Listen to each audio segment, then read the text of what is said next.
Who's there?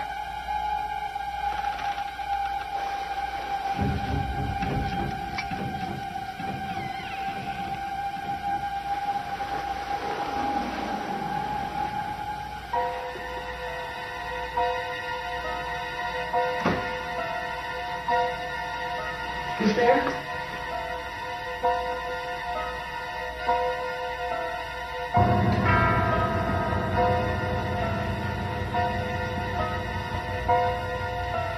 Hello?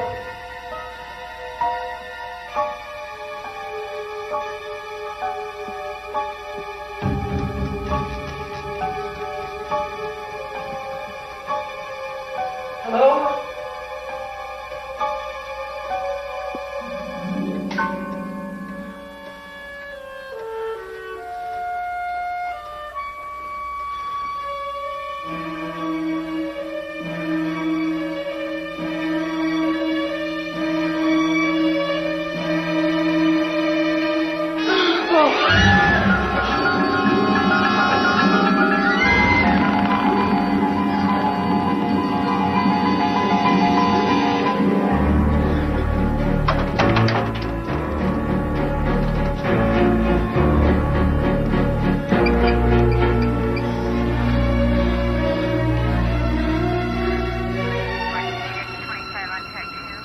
I'm telling you, Officer Bates, it was hanging right there. All right, so you saw this mannequin in the dark. Now, Right. You didn't turn the lights on. I didn't have to. You don't believe me, right? Well, I'm sure you saw what you saw. Hysterical woman. Delusional talk show host. Ma'am, this isn't the first call we've had from you. Thank you, officer. Thanks for coming. I wish I could be of more help. I'm sure. Good night.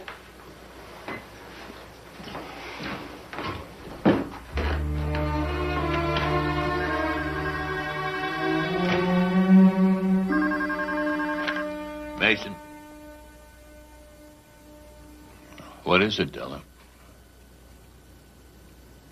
Yeah, I know she's an old friend of yours. Oh? I'll come right over. Della, please stop apologizing. I was getting up in another 3 hours anyway.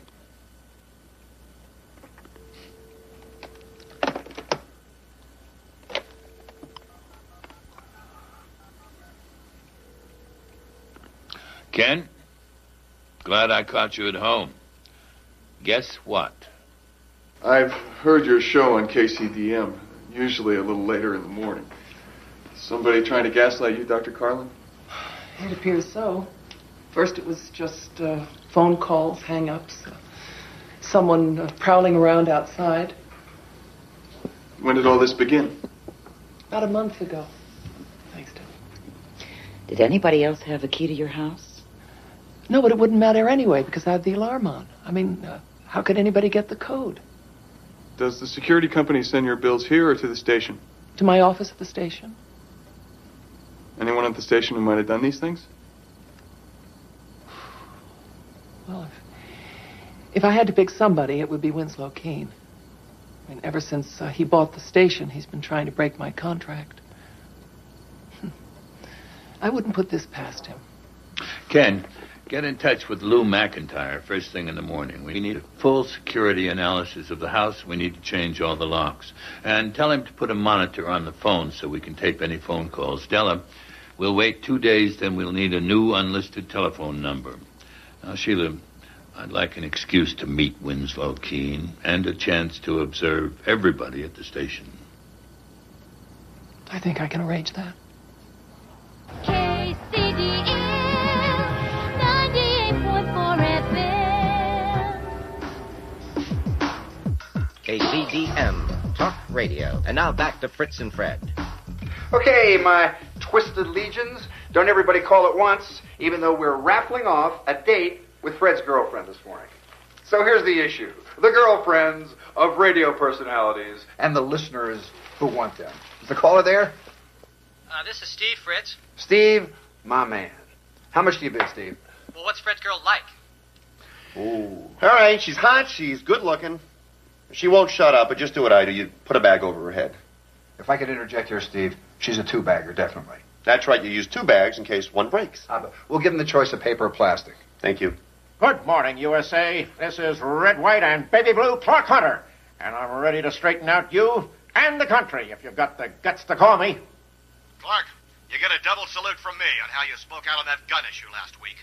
Friend, I don't back out, back down, or back off. What's your question? How do you feel about all these women who expect to get top jobs, whether they earn them or not? Here's what I have to say to these women. Listen to the real women's national anthem. I float as the clouds on air. Do I enjoy being a girl? You know what really ticks me off, Boomer? Oh, what's that, Bruce? All these guys, they make all this money playing football, you know, and then like they don't play and say they're injured or something. How do you know they're really hurt? You know? Oh, come on, look, from Pop Warner to college football to the pros, over 1 million people a year get hurt playing football, and every pro is playing a little hurt to some extent. And I'll tell you what, if I, Boomer Kelly, hadn't been hurt, I'd still be out there making the big bucks rather than spending my lunch hour in here talking to people like you, huh? Good afternoon. In Tinseltown today, Morris Shears, star of the hit movie Vampire Love 2, was spotted shopping for clothes at Trendy Maternity. Are we expecting? And if so, who's the daddy? This is Judith Jansen. You're on the air. Hi, this is Debbie. Hi, Debbie. What's your question? For the past hour this afternoon, we've had the considerable pleasure of interviewing the eminent defense lawyer, Perry Mason. Before our time is up, Mr. Mason, I'd like to pose a legal question of my own. That is, if you will indulge me. Depends on the question. A man shoots his victim in the head. The victim survives, but is on life support. 2 years later, the victim's family and physicians agree he's brain dead. They pull the plug. The victim dies. Now, my question is the man who shot him guilty of murder or attempted murder? That's a good question. I would hope so. In most states, if the victim dies more than a year and a day after the shooting, the proper charge is attempted murder. However, most prosecutors would disagree. The case would certainly cause controversy. Very interesting. Thank you very much, Mr. Mason. Until tomorrow, everyone, this is Winslow Keene.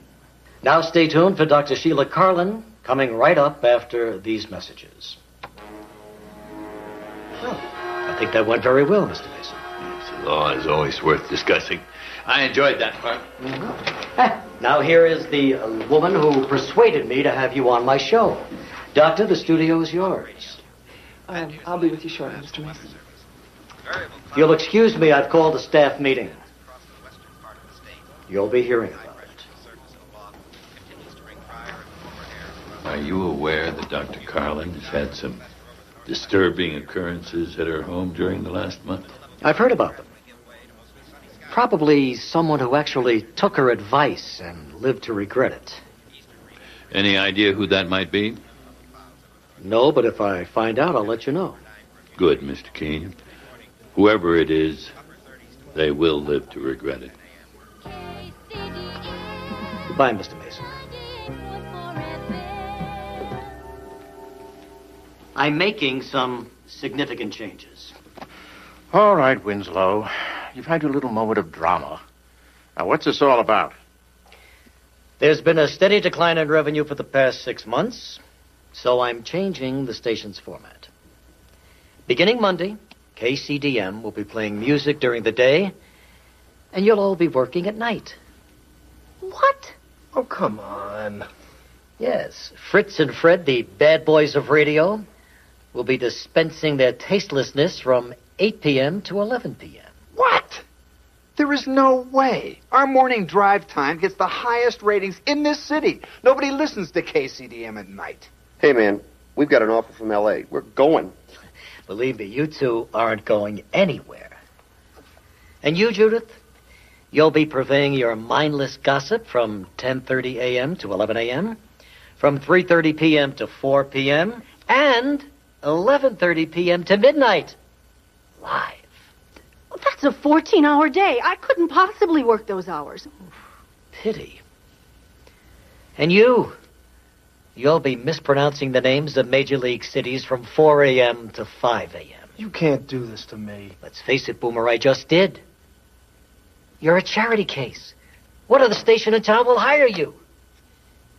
And you, my pseudo-intellectual friend, will wrap yourself in the flag from 5 a.m. to 6 a.m. I see how this works. You're saving the best hours for yourself. Well, that's true. Well, I'm calling my lawyer. And the first thing he'll ask you is how you intend to pay him when I cancel your contract. Your contract stipulates you can't work anywhere else for the next 27 months. Well, we'll just see about that. And when Dr. Carlin gets off the air, you can tell her she's going on the air from midnight to 3 a.m. Anyone still up at that hour deserves her 1-minute psychiatric evaluation. See you later, bad boys.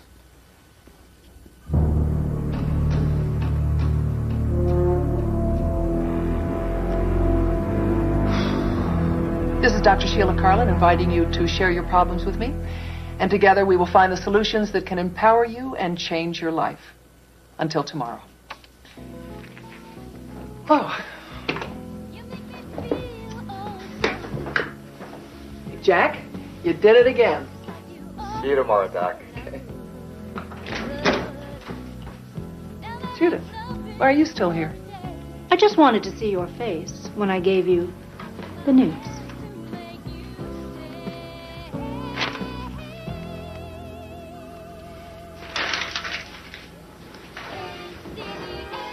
Winslow? Winslow, just hold on. Wait a minute. Wait just a second.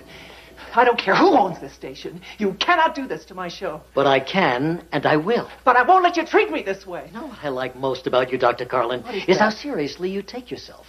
As if any of your psychobabble actually helps anybody. Will you shut up, Winslow? If you had any competence, your own daughter would still be alive. Read the fine print, Doctor. I own the station, I own your contract, and I own you. Excuse me.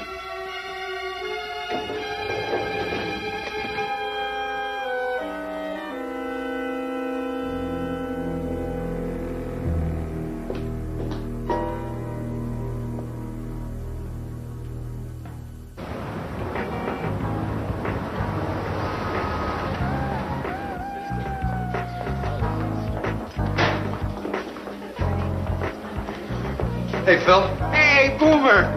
Good. Who do you like Sunday? And the cheerleaders. Where's Stanley? Right here, Boomer. Got the back room for you and your friends. Great. Thanks, Nate. Ah, shabby chic. Jimmy Hoffa's murder was planned here, you know. Oh, really? By whom? This is Mr. Farnsworth. I'll see you're not disturbed. So what do you nice folks have in mind?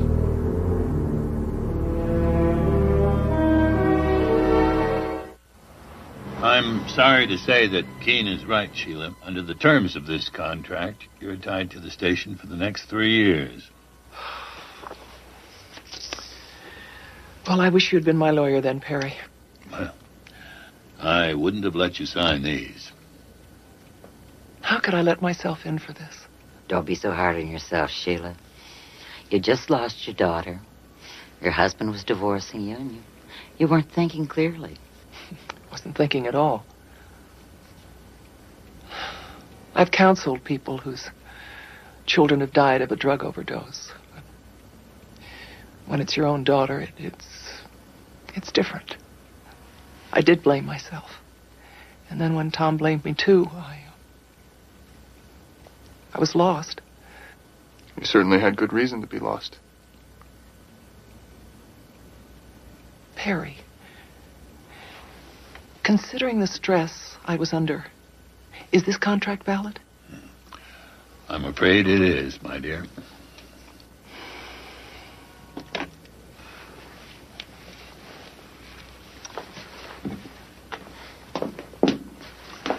Sheila, I wish we could have been more help. Thank you for your time. I appreciate it. Nothing we can do? Nope. Not this time.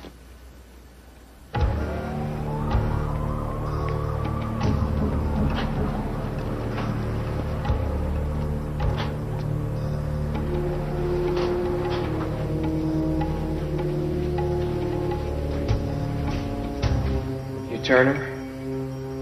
You Wallace? Yeah. Let's go.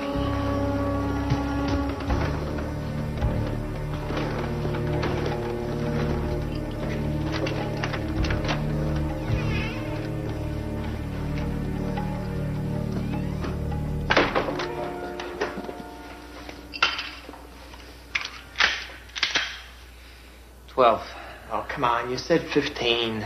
There's no discount. 12. Okay. Wallace?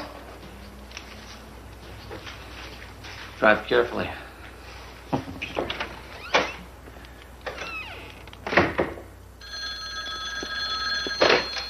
Yes. Don't worry. Consider it done.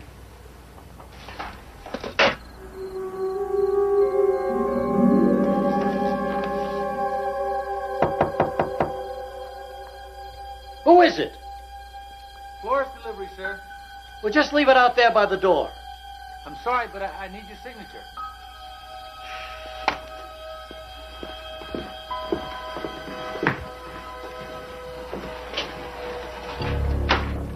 I'm sorry, sir, but I need your signature for these. Come on in. Thank you. Who sent this? They're from someone who wants you to get everything you deserve.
Dr. Sheila Carlin, you're on the air.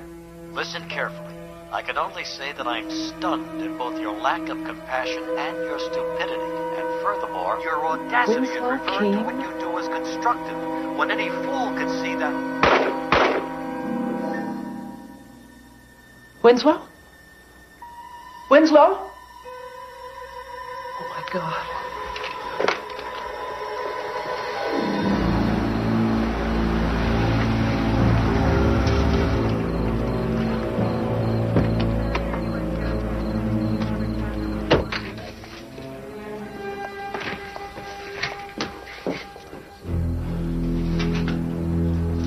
Charge here. Over there. Lieutenant Brock. Lieutenant Brock, hello. I'm Dr. Sheila Carlin. I was on the air with Mr. Keene when this happened, and I got here as soon as I could. Who did this? Well, that's what we're trying to find out. Dr. Carlin, what kind of a car do you drive? A Jaguar. Mm-hmm. Why? And your license plate, what does it read? Shrink. It's my daughter's idea. And you're on the air. Are you on the air every night, ma'am? Mm-hmm. Midnight to 3. Mm-hmm. And while you're on the air, do you... Dr. Carlin, while you're on the air, do you answer your own telephone calls? Well, I don't have an engineer at that hour, so I do handle it myself. Why? May I ask, where were you earlier this evening? That is before you went to work.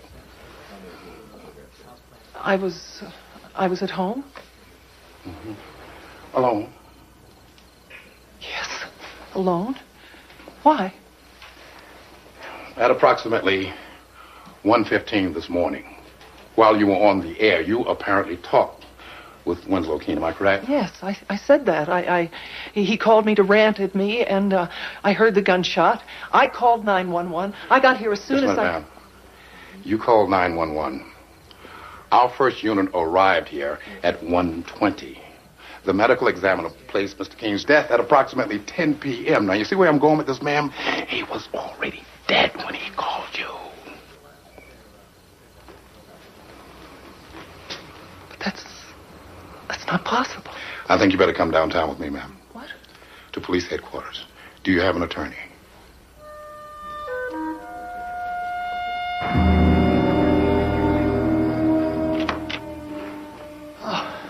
Can we go now? I'm afraid not yet.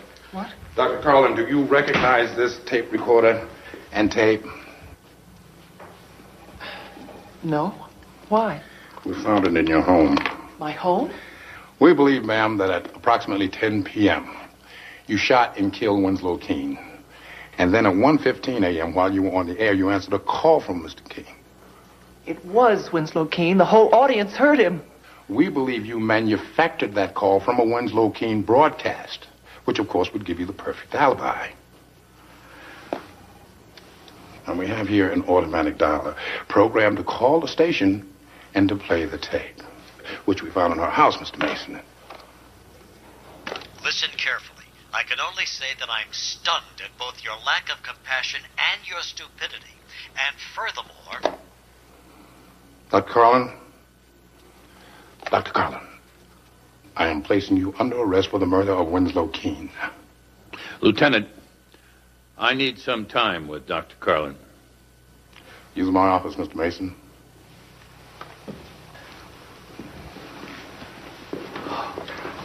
I swear to you, Perry, I don't know anything about this. Does anyone have access to your car? No. It must have been a car that was made to look like mine. Is that all they have on me? No, there's more. Lieutenant Brock's men found the murder weapon hidden in your basement. I didn't kill him, Perry. I hated the man, but I didn't do it. I know it looks bad. I'm being framed. I'm certain of it. One thing we can be certain of. It isn't Winslow Keene.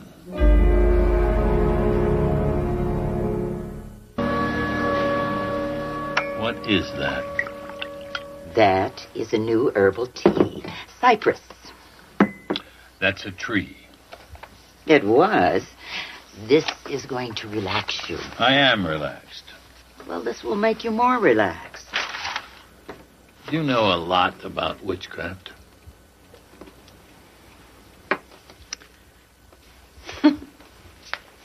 I'm on my way to see Sheila.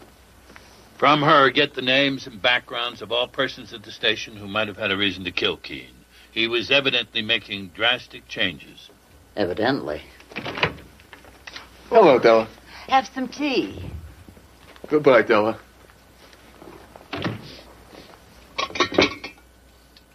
Smells like tree bark. It is. What'd you find? The murder weapon was a cold gun. No serial numbers, untraceable. Anybody could have bought it.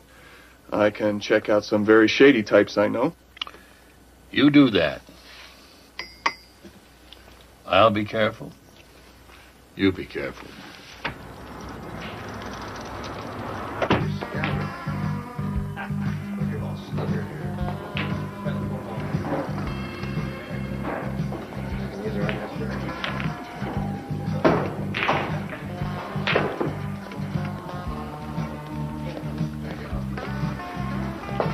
Looking for something cold. I'll introduce you to my wife. Got references. Louis Castile, Steve Roma, Max Taylor. Okay.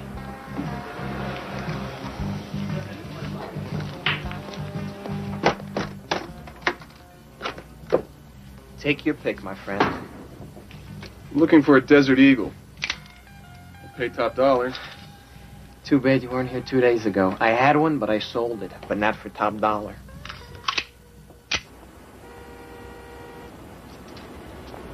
Yeah, I got the locker key. Right? I'm checking out now. No, don't call me. I'll call you. Right.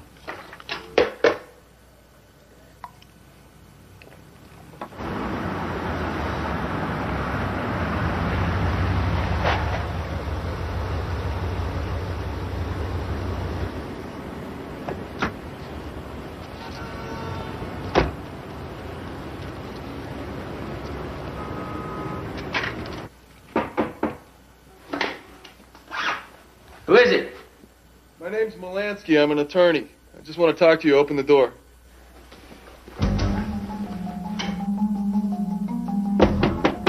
Open the door.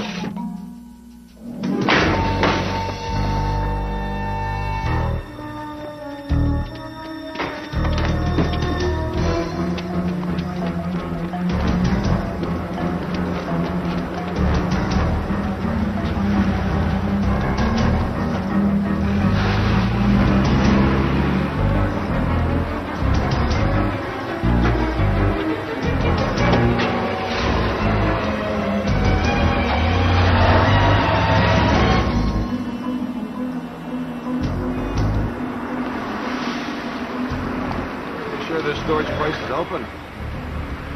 It is for me.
Check this guy, see if it's okay. I'll call the police.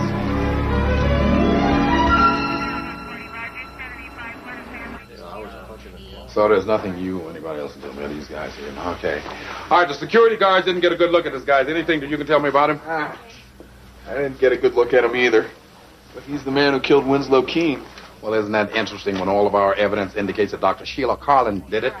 The gun that killed Keene was the Desert Eagle. Very unusual. The man who attacked Ken tonight bought one 2 days ago. Ken trailed the guy, backed him into a corner. Don't forget, the guy robbed him. The guy we're chasing after bought the gun from a guy named Wallace. He runs the 8th Avenue pool hall. Oh, I know him. I'll talk to him, but he's not going to cop to anything. Lieutenant, you want to take a look at this? Looks like about $100,000. So that's why he was trying to get to that locker. That's where he kept the stash. I don't want a round-the-clock stakeout in this place. When he comes back for the cash, that's when we'll nail him. When you do, Lieutenant, we'll have our killer.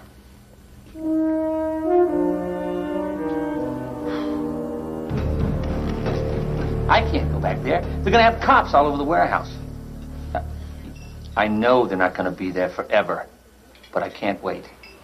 You're going to have to get me more money. No, wait. Hey, you understand. This was your party. You're paying for it.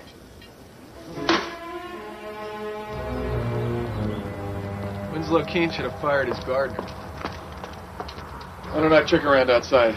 Good idea.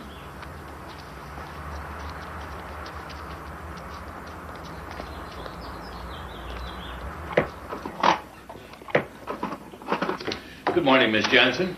Who are you? Name's Mason. I represent Sheila Carlin. What are you doing here? Oh, I'm looking for my glasses. Of course you are. Well, I came to visit Winslow a few days ago, and I just left my glasses. Now that he's dead, you're still looking for them. Oh, well, Winslow can't now, can he? Wasn't your visit with him the other day to discuss getting out of your contract? Well, yes, it was. Look, I know how you operate, Mr. Mason, but I do have an alibi for the time of the murder. The person responsible for Keene's death doesn't need an alibi. It was a murder for hire. A hitman? Sounds colorful.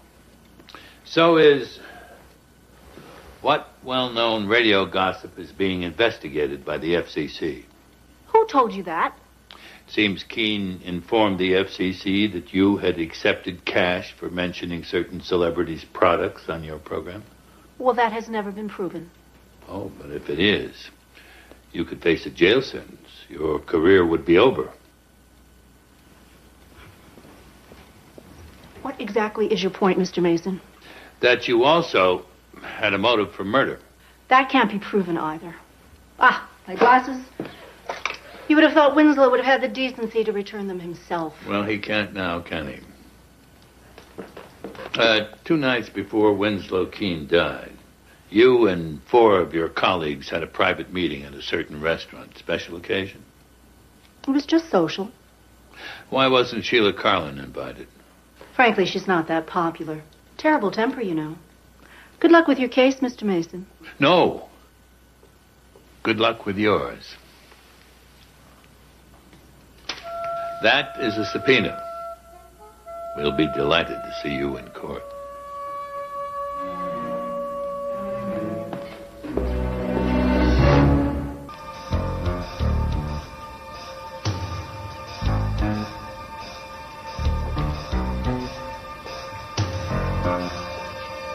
Hi.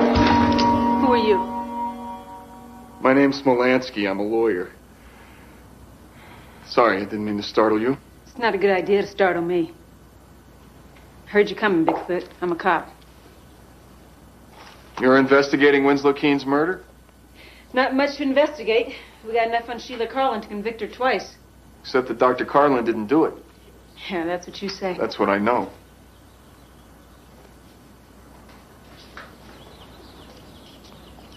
Well, there's no evidence here, but look around. It'll keep you out of mischief.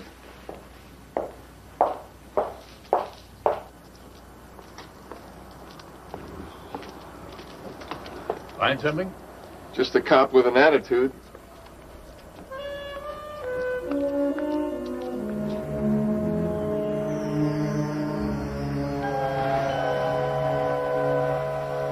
What can I do for you? My name's Mason. My name's Smolansky. We're representing Dr. Sheila Carlin. Oh, yeah. The shrink who popped that little guy.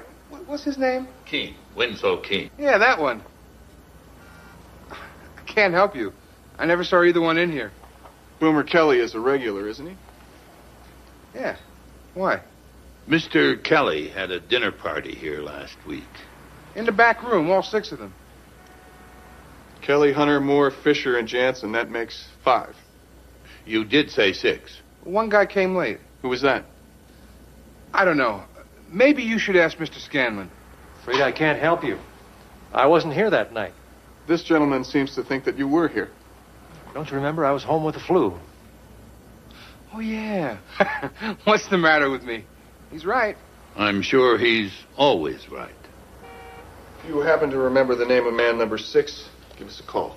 Good luck with the case. No, good luck to you, Mr. Scanlon. That's a subpoena.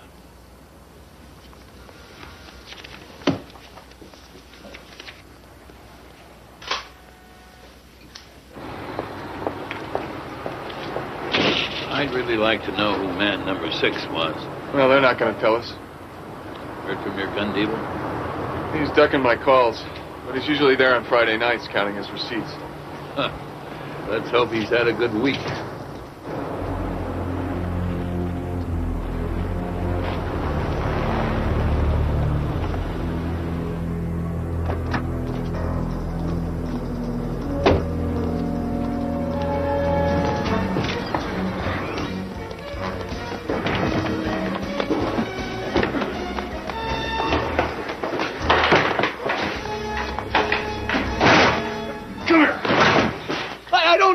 Wait until I ask. And that guy you sold the Desert Eagle to, has he been back here? I never should have talked to you in the first place. Now let me out of this. That gun killed Winslow Keene. Now, if that guy calls here, you're going to call me. What's that? Expecting anyone? Get back.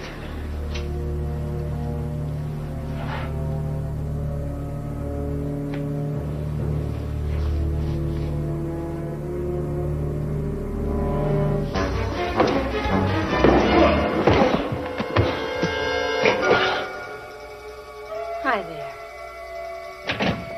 Wallace!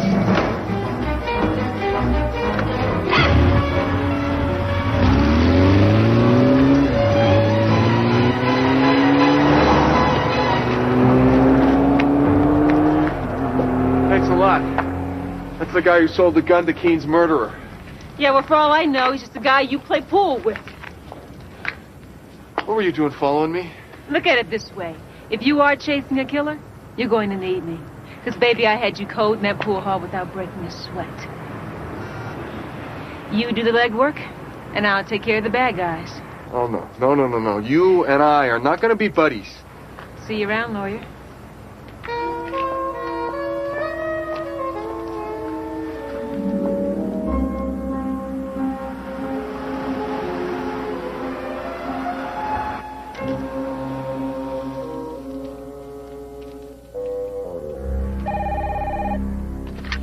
Lansky. It's Wallace. What have you heard? I could get killed talking to you. Look, this guy called again. He says he wants another piece. Well, he knows you can identify him. You better stay clear of him. Look, if I give you a name, it's worth something, all right? Because I got to get $10,000 to get lost. If it's the right name. Look, meet me in the pool hall in 30 minutes. And bring the money. Wait a second. That's not a good idea.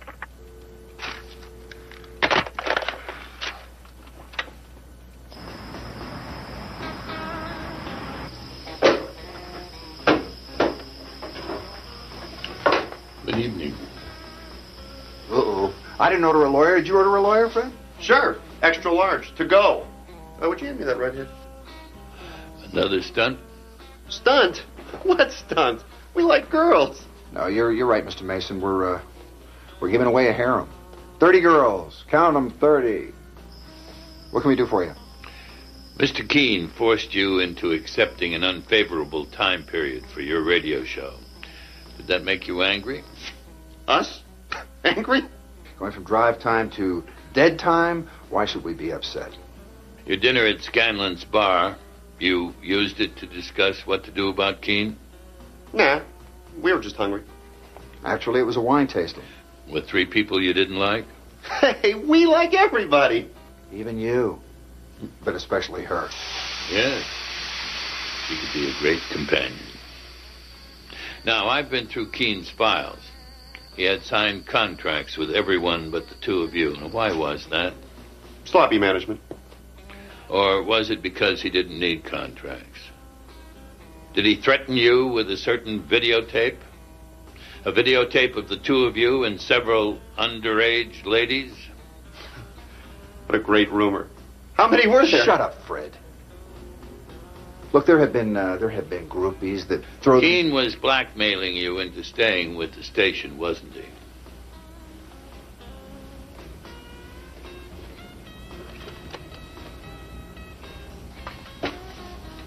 Where'd you get that? What do you want from us? The name of man number 6 at that dinner? There were only 5 of us there. Consider this a gift. A video cassette and 2 subpoenas. 2. Perhaps I can jog your memory in court. Good night, doll. Yeah, look at this. The 3 Stooges go to Mars.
aren't you? Are you still following me? Didn't you lead me to something? You sure did.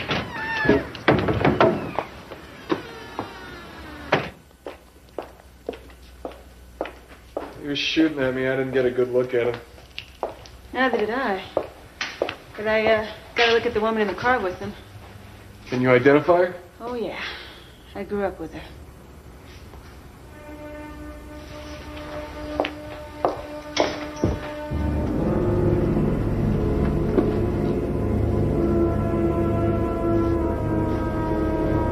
Let's hope we can find her. Because I just hit a dead end.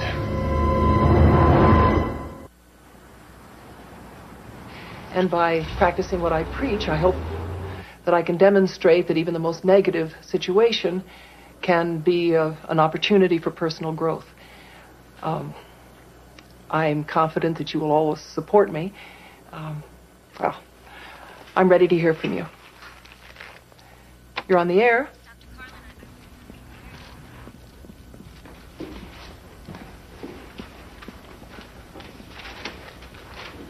Hello, Mr. Kelly. You're Sheila Carlin's lawyer, right? That's right.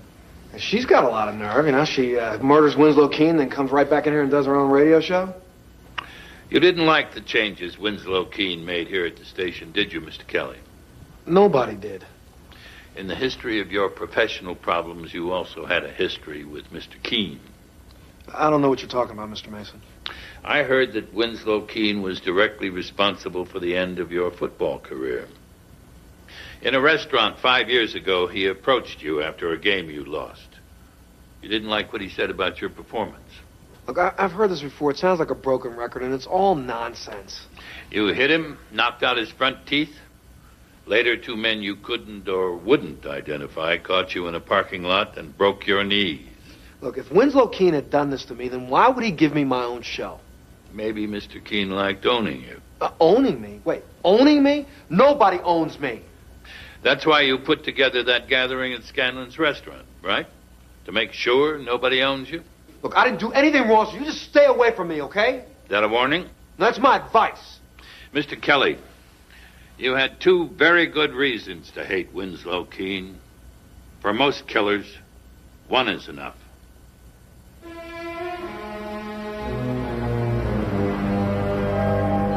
Thank you, Dylan. Go on, Ken. She recognized the hitman's girlfriend, and... Kathy said they grew up in the same neighborhood together. The girlfriend's name is Doris Lester. She's a prostitute. Try it, Perry. Hot. That's a very special tea. It's called Mystical Mixture. Let me know how you feel in an hour.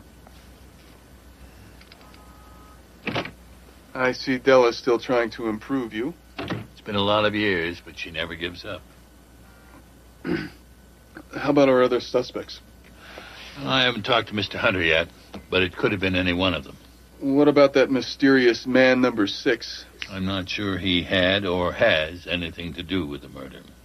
You think they all got together and hired a hitman? I wouldn't rule it out. Kathy Paxton certainly has an interesting idea for catching our hitman.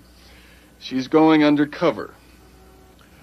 Lieutenant Brock told me she's a very capable officer. Yeah, real dynamo. Ken, for some of us, taking direction from a woman is a new experience. You've always handled it beautifully, Perry. Yes, haven't I? Well, where'd the department get this car? From a pimp. Where else? I think you're right. If your old friend Doris is a prostitute, most likely the man with her is her pimp. Yeah, and our shooter. So how well did you know Doris anyway? Well enough. Her parents were drunks, and her father had a thing for her. Life didn't give her a break. She didn't give herself one either. Oh, hey, there's Doris. Pull over.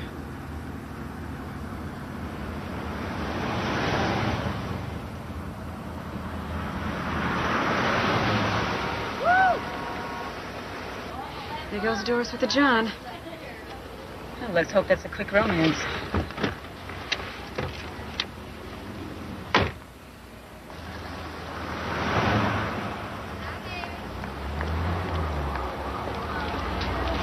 Evening, ladies. Look, this corner's taken. Oh, honey, I don't work on a corner no more. Used to. So my man over there set me up in high style at the Taylor Arms. Well, then what are you doing here? Making you an offer. 50-50 split with the man. Medical care and security on the premises. And none of my man's girls get knocked around. Huh? Yeah, well, we already got us a man looking after us. Yeah, and he wouldn't like us talking to you. So why don't you take a hike? Please. Yeah. Well, you know what? My man doesn't take no for an answer. You're gonna like working for him. Hey, look, we don't want any trouble, Then don't okay? give me any. Okay. Why don't you get lost? Be nice, sweetie. We're gonna be friends.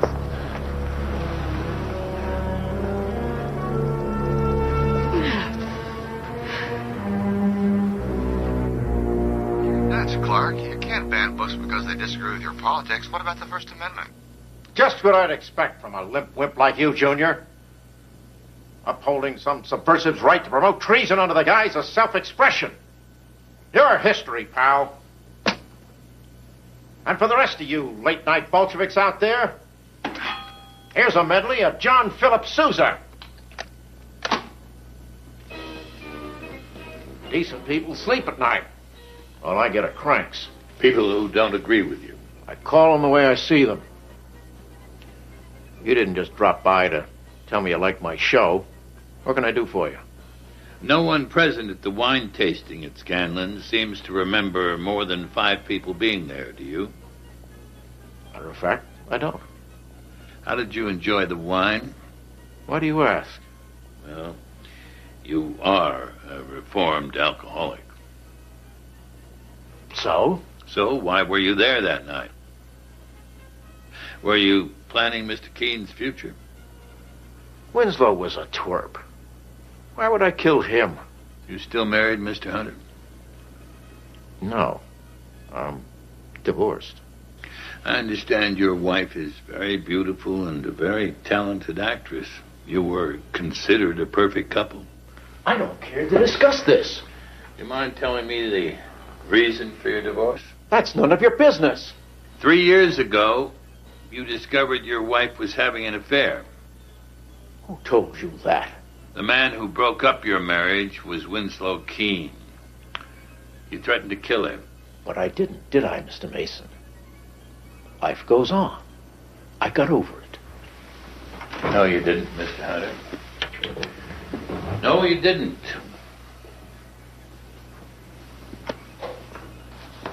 Why, you're still fighting the Cold War.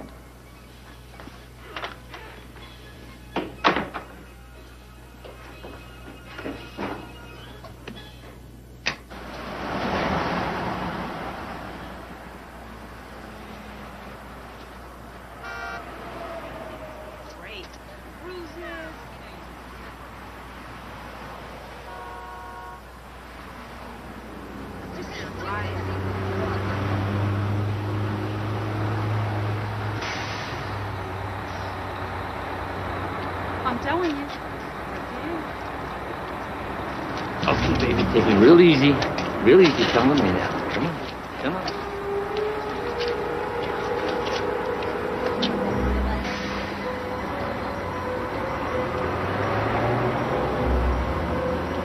Hey, babe, you want a party?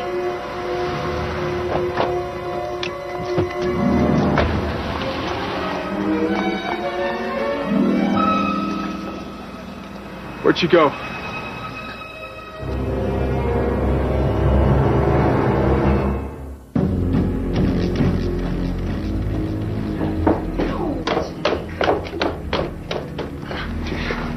You're gonna love this place, baby.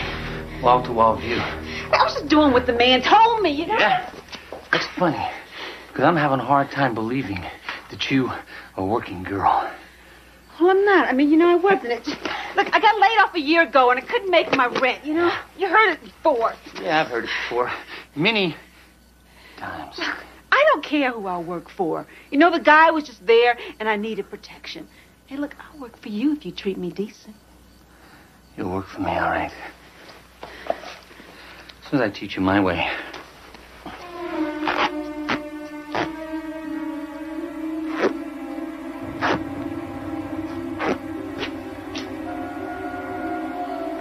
Lesson number 1 is discipline.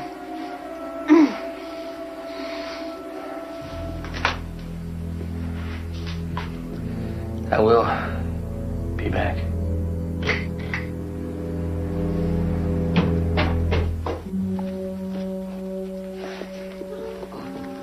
Harry. Here. Let me guess. Saltwater crocodile. No, it's made from pine cone, and it's good for the mind. Try it. It's awful.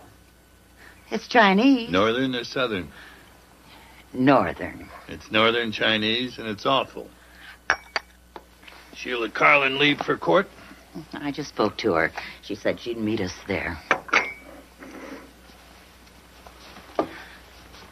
Brock brought in all the hookers and talked to them, but they won't help. Why don't you wait in here in case she calls? Yeah. Ken, it's not your fault. Thanks, Perry. I wish I could believe that. Believe it.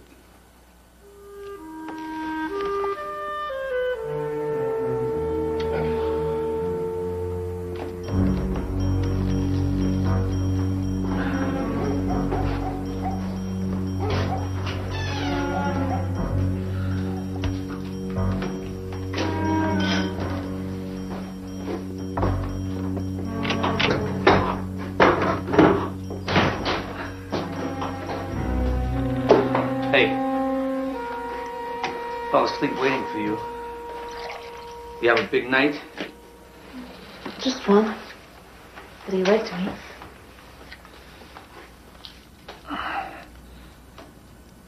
Not bad. So I heard you had some trouble last night? Yeah. We got a new girl. Downstairs. In the basement? Sensory deprivation.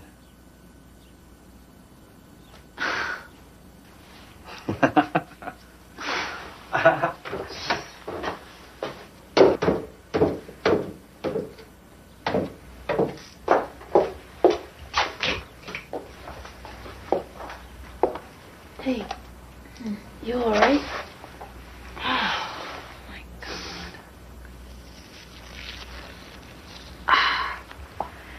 Hi, Doris. Hey. Ladies.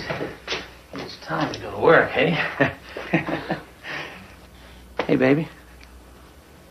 You ready to go to work? Sure. Whatever you say. Oops. Hey. What have we here?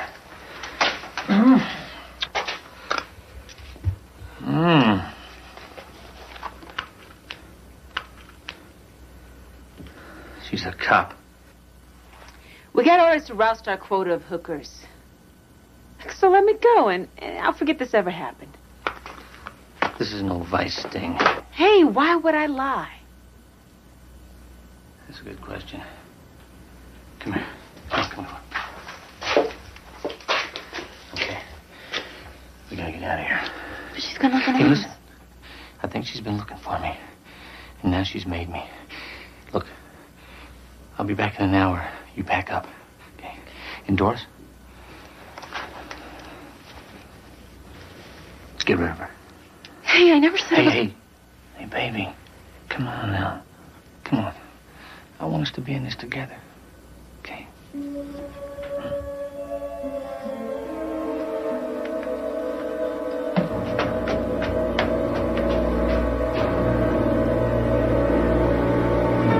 And this handgun, which has previously been identified as the murder weapon, was found where? In the basement of the defendant's home. Lieutenant, I now show you an audio tape cassette marked People's Exhibit number 2 and ask if you can identify it. Yes, it has my mark on it, and it was found in the defendant's home, Dr. Sheila Carlin. What can you tell us about this tape, Lieutenant? It's an edited tape of a Winslow Keene broadcast. Have you compared it with the transcript of a telephone call made to Dr. Carlin on her show the night of the murder? Yes, I have. That's Mr. Keene's half of the conversation. Could this tape machine and automatic dialer found in Dr. Carlin's home have been programmed to call the station that night and play this tape, Lieutenant? Yes, I personally programmed a test call to the station using that tape. I also examined telephone company records, which indicated a call had been made from Miss Carlin's home to the station at 1:15 a.m. on the night of the murder. We've previously had testimony that Mr. Keene's time of death was no later than 10:30 p.m., more than 2 hours earlier. Well, that is correct. The deceased couldn't have made the call. Then this tape and the call were just an attempt by the defendant to establish some kind of alibi. Objection. No foundation calls for improper opinion. Sustained. Nothing further. Thank you, Lieutenant.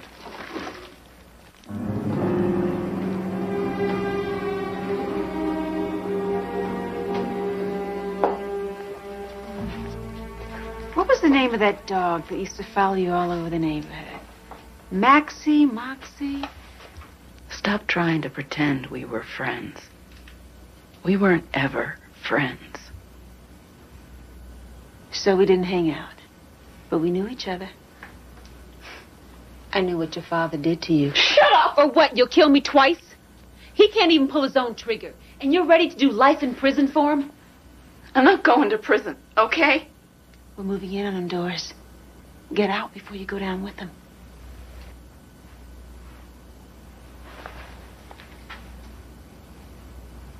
I can't. Oh, yeah, I forgot. He's your pimp. He slaps you around. He takes your money. Why wouldn't you be loyal? You don't know anything. He loves me. Oh, yeah? Well, you better be crazy about him, Doris, because sooner or later you're going to die for him. It's a shame, too, because I could cut you a deal.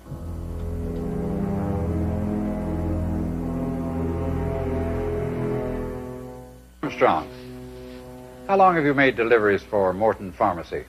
About a year and a half. You've delivered prescriptions to Winslow Keene's house before the night in question? Oh, yeah, many times. Will you tell us what you saw on your last delivery to Winslow Keene's house? Sure. I went there, same as always, and I rang the bell, and nobody answered. So I knocked, and he still didn't answer. So I figured, maybe he went someplace. Did Mr. Keene usually wait at home for his prescription deliveries? Oh, yeah, always. See, he took digitalis, and he can never remember, to call until he ran out. And so he was always very anxious to get it. But on this night, he did not answer the door. No. Then what happened? Well, I decided to go back to the store and to have the pharmacist call him. And I was just about ready to pull away when this car comes barreling out of Winslow Keene's driveway and damn near hits me, driving away. You got a good look at the car? Oh, yeah. Up close and personal. Will you describe it for us? Sure. It was a green Jag, and it had a license plate that read Shrink. S-H-R-A-N-K. One of a kind, would you say? Yeah. I mean, aren't all license plates one of a kind? I have no further questions. Mr. Mason? Mr. Armstrong, is there anything else you remember about the car? No, sir, not really. Your Honor, Defense Exhibit B. Mr. Armstrong, we show you a photograph which depicts the rear of Dr. Carlin's Jaguar. Is that the car you saw? Yep. I mean, there's the license plate, Shrink. What else do you see?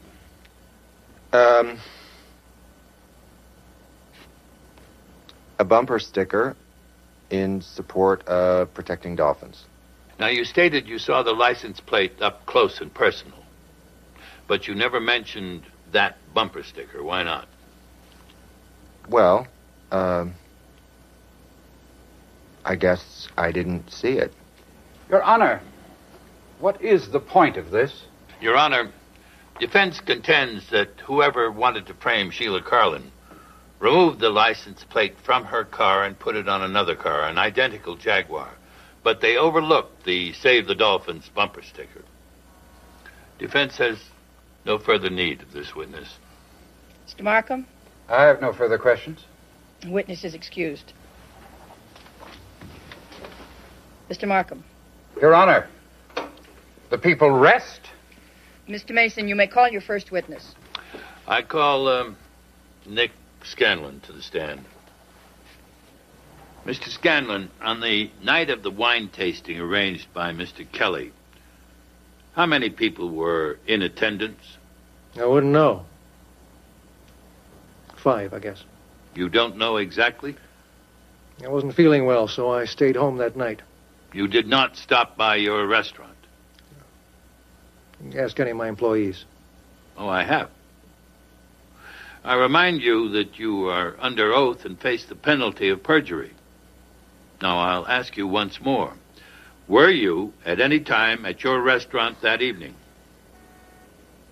No. No? No further questions?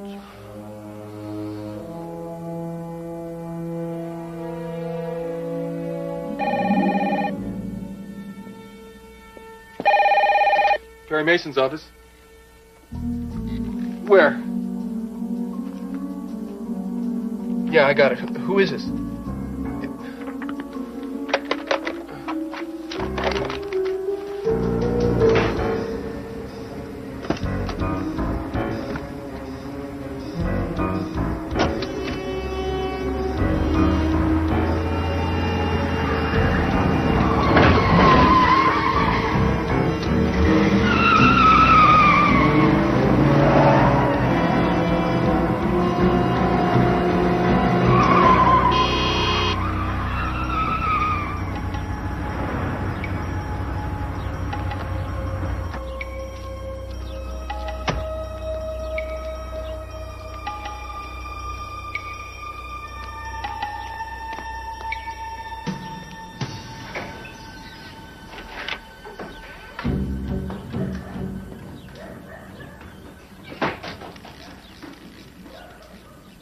Kathy?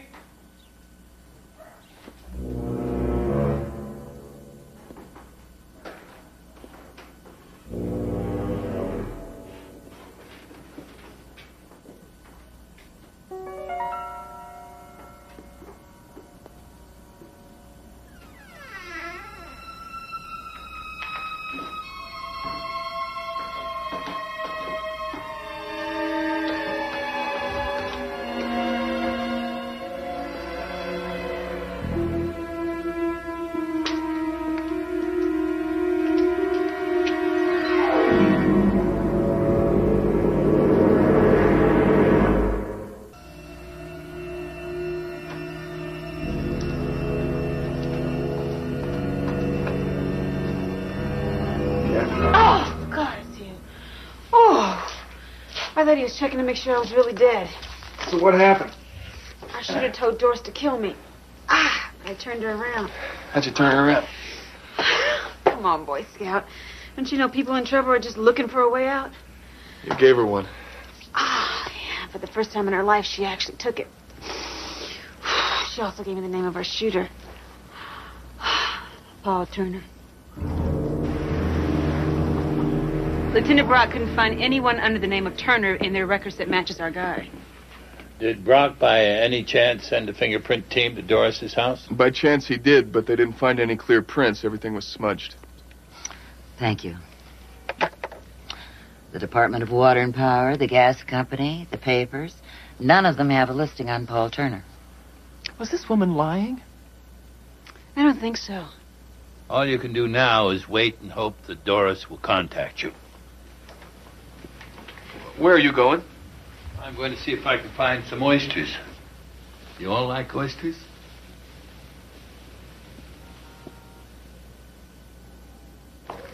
These oysters are excellent.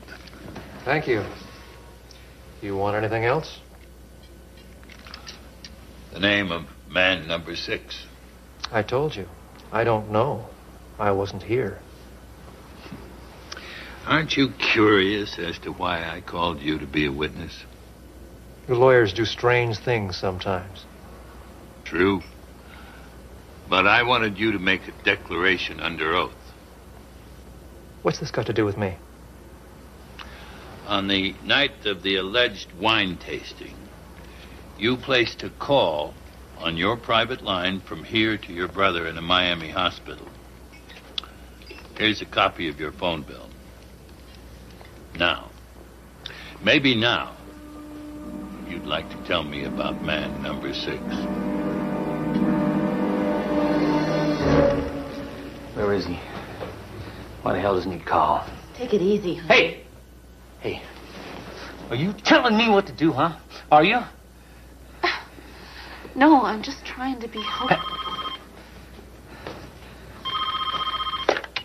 Yeah. Why haven't you called, huh? I got cops looking for me. What? Well, you double-crossing... Hey, don't... He hung up on me. He says that he can't get any more money. He says that Mason is on their case. He thinks he's going to get away with this. He's not. They may not get any more money, but I sure as hell can stop him from fingering me. Yeah. Yes, indeed.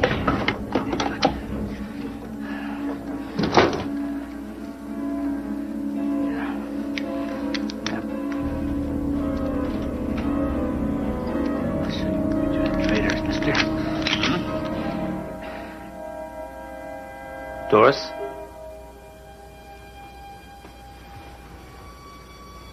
Doris!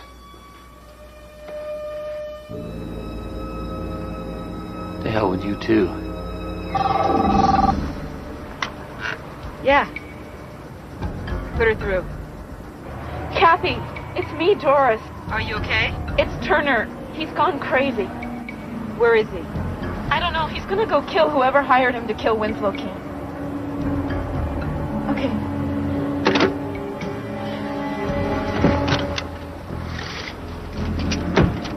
What's up? Turner's on his way to the courthouse.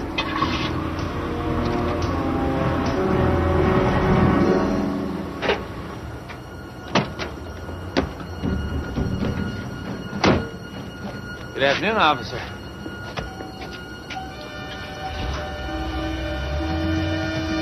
Your Honor, I call Russell Farnsworth to the stand.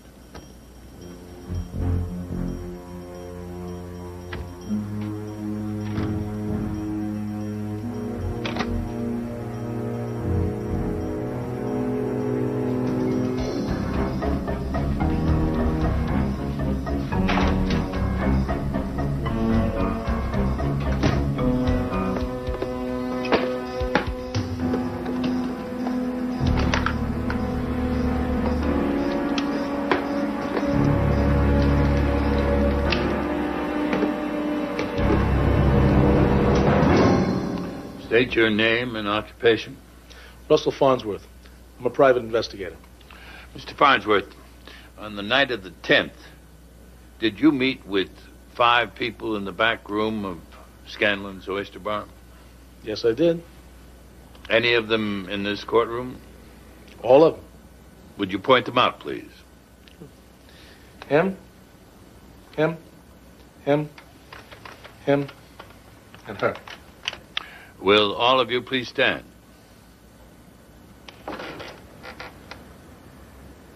Let the record show that Mr. Farnsworth has identified Fred Fisher, Fritz Moore, Boomer Kelly, Clark Hunter, and Judith Jensen. You may all sit down.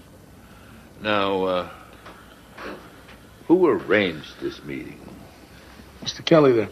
The purpose? They offered me $50,000 to do what was ever necessary to get them out of their contracts with Winslow Keene. And you did that? No. I decided to grab the money and run. I mean, what are they going to do? Sue me? Winslow Keene was murdered 2 days after you took their money. Were you given a deadline to perform your services? 24 hours. So when you hadn't delivered on your promise, one of your employers could have made other arrangements. Objection. Speculation. Sustained. What did you do after your meeting? I went to the airport and flew to Vegas to find a missing husband. Took me 3 days, but I got him. And to prove I was there, I got receipts, airline ticket stubs, and a little cocktail waitress named Tiffany. Cost me a bundle. No further questions. No questions. Witness is excused. Thanks. Mr. Markham, permission to approach the bench? Granted.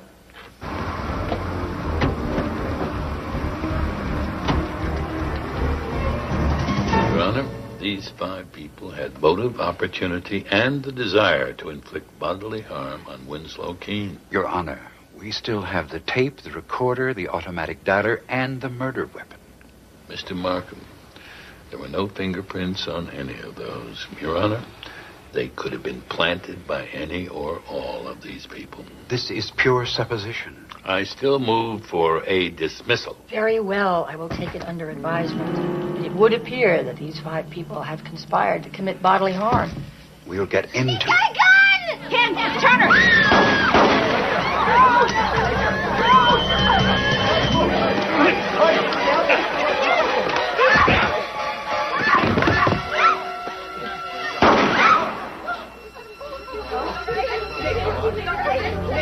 Hey, let's get the paramedics immediately. The court is adjourned.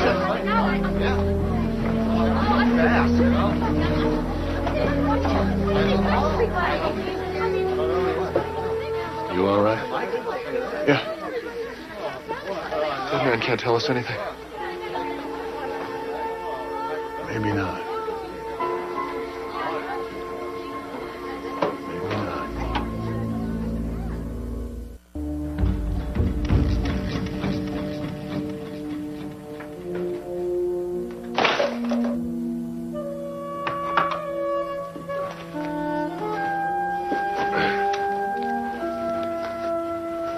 This guy certainly was a case. Take a look at this.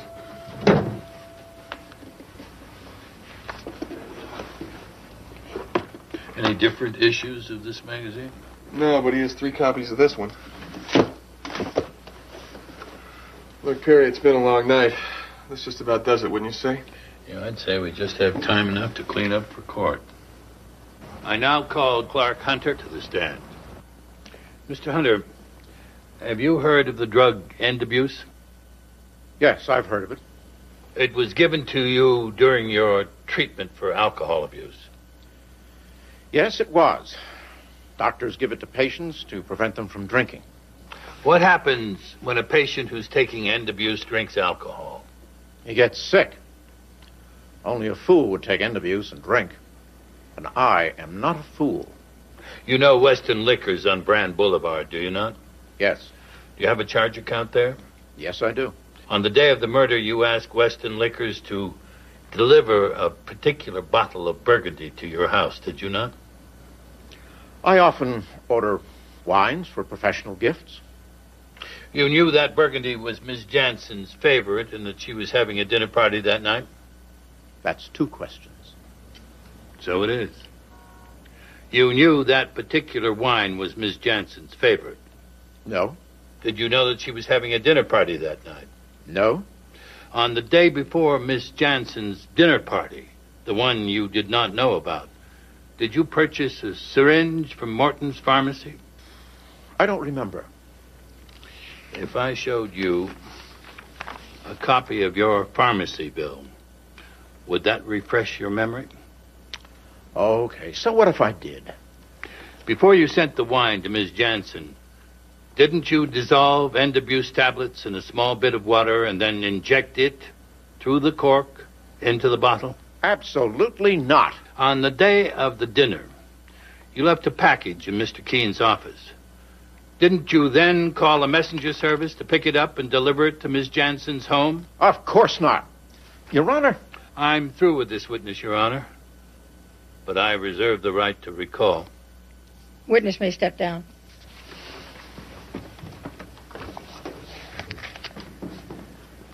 I now call Judith Jansen to the stand. Ms. Jansen, do you recognize that bottle? Yes, it's my favorite burgundy. On the night Mr. Keene was murdered, you canceled the dinner party that he was invited to, did you not? Yes, I did. Why? Well, I had some of this burgundy that afternoon, and it made me so ill that I ended up in the emergency room at Good Shepherd Hospital. Defense Exhibit G, Your Honor. The doctor's report from Good Shepherd Hospital. The diagnosis is toxic poisoning. Ms. Jansen, you're certain it was that burgundy that made you ill? Well, I hadn't had anything else to eat or drink since breakfast. Where did you get the wine? It was delivered by the Monarch Messenger Service from Winslow. It's my favorite burgundy. I couldn't resist trying it. I always have a little wine when I cook. Just... Thank you, Ms. Jansen. I've no further questions. Witness may step down. Defense recalls Clark Hunter. Knowing she would cancel her dinner, you deliberately tried to make Judith Jansen ill. No, I did not. Do you know who placed that recorder and automatic dialer in Sheila Carlin's house? No, I don't. I did not. But you did maneuver Winslow Keene to be alone at home where your hired assassin killed him. Mr. Hunter, you did that, did you not? Mr. Hunter, did you not? That's preposterous. Your Honor, Mr. Mason is persecuting me. He's using innuendo, lies, half-truths. I have rights. I know my rights. Your Honor, I consider Mr. Mason to be a very dangerous man. This court should be very careful with him. This court is here to protect your rights, Mr. Hunter. Please continue, Mr. Mason.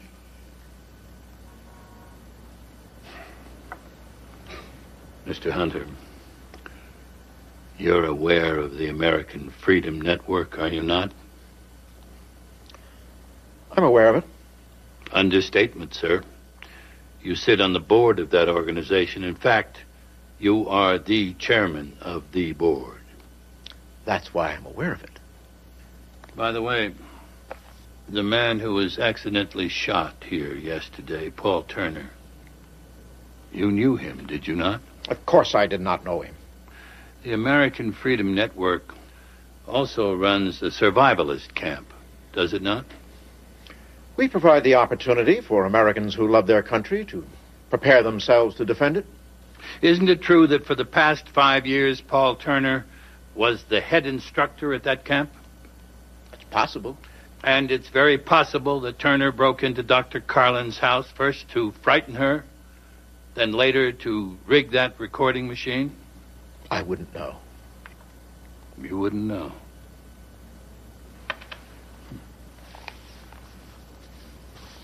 I call your attention to Defense Exhibit K. Still photos taken from the surveillance cameras here in the courtroom yesterday during the shooting. Can you find yourself in those photos, Mr. Hunter?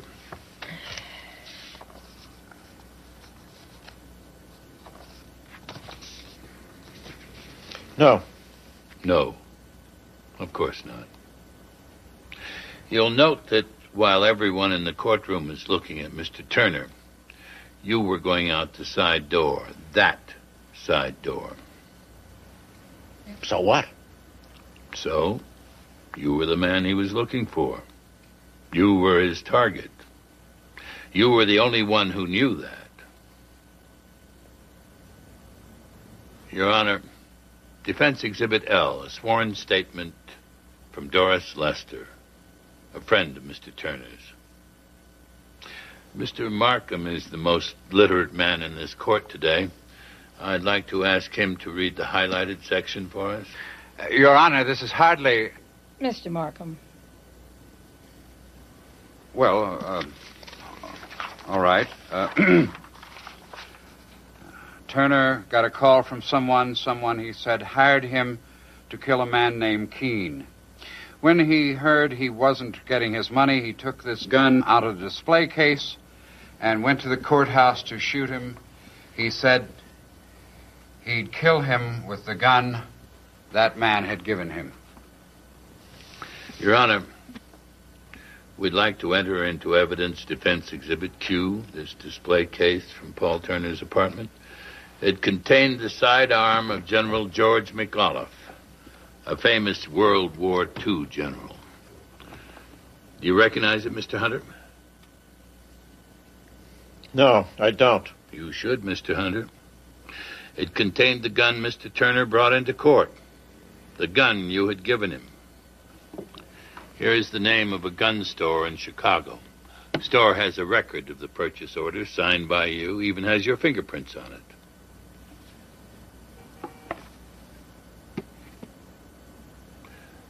Now, would you like to tell the truth? Your truth, Mr. Hunter? Winslow Kane wanted to silence me. Keep me from telling American people the truth. Would you speak up, sir? Winslow Kane wanted to silence me. Keep me from telling the American people the truth. I couldn't let him do that. And you had him killed. I did what I had to do. So, you are the dangerous man, Mr. Hunter. You are the dangerous man.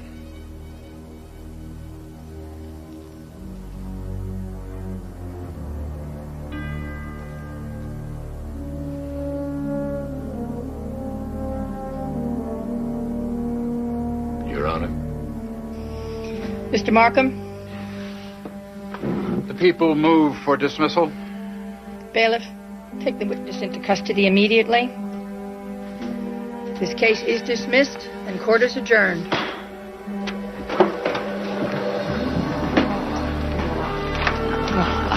Thank you for being my friend. No need. I'd like a rematch sometime. Mr. Markham, we're bound to meet again. Care to join us for lunch? He's fine. What a shame. Not today, thanks. Oh, Sheila, have you told Perry yet?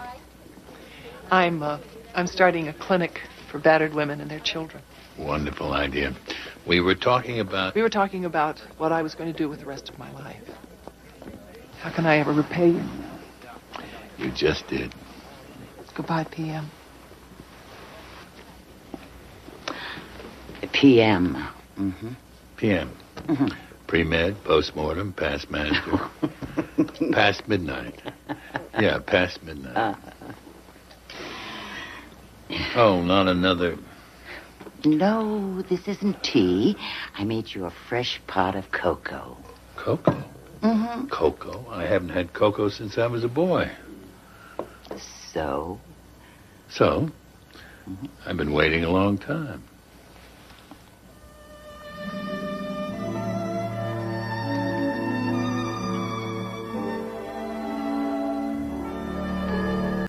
Nobody believes me. Not even you. I want to, Billy. But why won't you tell me where you were that night? Because I can't. I don't remember. Oh, Billy. Do you remember that I love you? I don't think I could ever forget that. Jane, I'm sorry. Billy is due in court. We have to go.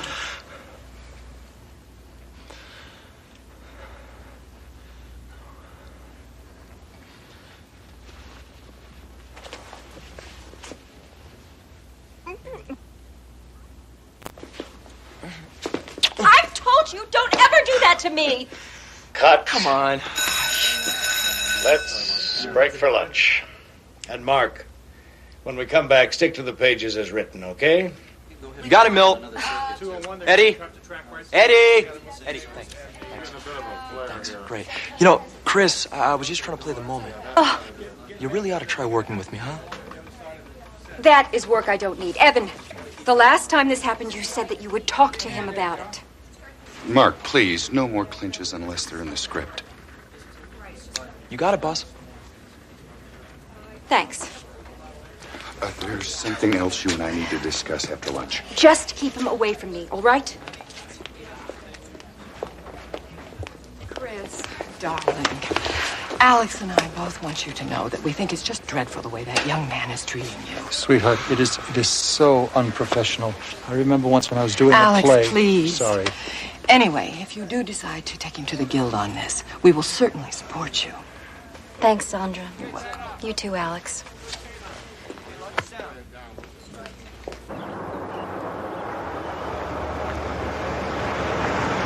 Oh my God, you're Chris Buckner. You're even more beautiful in person. Janie Stockwell is my favorite character. Thank you. Oh, That's very nice. Could I have your autograph? Autograph. Sure. Your autograph. What's your name? It's Peg. P-E-G. Peg. I'm sorry, Miss Buckner. Is she disturbing you? No, not at all. She's fine. Oh, thank you. You're welcome. It was really nice to meet you. Oh, nice to meet you. Take care. So nice. Ma'am, I'm afraid if you don't have a pass, you're gonna have to leave. But did you see who that was? It was Chris Buckner. She just gave me I her know, but like I autograph. told you before, there are no studio tours, no tickets to the show, and please, no more Oh, autographs. wait a minute. My cousin went to Chicago last summer and she got tickets to Oprah. Well, we don't do that here. But I came all the way from... I know, and I'm sorry. Look, you're gonna have to go.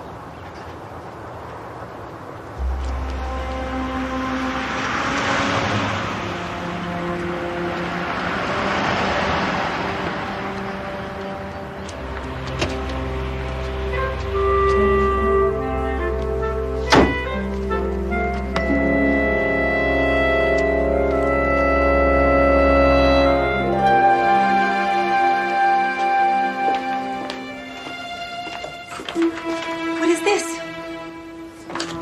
Evan told me that you and Miss Grant had to switch dressing rooms. He didn't tell you? Not yet. Wait a minute. Put this back. Put it back in there.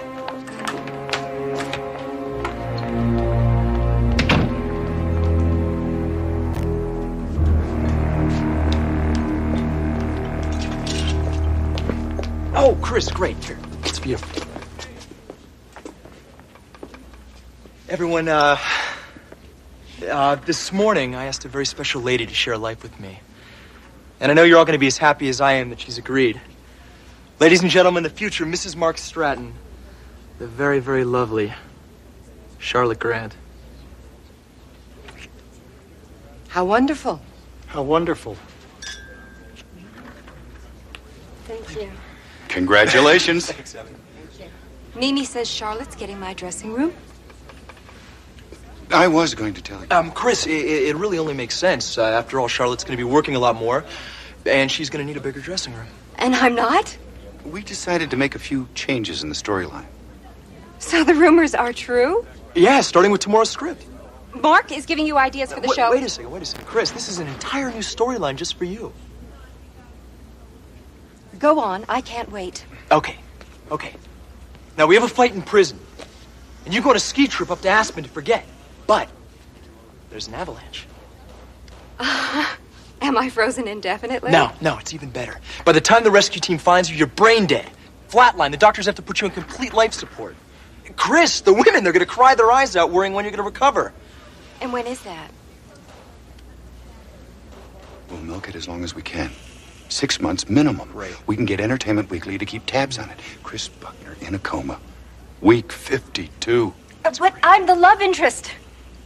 Well, Chris, after your tragic accident, my attorney comes to console me, and in the midst of all my grief and all my sorrow, we fall in love. Well, it'll be great for the show, Chris. For all of us. I want out. Evan, if Chris lands on another show, that could really drain our audience. I think it would definitely be best if Chris stayed right where she is. You're under contract.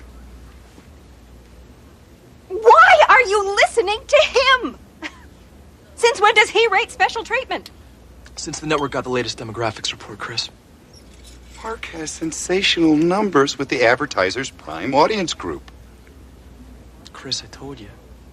You really ought to try working with me. You rat. Ow!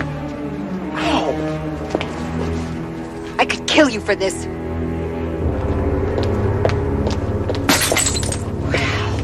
Evan, any other new storylines coming up that we should know about?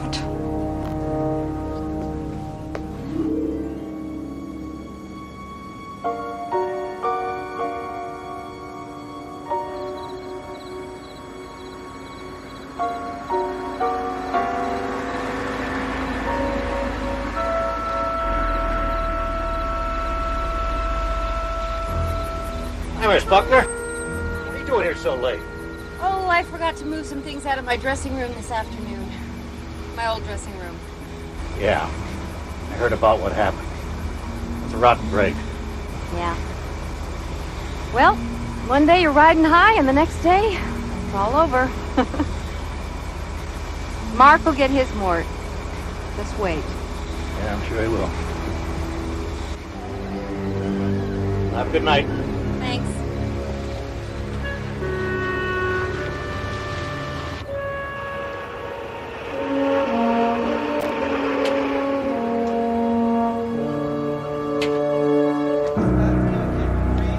Revisions.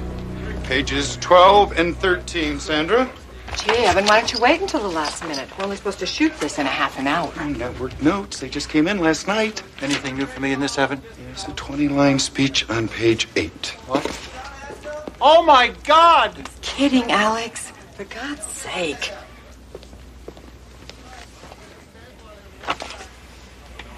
Revisions? Gee, I hope they don't affect my interpretation. Jane lies stiff as a board. Nothing I like better than a creative challenge. Where's Charlotte? I don't know, Evan. Probably checking out her new dressing room. It's so hard to see her like this, Henry. I know. It's as if she's trapped in her own mind and nobody can reach her. Our very own Sleeping Beauty. Our baby. Jane. Don't, darling. The doctors are doing everything that they can. I know. You've got to be strong for her sake. Oh, damn it, Mimi! God! Cut! Ah! Mark, could you save the yelling till after we stop the tape? Milt, she burned me! I'm sorry. Milt, I won't have to do my line over again, will I? No, Alex, we'll fix it in post. Thank you. Let's set up for the jailhouse scene. Mark and Charlotte, that's you. Charlotte? Where is Charlotte? Right here, Milt. Okay, let's block it out.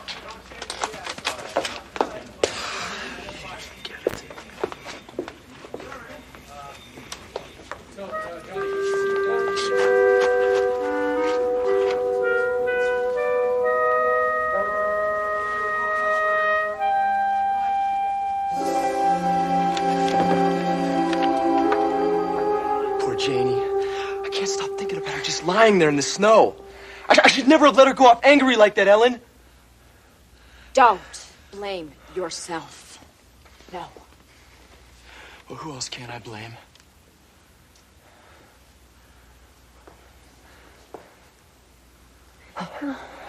I have to go.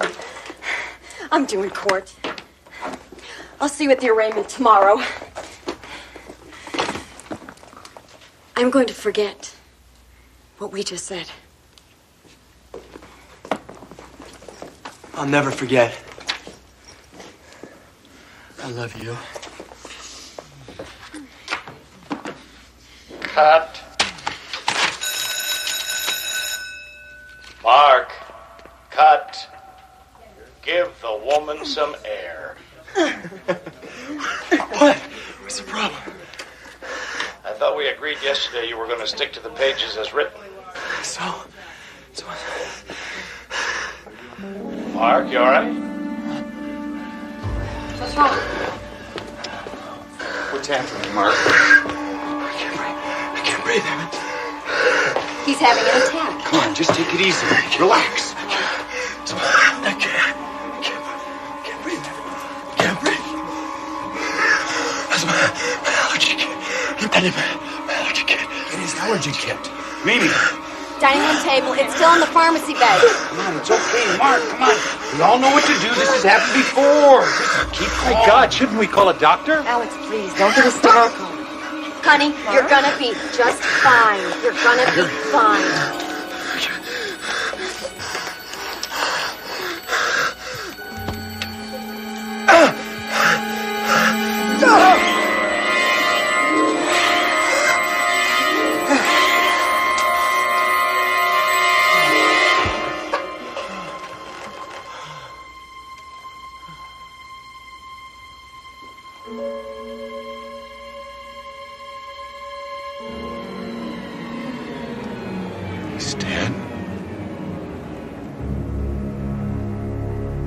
Jack Lester live for Entertainment Weekly. It has been 2 days since the unexpected death of Mark Stratton on the set of Mile High. And at this point, there's still no official word from the medical examiner's office.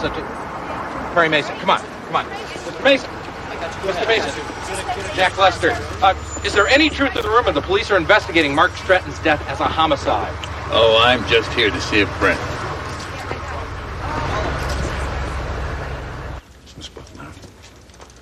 Oh, excuse me, just a minute. Perry. Thank goodness you came. What's going on, Chris? It's crazy. This police detective says Mark might have been murdered. Oh, no, not might have been, Miss Buckner. The medical examiner is absolutely certain it was murder. Hello, Mr. Mason. Lieutenant? I'd better talk to Lieutenant Brock for a moment. Miss Buckner mentioned she used to be your ward. Her father was a judge. Her mother was my law clerk before she became a lawyer. They both died in a car accident. Now, is Chris in trouble? Oh, I'd say so. According to the news last night, Mark Stratton died from some kind of allergic reaction. Anaphylactic shock leading to total cardiac arrest. What was it? Antibiotics? Bee stings? Walnut oil. Walnut oil? That would be uncommon. Uncommon is right. You know, Mr. Mason, most mornings I get up, I pretty much know what I'm going to do through the day. I mean, people knife each other, they shoot each other, they push each other off buildings.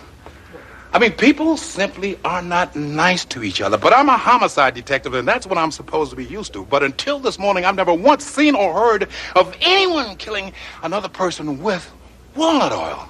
Most people that allergic take precautions. And most people that allergic keep a special allergy kit on hand with an injector of epinephrine just in case they go into shock like he did. Eric, let me see that thing for a minute, please.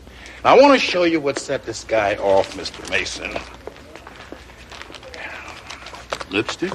Lipstick with walnut oil. Charlotte Grant was wearing it. And when she kissed him during one of the scenes they were taping, he had a predictable reaction, a shortness of breath, a rapid pulse, the first stages leading to anaphylactic shock. Couldn't have been enough oil in that lipstick to bring on all that or to kill him. No. Not in the lipstick, Mr. Mason, but in the injector he used to treat himself, the injector that was supposed to contain the epinephrine. Somebody spiked it. That was loaded with walnut oil. I'm talking about the same kind of walnut oil that you pick up in any cooking store. That would certainly do it. See? And in this case, Stratton went to put out the fire, and he burned down the barn. How's Chris involved? Oh, Chris. I'm about to arrest her for murder. On what grounds? On the grounds she had reason to want Stratton dead. She threatened him, and she said, and I quote, "Right here, sir, I could kill you for this." Well? Well, there's more, sir. We found this kit in her dressing room, and it has Stratton's fingerprints all over it. Leading to what conclusion? Leading me to the conclusion that she took that kit out of Stratton's dressing room and replaced it with the one that killed him. How do you know someone else didn't tamper with the allergy kits? Because the security guard out there said that she was the only one that returned to the studio that night. What about the cast and crew who arrived in the morning? Mr. Mason, you see that makeup table? Located right across from Stratton's dressing room. Anyone going in there would have been clearly seen, sir. I think I got it with this, Mr. Mason. You can't believe that. Perry, it isn't true. Lieutenant?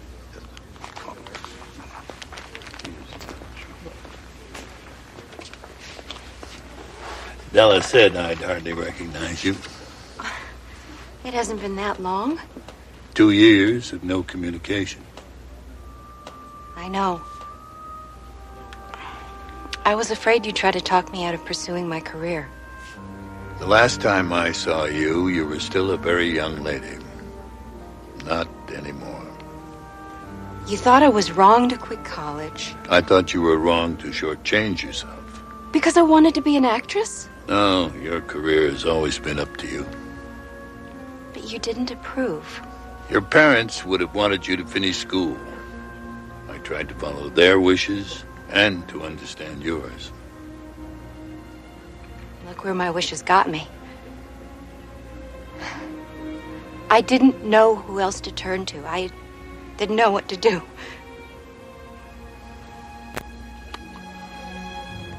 Lieutenant?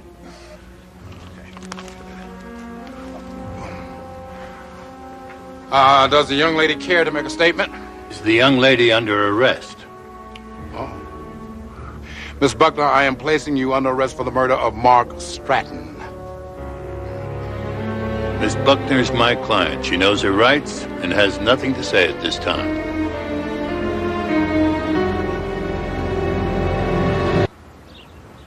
Your Honor, the defendant has no family in this community and no professional ties to keep her here. This murder is not a crime of passion. It is an extremely calculated and devious crime and suggests that the person who committed it... Your Honor, my distinguished colleague forgets that this is a bail hearing, not a trial. Mr. Mason is, as always, perfectly correct, Your Honor. The reason I emphasize the nature of this crime is that it reflects on the likelihood that the defendant will flee the area. State requests bail in the amount of $1 million. If it please the court, Miss Buckner is highly regarded in her profession, has very strong ties to this community. The amount of bail is unjustified. Bail is set at $100,000. It's very late. We will recess until tomorrow morning.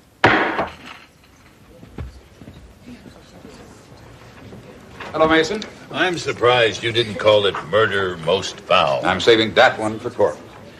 My wife is a great fan of yours. If you hurry, you can make the 6 o'clock news. Then I'll hurry.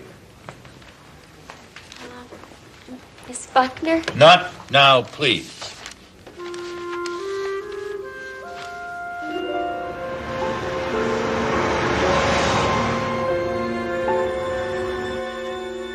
How's Chris? Oh, she's fine. We checked her into the Park Lane Hotel. Chris threatened Mark Stratton in front of 5 people the day before the murder. Evan King, the producer, Mimi Hoyle, a production assistant, Charlotte Grant, Stratton's fiancée, Sandra Drake, and Alex Straub. Who were the last 2? Well, Sandra Drake plays Aunt Margaret on Mile High, Barry. Alex Straub is Judge Henry, and Charlotte Grant is an attorney. Oh, and Mark Stratton played Billy Clavin, and Chris was Janie Stockwell.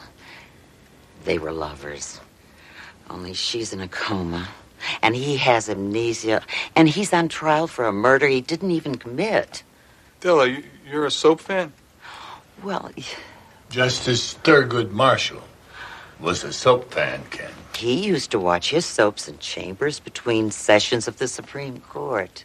Della, find out from Chris about the people who heard her threats to Mark Stratton. Right. Ken, get permission to search his house. Brock and his people have already been through the place.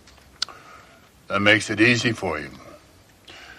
When I'm through here, I'll talk with Mort Aberdeen. Who's that? The security guard that placed Chris at the studio the night before Stratton's murder. I'll tell him he should have had a career in soap opera. And nobody, Mr. Mason. Nobody went in or out that night except Chris Buckner. You keep a log? Yeah, the DA's got it, but I can tell you what it says. That might help. Well, the studio closes at 7 o'clock. Everyone's out by 7:15. I was working the night shift, so that's when I came on. I did my rounds, and Miss Buckner got here a little after 8, and she left 20, 30 minutes later. About 8:30 or so. That's it. Could someone have possibly entered the studio without your knowledge? Oh, no, look. We've got 4 gates. After hours, 3 of them are locked with electronic alarms wired to a central office, and the 4th gate, the main gate, has a 24-hour guard. That night it was me. Who keeps the keys to the other gates? Well, there's 2 sets of master keys. One's at a safe in the security office, and the other's at the main gate. And you can't make dupes. I assume the clock you use to keep your log is accurate. Oh, yeah. I use the main time clock. I set my watch by it. Where would I find the production assistant, Mimi Hoyle? Well, she's probably on the set. They're taping next week's shows. Thank you for your help, Mr. Aberdeen.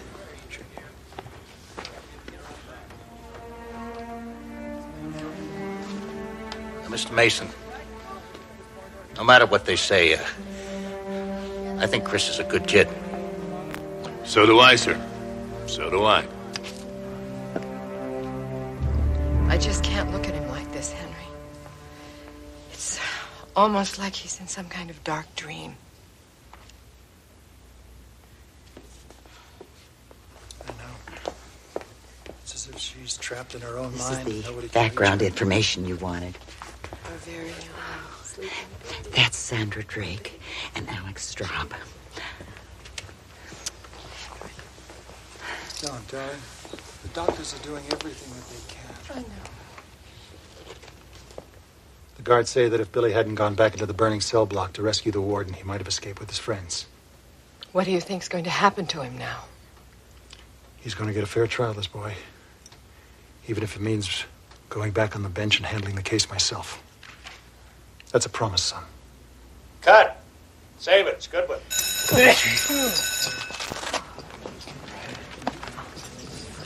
He has a mustache. That man doesn't look anything like Mark Stratton. So?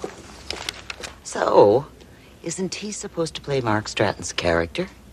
Yeah, what happens to the play when he takes the bandages off? Miraculous. They say it was plastic surgery. Happens all the time. Who are you? Della Street. I work for Perry Mason. Come, I'll introduce you. Who's Perry Mason? I'm a lawyer. I represent Chris Buckner. Perry, this is Mimi Hoyle. May we have a word? Excuse me. I'll just watch over here. Places, everybody. We're going to make one. You told the police Stratton had a new kit delivered the day before the murder. That's right. It came at the end of the day. Which means the switch could only have been made sometime that night or the next morning.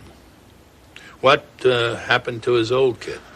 I don't know. I think Mark said he lost it. Look, I have a production meeting in 5 minutes. How long have you been with Mile High, Miss Hoyle? 3 years. People who work together on TV shows often become like families, don't they? Sometimes. And, as in any family, it can be hard to keep secrets. I guess. Miss Hoyle, I want to ask you something very personal. I wouldn't ask if Chris Buckner's life weren't at risk. Okay, so ask. Did you have an abortion several months ago, and did Mark Stratton pay for it? All right. How long were the two of you lovers? For about 2 months when he first started the show. I thought it was true love. Guess I've been working on these soaps too long. Was the abortion his idea? He said the timing wasn't very good. He said that there would be plenty of opportunities to have children when his career got going. He said a lot of things, and then he dumped me. He also said that if I gave him any grief, he'd have me fired. I suppose when you heard he was going to marry Charlotte Grant, it made you pretty upset. Angry, even. What do you think? Angry enough to kill him? Yeah. But I didn't do it. Anyway, I couldn't possibly have switched those allergy kits. I wasn't anywhere near here that night. Where were you? The Appaloosa. It's a country western bar on Fairmont. I'm there every Monday night. You can ask anyone. I don't care. Ask everyone. I intend to.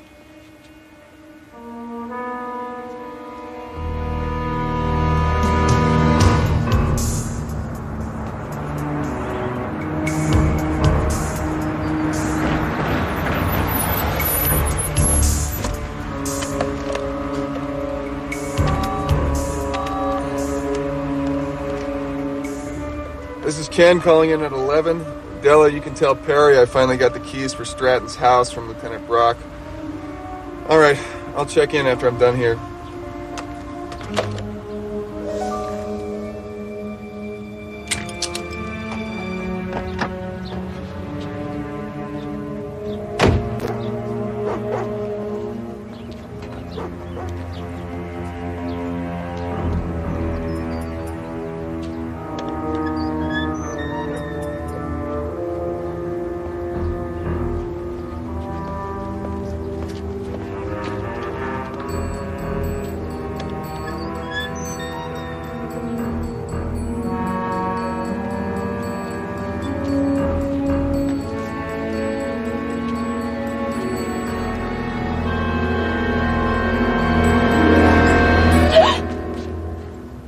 Gave me a scare. Who are you? What are you doing here? Hey, the police. I didn't mean to do anything wrong. I just wanted to see where he lived. Billy Clavin. Mark Stratton. Boy, slow down. I came up the driveway and then the gate was open, so I came inside. And then I heard this noise inside, and then you came along and scared me up to death. What noise inside? Wait here.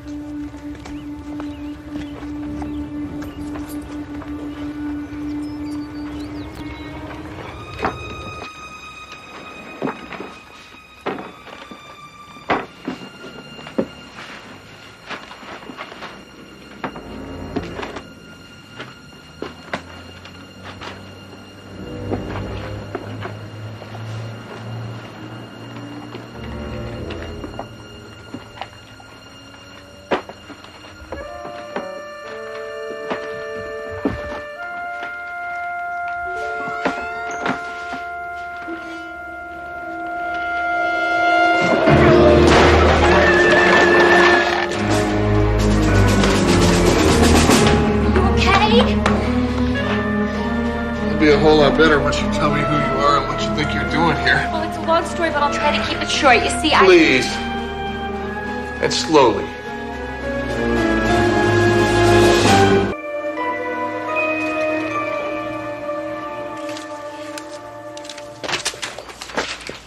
Wow. Hey. Why don't you just go home, okay? I can't. I still have 10 days left on my vacation. Hi, I'm Peg. Peg Furman. Ken Lance. Listen, I'm sorry about creeping around outside, but sometimes I get carried away. I noticed. Well, it's just that I wanted to see where Billy Clavin, Mark Stratton lives. Really? Why's that? Because the people on Mile High live such interesting lives. The characters and the actors, too. What about yours? Oh, my life isn't so uninteresting. I have a wonderful family, and my sister has these two great kids that are like my own in a lot of ways. I look after them. I make clothes for them. Sometimes I forget that they're not my own kids. So when they go on vacation, I'm sort of at loose ends. I know what you mean. I used to get too wrapped up in my work. You got to take time for yourself. Exactly, which is why I wanted to take this fantasy vacation, see my favorite show in person, meet the stars.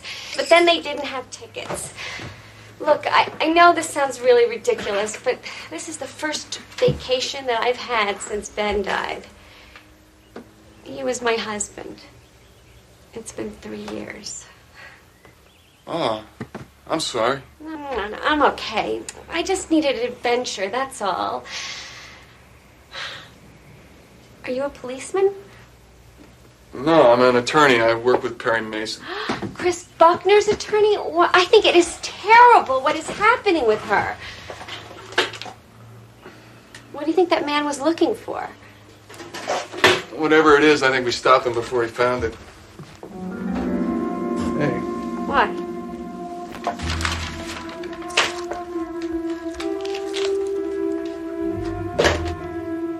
It's a key to a locker at the bus station. Is that a clue? Maybe. Okay, then let's go. This is a murder investigation. I can't let you get involved. But you don't know what the guy looks like who hit you, and I do. So let me help until we spot him. Okay, but you do what I tell you, and you stay out of the way.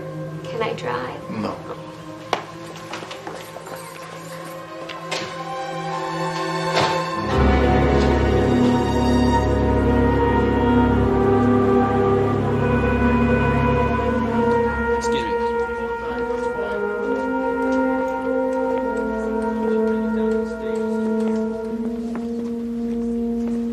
Mason, how nice to see you.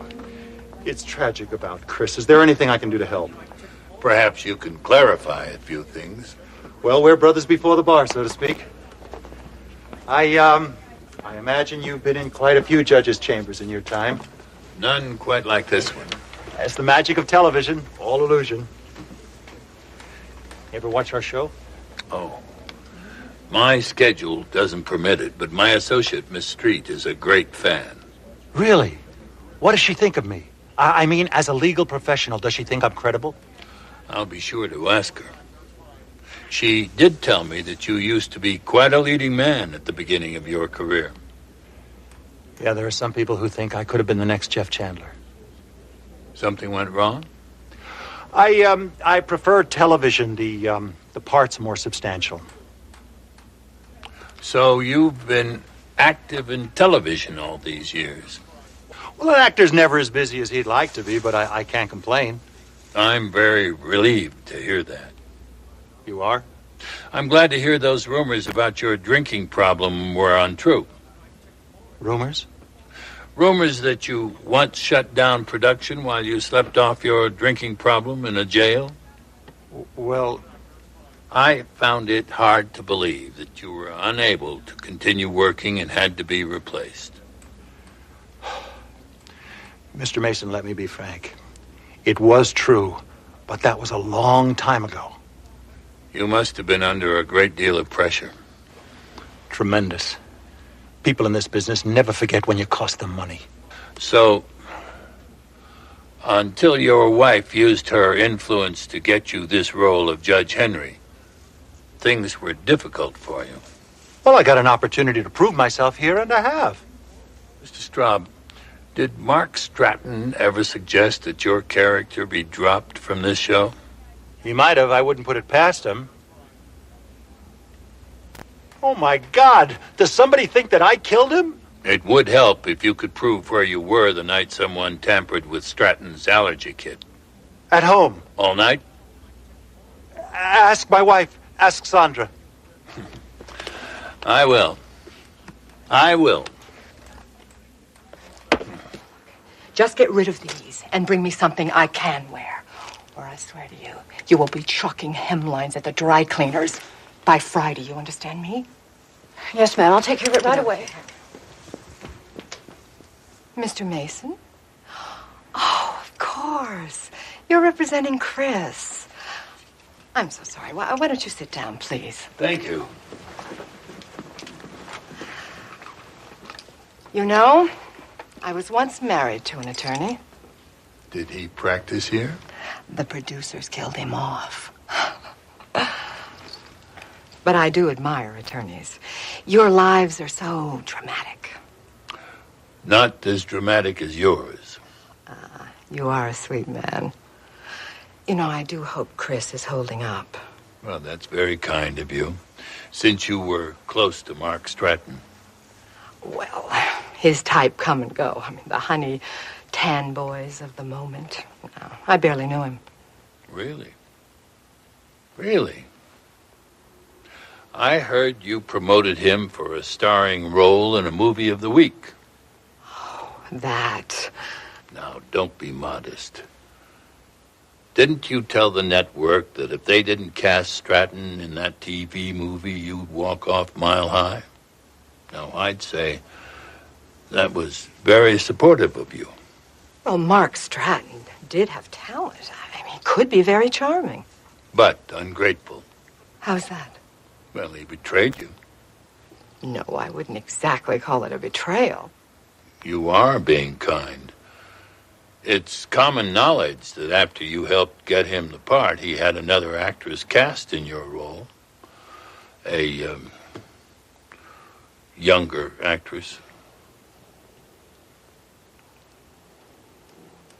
Mark Stratton did play me for a fool. And everybody knew it. Everybody but me, of course.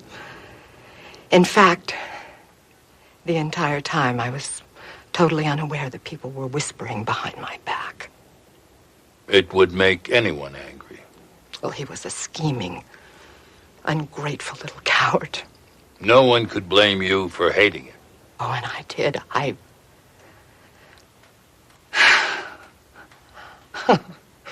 Come on, Mr. Mason. I did not kill Mark Stratton. I mean, surely Alex told you. He told me that you were together at home that night. Together at home all night. That's what he told me.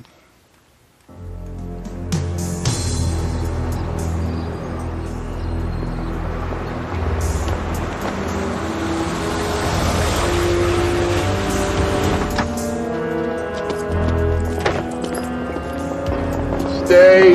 Ken.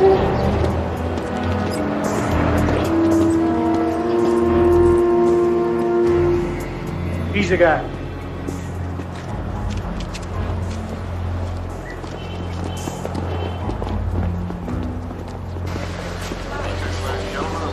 Grand Junction is now loading Gate 3. Along the Grand Junction with stops in Lakewood, El Rancho, Georgetown, Dillon, Vale, Eagle, Glenwood Springs, Lambeau, Parachute, Dublin, and Grand Junction. Now boarding at Gate 3. All aboard, please.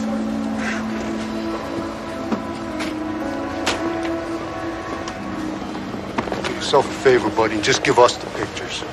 What pictures? Be that way. Pictures you have in the briefcase that you stole from your partner. Mistake, I'm an attorney. Yeah, my ex-wife had an attorney.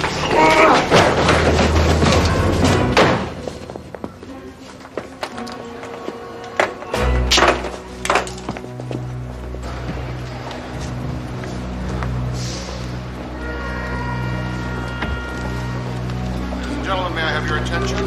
Your express bus to El Paso is now boarding at Gate 1. Ken! Ken! Okay!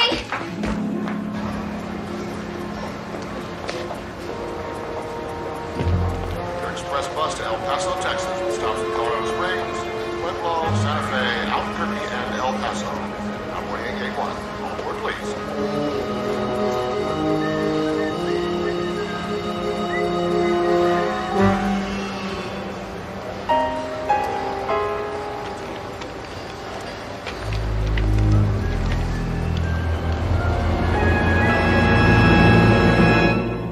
Don't worry, Ken, he's almost done. I think somebody died in here. Gentlemen, may I have your attention? Express bus to El Paso, Texas. Hey, you know you're gonna have to pay the bus company to replace that lock. Okay, how much? About $20 would cover it. Here, thanks a lot. This is the men's room, isn't it? Guys who snatched the briefcase, where'd they take They it? gave it to the guy we saw at Mark Stratton's house. Then he took a bus. Well, what bus? Where'd he take it? I don't know. I was. Oh, great. No! No, I do not want to write him out. Billy Claiborne's murder trial is our hottest storyline right now. Network, just be a minute. So he's dead. We can work with it. Plastic surgery. Get it? We keep our new guy wrapped in bandages a couple of weeks. By the time the rags come off, nobody will even remember what Stratton looked like. Yeah, you got it. You work for Perry Mason, right? Della Street. Sorry to keep you waiting. Oh, no problem. It must be very difficult being a producer of a daily TV drama. After 15 years, I order my antacid by the case. So, about Chris. You think Mason can get her off? Oh, she's innocent. Mr. Mason is planning on proving that. Whatever it takes. How can I help? Well, we'd like a tape of Mark Stratton's last scene. The killer kiss? Mm-hmm. You got it. Thank you. Ellen, tell Post we need a cassette of Monday's work print for Mr. Mason. You can sign for it on your way out. Sign for it? Oh, security. Studio's got problems with pirates stealing show tapes before we air them. Must be very expensive for the studio. You have no idea. Anything else you want, you let me know, all right? We need Chris back here. She's terrific. If she's terrific, why did you cut her part? Look, I don't have time to explain the business to you right now. So if you'll excuse me.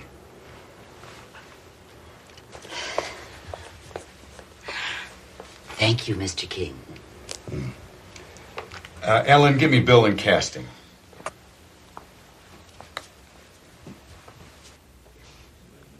Yes, I did. I tried to talk to him about the case, but he cut me dead. Jones there with you? Yes, absolutely. Okay. Stand by in King's reception room. Right.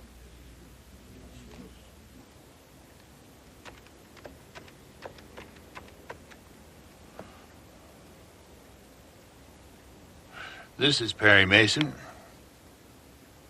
I'm sure he's busy. Tell him it's about the network not renewing his contract. Of course I'll wait. Just what is this about my contract, Mr. Mason? A few questions first. If you needed Chris on the show, why did you cut her part? That was Mark's idea. But you went along. You don't argue with the kind of demographics Mark had, not if you want a hit show. But now that he's gone, you need Chris. Cold hard fact. Losing Mark cost the show momentum. But it saved you quite a lot of trouble, didn't it? What trouble? Is it true he was pressuring the network to drop you when your contract came up? And that he wanted to take over the show completely? I don't think I like what you're suggesting, Mr. Mason. No, you don't have to. Where were you the night someone tampered with the allergy kits? The night the police said somebody poisoned the allergy kit, I was at a network meeting in L.A., and I didn't get back till the next morning at 7. You can check it out. I will. Now, would you please go to your office door and tell Miss Street we've concluded our conversation? Sure. Thank you very much.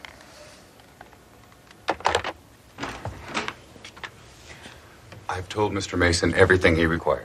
Oh, good. I'd like for you to meet Miss Jones. Oh, I'm sorry. I'm not interviewing actresses just now.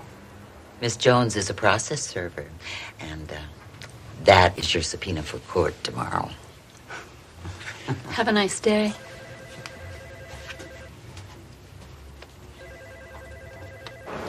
I get a couple hundred people through here every hour buying tickets for all over the place. But he was just here 10 minutes ago. This guy you're looking for, what does he look like? 6'1", sandy hair, mustache, carrying a metal briefcase. Kind of big guy, wearing a light striped western shirt. That's the guy. Yeah, bought a one-way ticket to Cedar Grove, bus 52. Left about 18 minutes ago. Catch him in my car. Thank you so much. What do you want?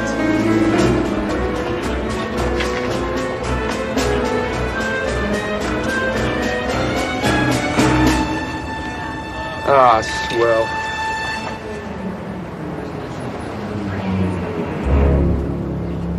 One more question, Cruz. Were there any other cars on the lot that night? I don't know. I didn't look. I wasn't expecting to be arrested for murder. Thank you, Dylan. Chris, we go to court in the morning. How do you feel? I don't know, Perry. Now, look. You've always been a fighter. So fight now. This time you'll have Della and me fighting right beside you. Thanks. Okay, you get some rest. Good idea, Counselor. I'll take Chris back to her hotel.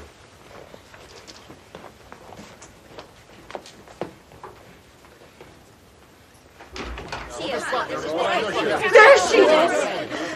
My God, Charlotte. She killed my fiance. I loved him, and she killed him. Perry. Miss Buck, Mike Winter, Mountain States Entertainment. Ladies and gentlemen, my client has no comment. If you want the whole truth, come to court tomorrow. Now, this is a private office. The outer door is there. A little faster, please. Miss Grant, may I have a word with you? Della, where's the grant file? It's on the desk right there. Please take Chris into Ken's office. When we leave, we'll take the back elevator. Fine. Come on, Chris.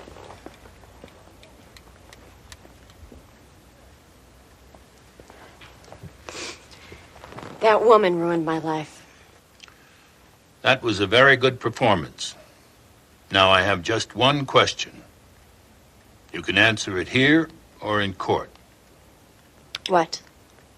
How did Fitzpatrick feel about your engagement to Mark Stratton?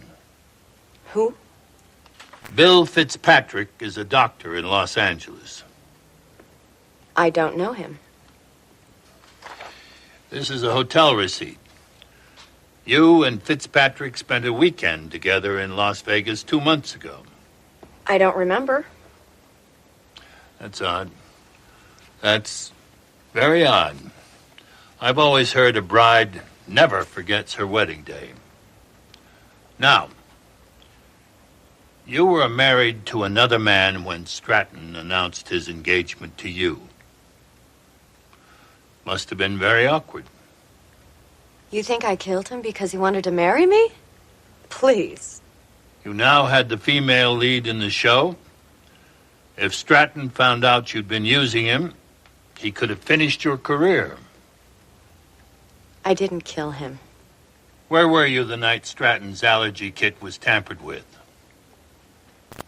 With Dr. Fitzpatrick. He had come into town for a couple of days. Did anyone see you? No.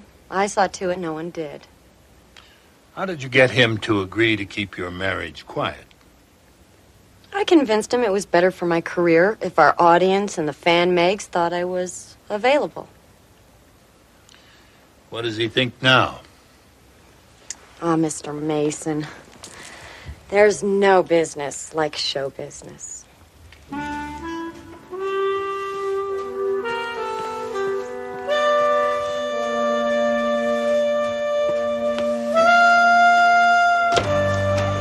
Miss Grant, if I could just have one more moment, please. Yes, now, Mark Stratton was your fiancé, is that right? Yes. I'm just devastated by all of this. I just can't.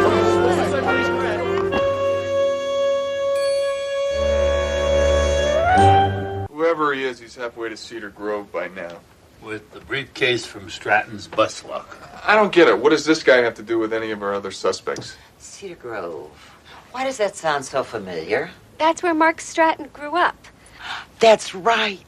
I read it in Soap Season Digest. Soap Season Digest? I read it in the dentist's office. The May issue. Mark grew up poor in a small town, but he never gave up his dream of stardom. Cedar Grove, see? Okay, Ken. Next stop, Cedar Grove. When do we leave? We don't leave. I leave. You go home. Mr. Mason, I was outside the studio the night before it happened. I was on the set when he died. I was even at his house. Perry, I got a long drive. The man who was at the house who took the briefcase, Ken, doesn't know what he looks like. But you do. Great.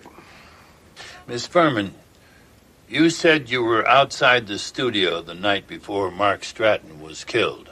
Yeah? Did you see anyone from the cast or crew enter the building other than Chris? No, just Chris. Were you there all night? No, not all night. I had to move my car a couple of times when the police drove past. Did you see anyone else enter or leave the building? There was a delivery truck. It pulled up to the gate just when I had to move my car. Delivery truck, what kind? It was a film lab, Central something. I just got a quick look before I had to move my car. Is it important? I don't know. Be careful, both of you. Bye, Perry. Bye, Dylan. Bye, Ken. Suspects. I checked on all their alibis.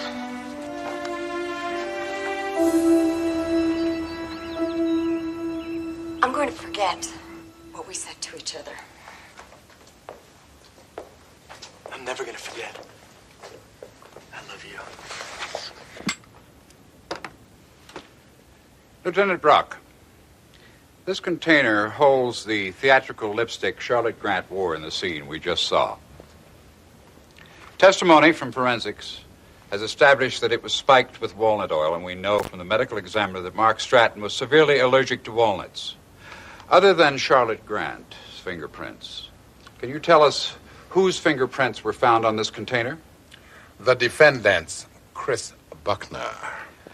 We already have been told by the medical examiner that the fatal dose of walnut oil was in an injection given by the victim to himself.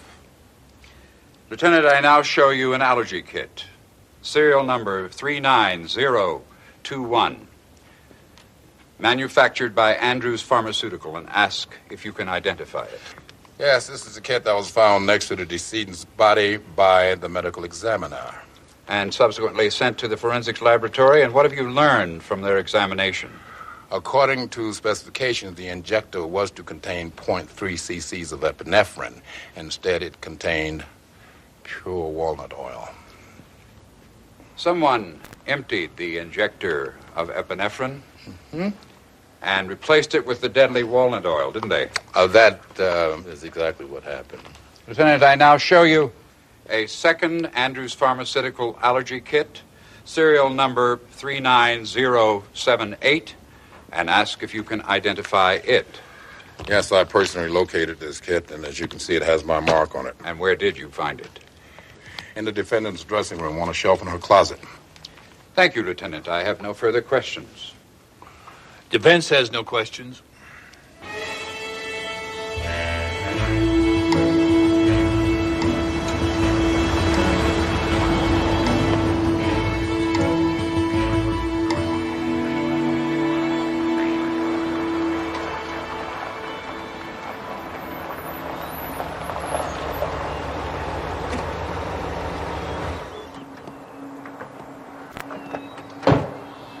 Hey there. You all right? Yeah. Hot day. And worse.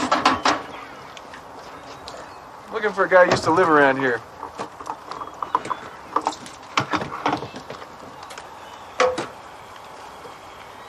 Mark Stratton. Folks owned a place out the West Road. You still there? Died 5 years back. What kind of guy was Stratton? No worse than some. Have a lot of friends? None I ever noticed. Any enemies? What you want to do, you want to go down Main Street about 2 blocks. What'll I find there? Sheriff's office. You get any more questions, you ask the sheriff. That's 20 even. Thanks.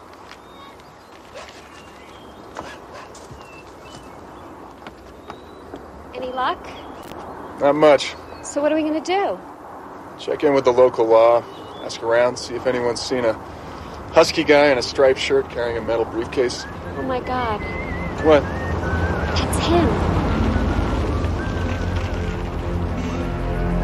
Sheriff's office down Main Street. Meet me there.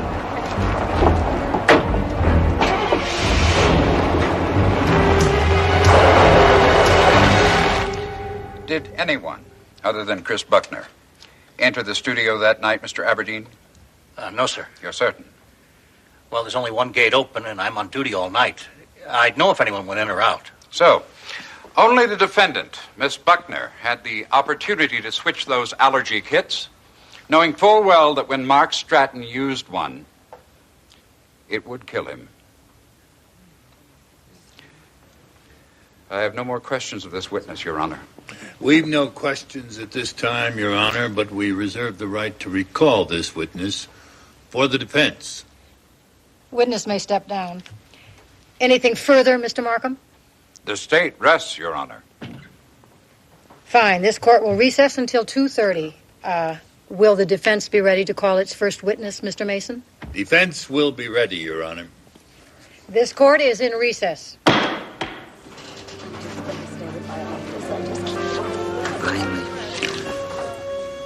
Now we have something we can use to fight.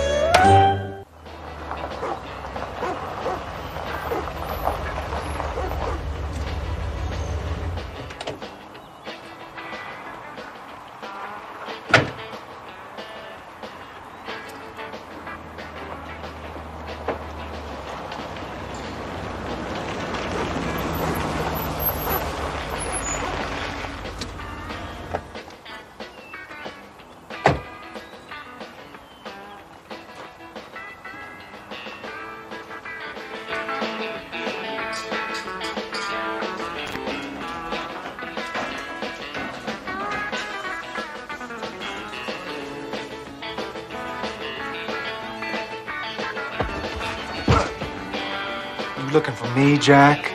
Yeah.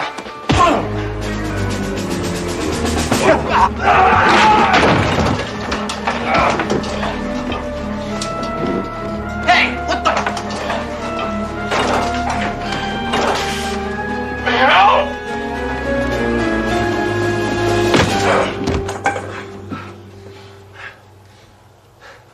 Video piracy. That a problem? Big problem. Copyright theft is theft, Mr. Mason. Whether the object stolen is a book, painting, episode of your favorite soap opera. Something that's taken, and a victim suffers a loss. Is there much of a market for stolen soap operas? An entire week's episodes, which haven't been seen in the States, can net the seller $30,000. It's a rich market. Rich market indeed. Thank you very much, Mr. King. No further questions. Mr. Markham? No questions, Your Honor. Witness is excused. Your Honor, I have here an illegal video cassette confiscated from Denver Central Video by the FBI earlier this morning. Agent Wholesome of the FBI is present in court to so testify. Your Honor, Mr. Mason discussed this tape with me earlier this morning. The illegality and confiscation of the tape, as just stated by Mr. Mason, have been stipulated, but the state reserves its relevancy objections. Bailiff, please mark the tape Defense Exhibit K for identification purposes. Thank you, Your Honor. Defense would like to call Mr. Mort Aberdeen as its next witness. Mr. Aberdeen, do you remember when we talked at the studio, I asked you if the clock you used to keep your security log was accurate, and you showed me your watch? Yeah, I told you it was the right time. And it was. What's the make of that watch? It's a Maritz. Expensive, aren't they? I don't know. It was a gift. Where do you get a fine watch like that repaired? Lord's Jewelers? In fact, they are the only jeweler in town who specializes in that brand. I guess. When I inquired about your watch, Mr. Lord said you bought it there. That true? Oh, yeah, that's right. I forgot. Sorry. Well, that's quite a timepiece for a man earning a security guard salary. How could you afford it? Well, it wasn't easy. Those are your bank records subpoenaed by my office. What? I have copies here. According to these records, you've deposited several thousands of dollars in cash to your account since the first of the year. Where did all that money come from? Well, I got lucky at the track. I call your attention to the man sitting beside Agent Wholesome. Would the gentleman please stand? Now, you recognize David Taylor, the owner of Denver Central Video, don't you? No, I don't know him. Mr. Taylor has agreed to testify he paid you $30,000 over the last 6 months to let him duplicate unaired videos from your studio after hours. Also, that you let him onto the studio lot in his delivery truck, and that you used your master key to unlock the studio production office. Well, he's lying. And that he did the rest, copying unaired episodes of Mile High, later translating them into Spanish for sale in South America. It's his word against mine. In fact, David Taylor will testify that 2 of you broke into the prosecution office the night before Mark Stratton died. You can't prove that. Oh, but I can. Your Honor. Te lo juro, no maté a viejo. Pero nadie me cree. Ni tú. Quiero creerte, Billy, pero ¿por qué no me dices dónde estabas esta noche? ¿Por qué no puedo? That scene was taped the day before Mark Stratton died. The only way Taylor could have made a copy was at the studio that night. You were away from your post, weren't you? Your Honor. Anyone could have come into the studio while you were gone. Anyone could have gone to Mark Stratton's dressing room and planted the deadly allergy kit. Anyone could have framed my client for murder because you weren't there to see them, were you, Mr. Aberdeen? No more questions, Your Honor.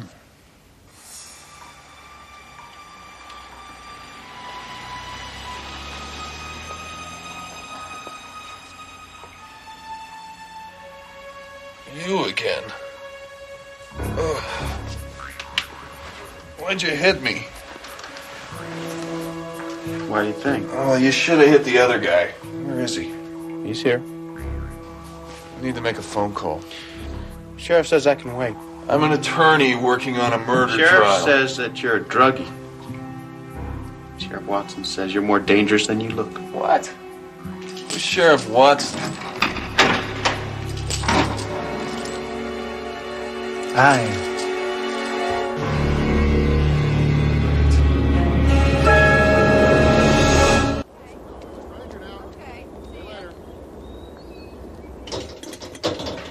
Hey! Hey! Hey! I want to make a phone call. You don't need a phone call. Well, you can't hold me like this without a charge. You got a charge. Assaulting an officer of the law. Me. I know you were searching in Mark Stratton's house. I know you paid those thugs to mug me for his briefcase. You know that, do you? Whatever you're up to, you're not going to get away with it. That's your legal opinion? Yeah. Well, I'm the law here, son. The only legal opinion that counts hereabouts is mine.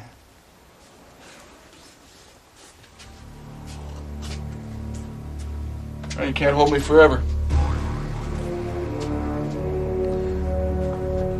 The thing about these old jail cells is they ain't too secure.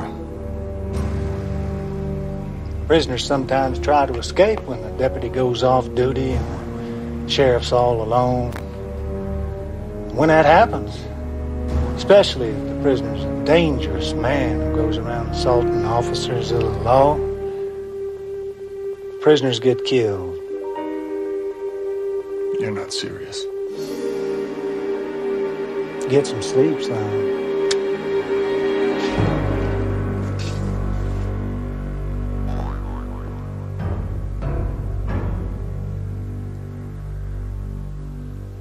You and your wife were at home the night before Mark Stratton's murder.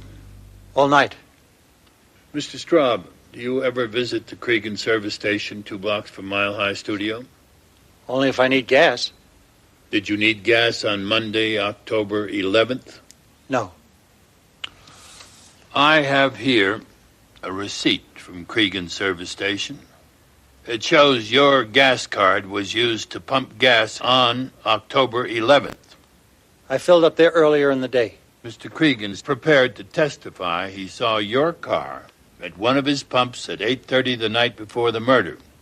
He recognized your car, a 64 Jaguar, because he'd done some work on it a few weeks ago. He made a mistake. He didn't get a look at the driver because those pumps are activated automatically by credit card. I was home. No. You were on your way to Mile High Studio, weren't you? No. Mort Aberdeen, the guard, didn't see you because he was busy stealing videotapes. You're wrong. Mr. Straub, weren't you at the studio the night someone tampered with Mark Stratton's allergy kit? No. I remind you the penalty for perjury is severe. Would you like me to show you a security videotape that places you at the studio that night? Look at me, Mr. Straub. Look at me. Now, what were you doing at the studio? I did it. I'm the one you want. I took the car. I changed the kit. I killed him. Bailiff, make that woman sit down now, or I will clear the courtroom. Mr. Straub, your wife thinks you killed Mark Stratton. She's offering herself to save you. Are you going to let her lie for you? Isn't there something you want to tell us?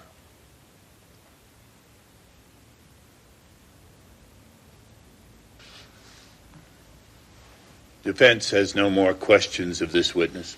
Your Honor, the prosecution has no cross-examination and moves to strike this entire testimony.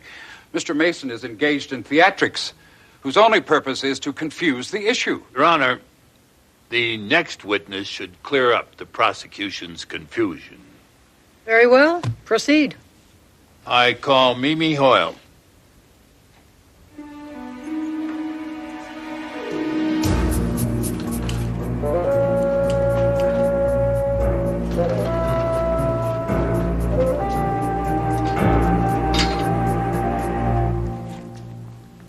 Ken, are you in there?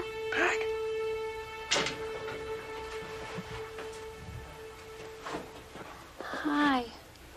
I saw what happened. You want me to call Mr. Mason? Right away, the deputy's due to go off duty any time now, and then Watson's coming back here. He's trying to spook me into making a run for it so he can shoot me.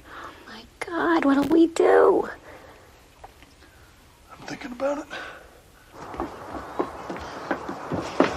Excuse me, sir. Can I have change for $1? I only have 2 quarters. Okay, I'll trade you my $1 for your 2 quarters. I need those for my cash customers. Look, I am desperate. You don't know what desperate is until you only got 2 quarters. At least you got $1. I have one. You must be living right.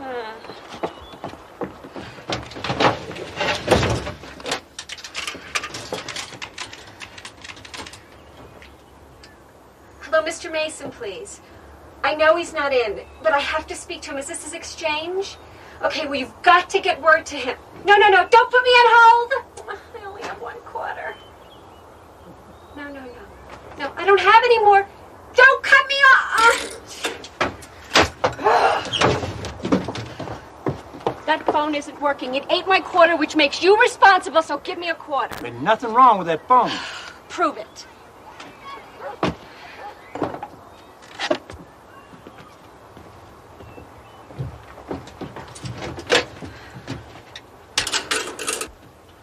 Here, see? Now, just hey. Mr. Mason, please. And don't put me on hold! The night you're talking about, I was at a country western bar. The Appaloosa. You told me you were a regular there every Monday night. That's right. But on that particular Monday night, Miss Hoyle, the Appaloosa was closed due to a power failure. But you would have known that had you been there.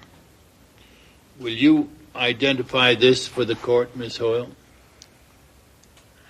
It looks like a blow-up of one of the crew time cards we use at the studio. In fact, it's your time card. It indicates you clocked in on the morning of October 11th, but never clocked out. I forgot. Did you also forget to clock in again the next morning, October 12th? I forgot. The time clock is in the guard shack at the front gate. Every crew member entering and exiting the studio has to clock in. Oh, isn't that so? Yes. The only way you could have managed not to clock in on the day of the murder is if you stayed at the studio overnight. Were you at the studio alone that night, Miss Hoyle? Or was someone with you? I was with a friend. Why couldn't you have met this friend somewhere else? Because he was afraid someone would recognize him. Your friend was Alex Straub? Yes. You and Alex Straub were lovers? Yes. Damn you. I was ready to lie for you. You always have to be the star. You weasel. I am the star. Bailiff, remove those two people from the courtroom. Don't touch me. Mr. Mason, do you have any more questions for this witness? Just a few, Your Honor. Where were you after the cast and crew left the studio at 7 p.m.? In Mark Stratton's dressing room. He had the only full-size bed. When did Alex arrive? After Mort finished his rounds, I called Alex and I asked him to meet me at the studio. He arrived at about 8:30. You were in Mark Stratton's dressing room all night? Yeah. When did you leave? About 7:30 the next morning. That's when Alex had to be in makeup. And during the time you were in his dressing room from 7 that night until 7:30 the next morning, did you see Miss Buckner enter and tamper with these kits? No. Defense has no more questions of this witness, Your Honor. Miss Hoyle, you were in Mark Stratton's dressing room until 7:30 a.m. on the morning of the murder? How many times do I have to say this? Yes. But according to this cast sign-in sheet, Mark Stratton arrived at 7 a.m. that morning. Mark always arrived after 8, and I always marked his sign-in sheet an hour earlier. Otherwise, the production office gave him grief. I see. And according to this same sign-in sheet, what time did the defendant, Miss Buckner, arrive? 7:42. In other words, you and Mr. Straub left the victim's dressing room around 7:30. Mark Stratton didn't arrive until after 8. But the defendant, Miss Buckner, was present in the studio at 7:42 a.m. Yes. So Chris Buckner would have been able to come into Mark Stratton's dressing room and switch the kits after you had gone without your knowing a thing about it. Your Honor, I need to ask for an immediate recess. Just a minute, Mr. Mason. I'm not through here. No minute, Mr. Markham. I'm sorry, Your Honor, but I need to leave court immediately. A very unusual request, Mr. Mason, but with your obvious concern, I'm inclined to grant a recess until 10 a.m. tomorrow morning. Mr. Markham? Very well, Your Honor. I made my point here. Mr. Mason?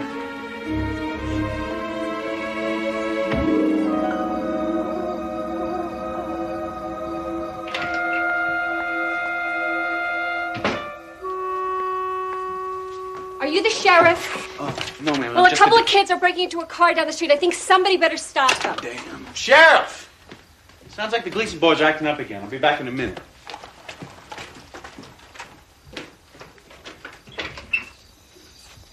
Help you, ma'am? I was just telling your deputy that... You're not from around here, are you? Who are you visiting? My cousin Fred.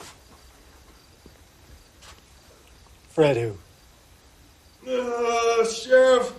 Is somebody hurt in there? You stay here. Oh, that old gag. You must think I'm stupid.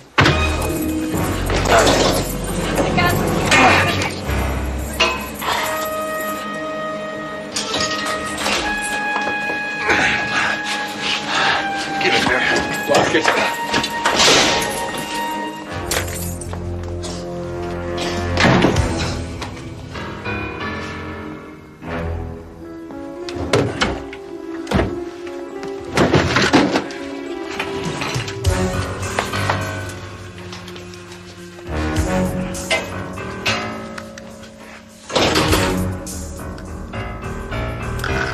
Always saying what you do is too dangerous. Well, I'm agreeing with you now, so don't you think I'm probably crazy? We should get out of here. I only said I wanted to adventure. I never said I wanted to die. Please, can we go soon? Please.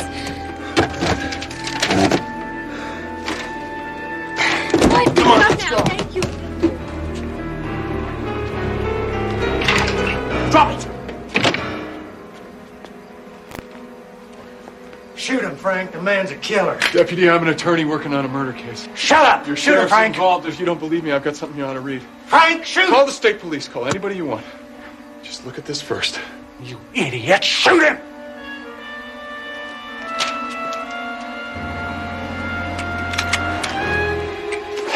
Don't you move, Jim. Or I swear I'll shoot you dead. Put it down. Down!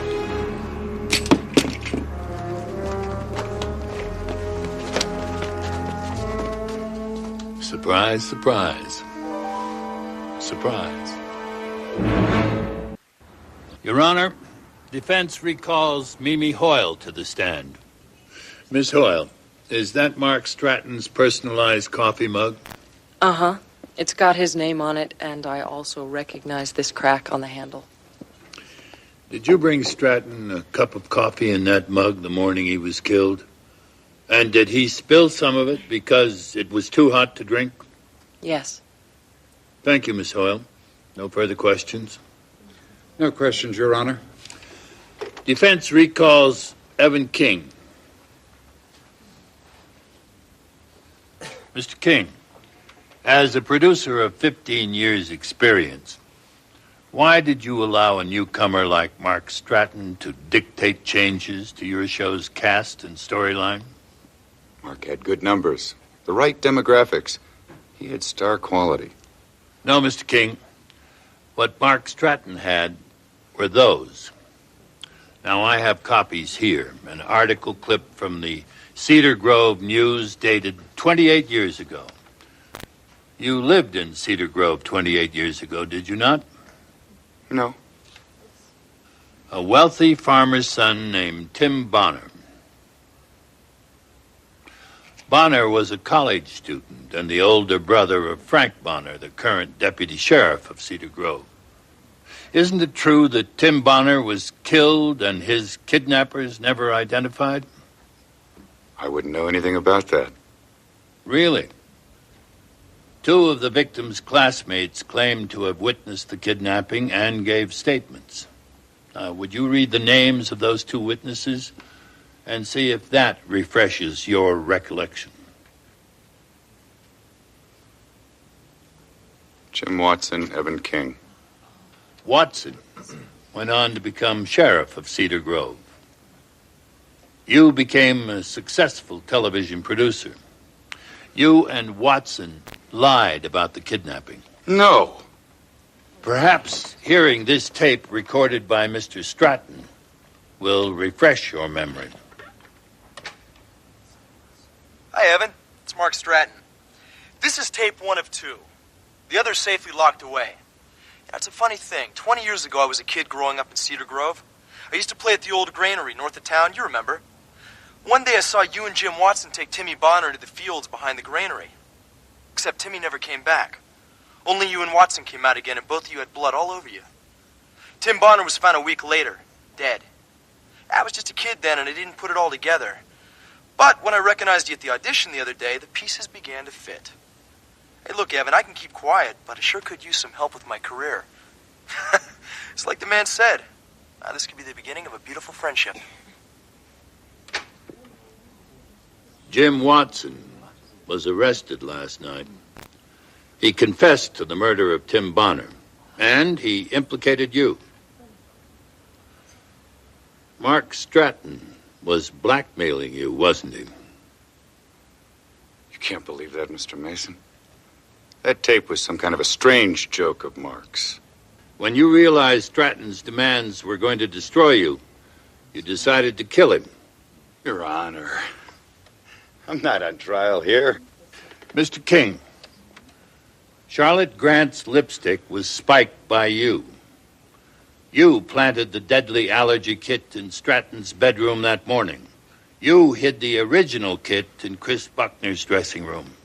In other words, Mr. King, you framed my client. You can't prove that. Any of it. As a matter of fact, I can.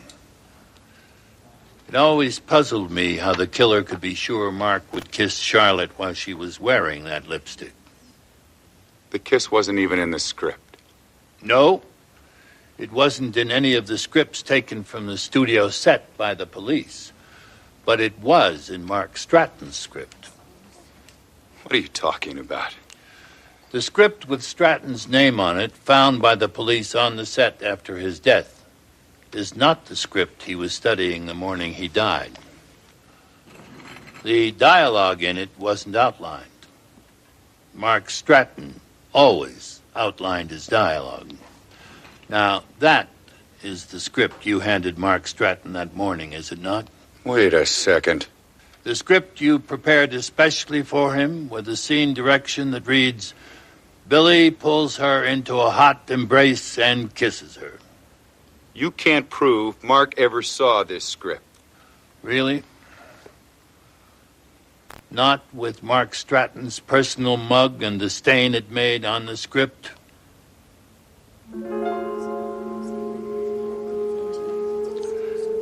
There it is, Mr. King.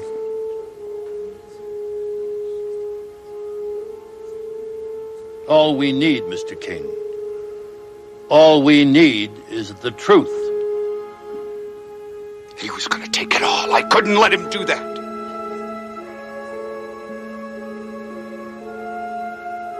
The show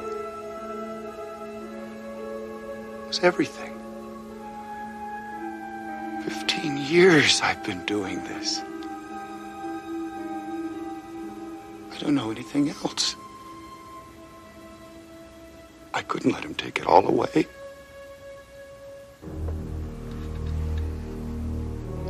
Your Honor, defense moves for a dismissal of all charges against Chris Buckner.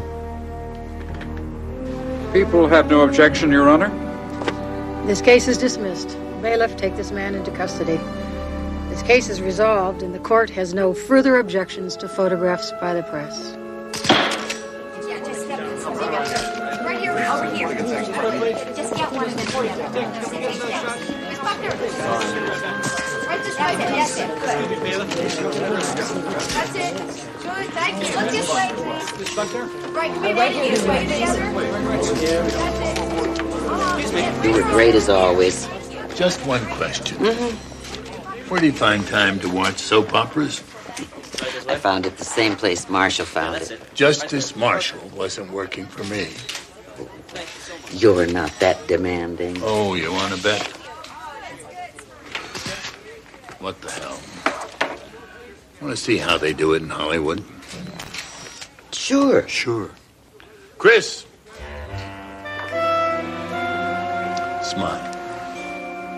Smile.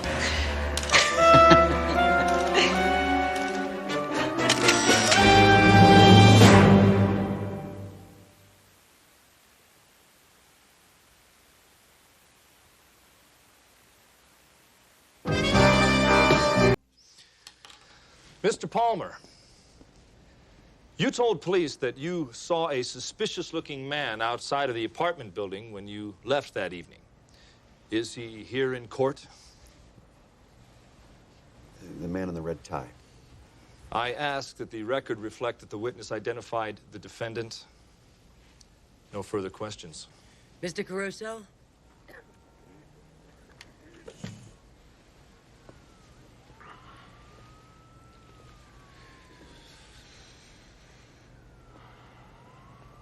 In Reading Jail by Reading Town, there is a pit of shame.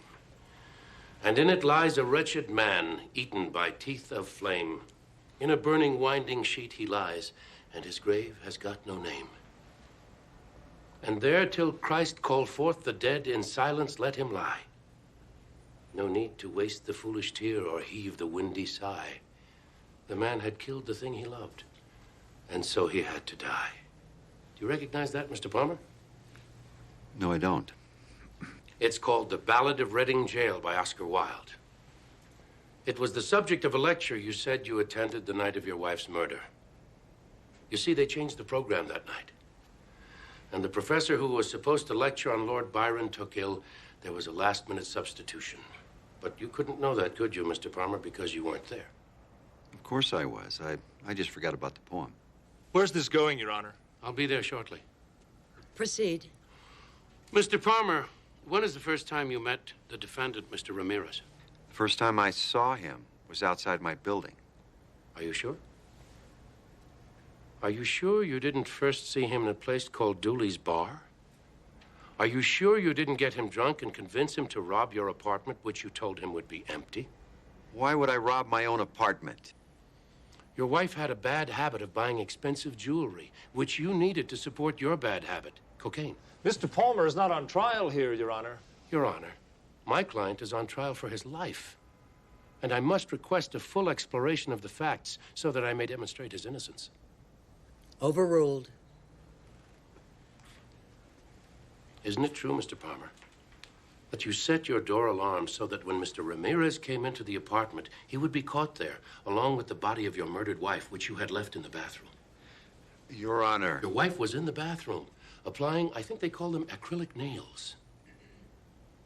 But when the police found her body, 3 of those nails were not attached to her fingers. Well, the police had their killer, so they didn't bother to look. But I did, and I found them on the bathroom floor. Defense Exhibit G. And do you know what I think, Mr. Palmer? I think you came up behind her, and when you were strangling the last bit of breath from her body, she reached back and scratched at her attacker and broke off those 3 acrylic nails. Do you always wear Turnbull and Nasser? Excuse me? Your shirt. Sometimes. Will you show the court your neck? Show the court, Mr. Palmer.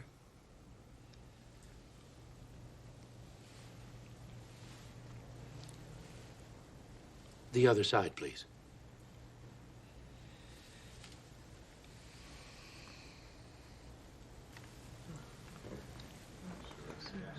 But all men kill the thing they love. By all let this be heard.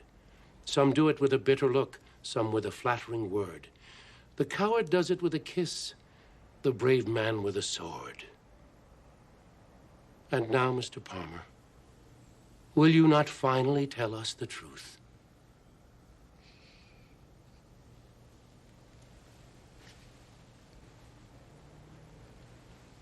Move for a dismissal.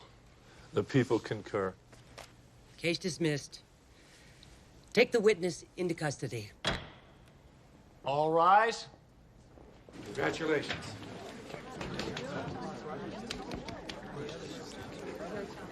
There he is. Mr. Caruso, let's get him. We just get him. It's a good fight. Did you know Ramirez was innocent when you took the case? From the moment I laid eyes on him. You can read minds too, Anthony. Do you want me to read yours? So what's next? Well, Milano, Firenze, Napoli, tutte le belle cose d'Italia, Michelangelo. Will you excuse me? I see a friend. Dee! So nice to see you. Anthony, I think I caught you at the wrong time. No. It's never the wrong time for you. How are you, my dear? David needs your help. Are you free for dinner? Yes.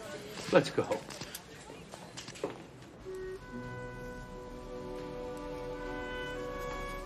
Why didn't David tell me he was facing bankruptcy? He didn't want to admit he had made bad investments.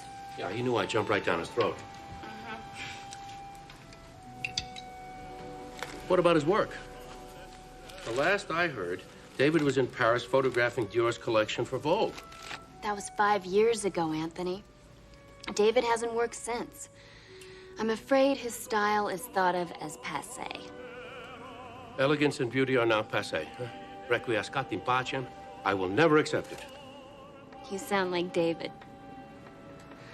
But he's had an idea that could turn things around for him. So he sent you to get me so I can help him pull off this brainstorm, whatever it is. He wants to reunite the models he made famous in the 70s and 80s. Abby, Jane, Shelley, and Nina for one fabulous session. He's not talking about photography, Anthony. He's talking about art. Contemporary art. Warhol's Marilyn ×5. He's including me, too. What do you think? I think David has lost his mind. Let me iterate the obvious. David's ex-models are also David's ex-wives. I'm the fellow who negotiated all 4 divorces. And if memory serves, Jane, Shelley, Nina, and Abby are not exactly fond of Mr. David Morrison at this point in history. But they like you, Anthony. You were as kind to them as you've been to me. They'll do it for you. I admire you, Dee. I really do. There's no other woman in the world who would want her husband reunited with his ex-wives, no matter how important, whatever the reason. I love David. I believe in his love for me, his talent, and this project. Well, David is an artist.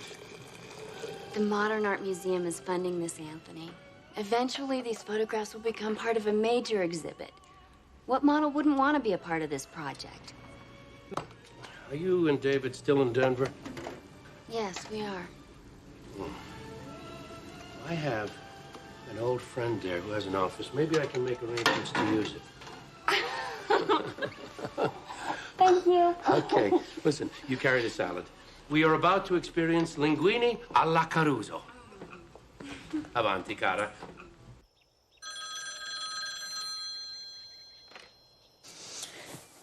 Hello, Anthony. How nice to hear from you. Yeah, I suppose I could come. You want me to fly out Wednesday, October 3rd? Anthony, why do you want to see me?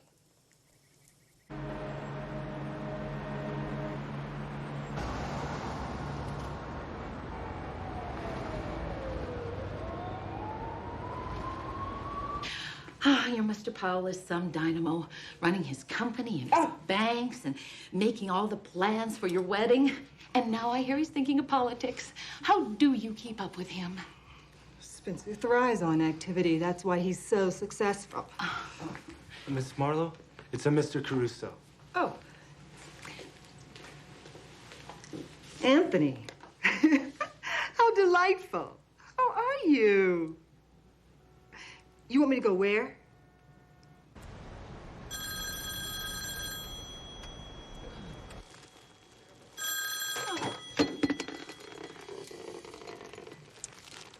Hello. Anthony? Yeah? Oh, sure. Sure, I'll come. Anthony, can you loan me some money, please?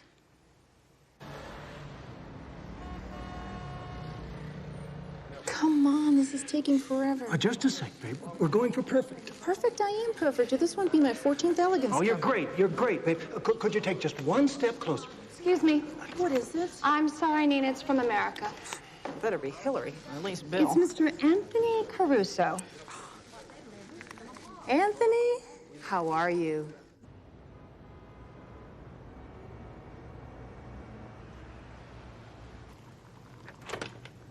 Morning, Della. Morning, Ken. You never told me you had 20 admirers. Oh, they're all from Anthony Caruso. The Anthony Caruso? Mm-hmm. Oh, wonderful man. What's he doing sending you flowers? Well, he's going to be using the office while Perry's in Washington. Oh, I can't wait to meet him. What's he like? Like that.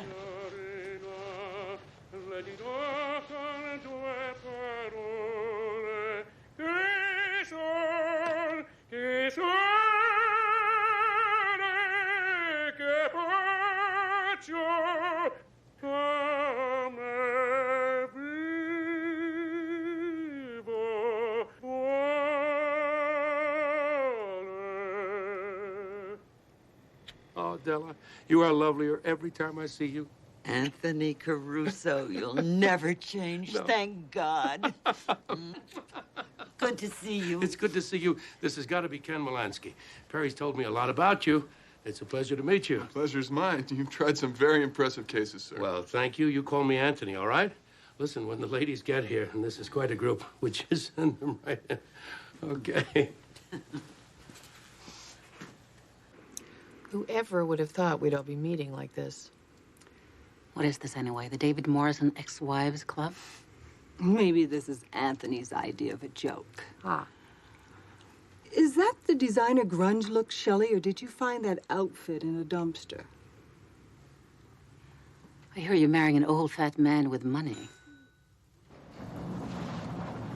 What else can she do? Her exercise video bombed. Darling, I've heard Elegance fired you. Hardly. I made them fire the director. Hey, did they have videos back in your day? What's so funny, Abby? Us, all of us, bitching away at one another. Meow. The last time I saw you, you went for my throat. You mean when I caught you in bed with David? Well, you couldn't hold on to him. Neither could you. Cat fight. Excuse me, ladies. Mr. Caruso is waiting for you.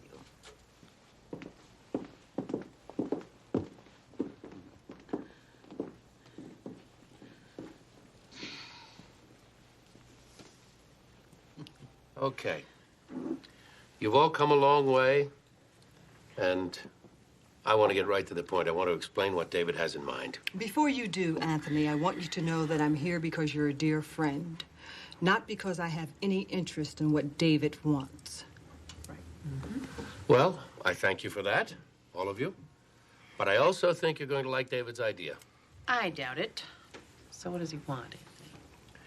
David wants all of you to join him at a photographic retrospective funded by and exhibited at the American Museum of Modern Art. Well, if David wants me to do this, it's going to cost him. I mean, Anthony, even you have to admit, David treated us like something he'd scrape off his shoe. As you may have guessed, David is broke. And no one knows better than I how difficult a man he is. He's been my friend and client for 20 years. I don't want any part of this. I'm going to ask you to consider something, all right? Think back when David was the #1 guy in the fashion industry. He took each one of you from obscurity and made you famous. So the money, the success, the glamour, the fame is all due to David. David's a louse. Far be it from me to talk you out of your feelings. But on the other hand, who but David could offer you the opportunity to be in the American Museum of Modern Art, immortal?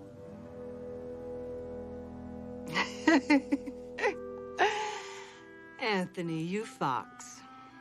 You're saying David is going to immortalize us. All right. I'm going to take a chance here. I'm going to go out on a limb. If you won't do it for David, will you do it for me?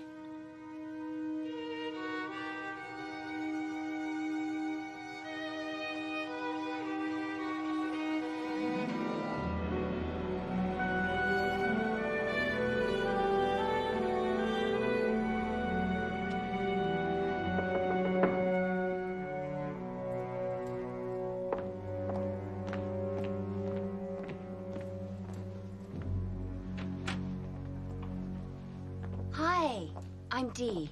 I remember. We're all experts on David's marriages. It's a club you can't quit. I just want to get this over with.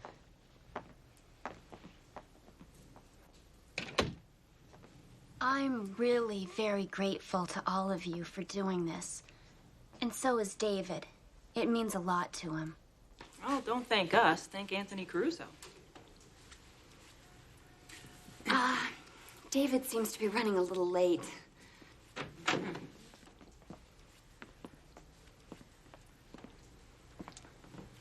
Witches of Eastwick, that's what you look like.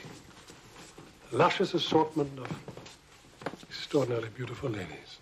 Hello, darling. Hello, Shelley. You're still angry with me?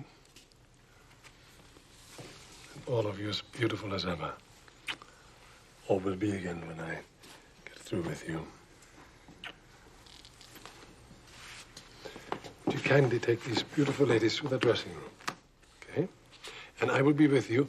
I'm just going to prepare the shoot. I love you.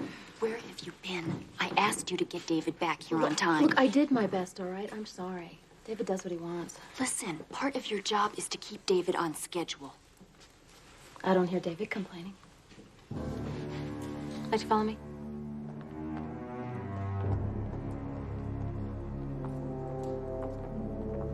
Keep an eye on her, darling.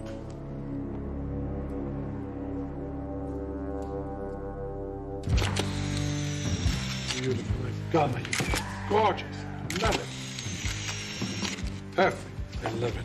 I love it. Just right, just like that. Please stop doing that, okay? Absolutely gorgeous. Oh, my God, the memories this brings back. Will you stop doing that, please? Beautiful. I love it. Here, there we go. Now, move a little bit more to the left over there. Married to all of you. Will you please stop doing that? You're supposed to shoot pictures of me working, not getting in my way, all right? I'm sorry, Mr. Morrison. Did you say you study photography? Yes. Then pay attention. Will you tell those idiots across the hall to turn down the music? Now, please. I'm sorry, girls. Here we go. Oh, forget it. My hip's killing me. I'm hungry. Is anybody else hungry? David, we need a break. And I need a drink. Okay. Take a break for an hour. Come back at 9 o'clock. And no desserts. Hey, Yes, my sweetheart. how we doing? We're doing very well. Why did you join them? I'm feeling awkward around them. But don't feel awkward around them. Just think of them as relatives. Okay? I got work to do, sweetheart. Make them feel at home, please.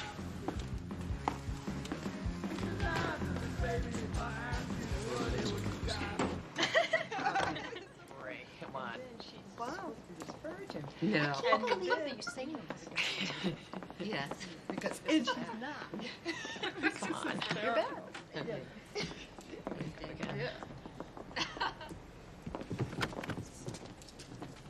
Marco, what the hell is going on? Nothing. Don't lie to me, you little tramp. Who are you to call me a tramp? Get out! Get out of here! I'm going. Look, I'm going! Go! David! Wait a second. Hold it. The red light is on. I don't care! You'll learn the negative the whole day's work. David, you're not free! Reshoot! What the hell is going on here? How could you do this to me? Do what to you? Ah, the famous puzzled look. You're having an affair with Margot. I am not. The innocent voice. Margot made it obvious. Well, then she's lying. He's lying. Where's she now? I threw her out. Come, ladies, unless you want to watch a replay of your own divorce. Wait a minute. We haven't finished working yet. Tomorrow, darling. Have a nice night, you two. I told you. Good night, sweetheart.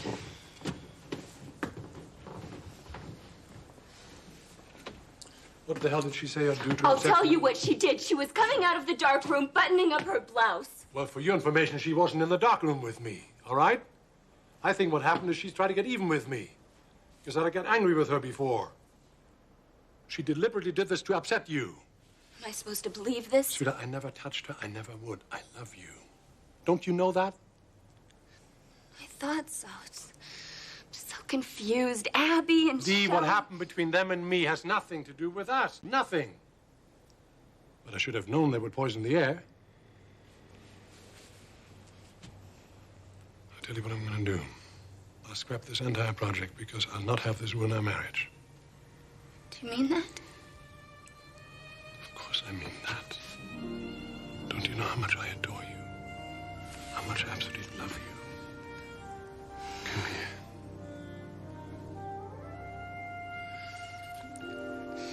Oh, David, Yes, my darling. I won't let you call off this project. It's important to me, too. My darling, it's not important to me if it comes between you and me. It won't. It won't. Are you sure? Positive. You're so adorable. You're very tired, though. I want you to go home and rest. I have some things to do in the darkroom still, And I'll be right home. Okay? I love you. I love you more.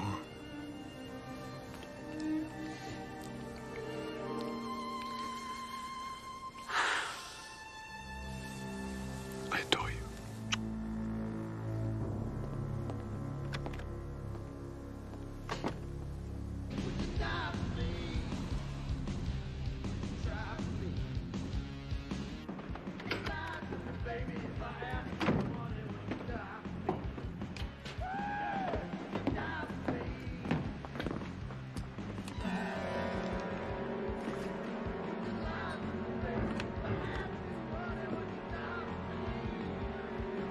What the hell are you doing here?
What's happened? Excuse me. I'm Lieutenant Brock. May I ask who you are? Dee Morrison.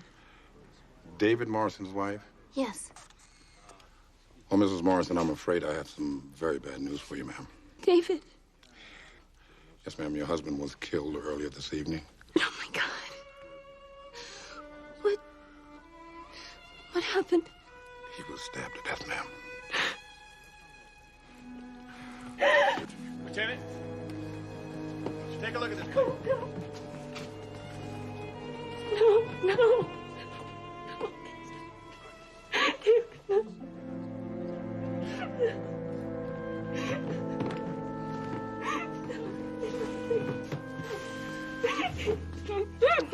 Ma'am. Mrs. Morrison. Ma'am, I'm going to have to ask you to come downtown with me, please. That's a 22 on 64 at Colfax. Lieutenant Brock. Anthony Caruso. Anthony Caruso, give me a minute. I know the name. Are you holding Dee Morrison? And charging her with murder. I have an eyewitness. No, check that. I have several eyewitnesses who say she and Mr. Morrison had a real free-for-all. I got another eyewitness who saw her leaving the studio at 10 p.m., not at 9. And my men found her blood-stained dress in the trunk of her car along with the murder weapon. Is she a client of yours? She is now.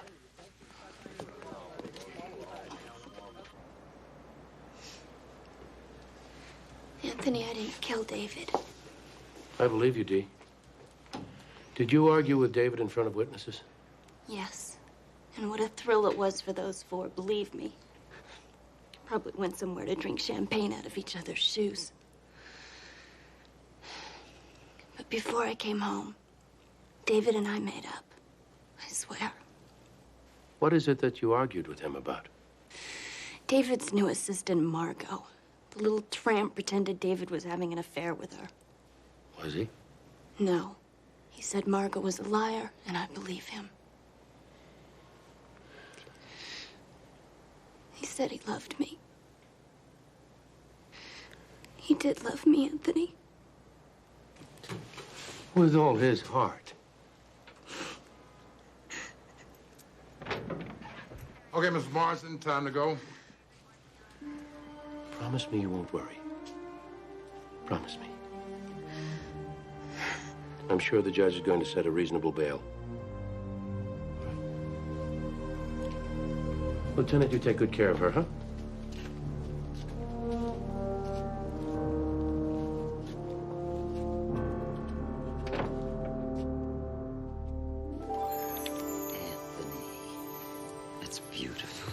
It's just a little something. I wanted to thank you both. You're welcome. Thanks for the tickets. They're supposed to be on the 50-yard line. I hope they are. So, it seems that David's ex-wives are becoming friends. Now that David isn't here to fight over. Either one of them or David's assistant, Margot, must have killed David. Let's think about what happened. The ex-wives were there when Dee confronted Margot. Margot got upset and ran out. Then the ex-wives saw Dee argue with David. Any one of them could have set her up. We know something about the ex-wives, but so far, Margot's a mystery. Why wasn't she at the funeral? And was there anything really going on between Margot and David?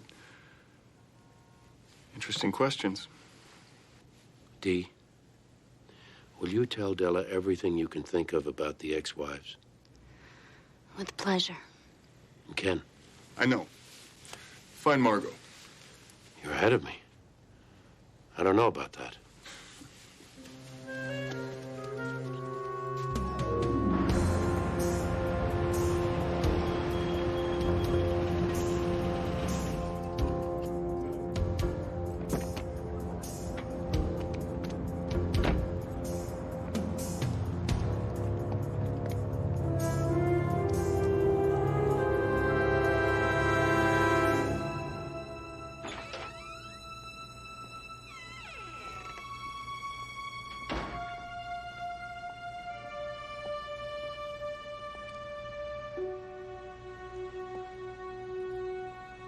Hello?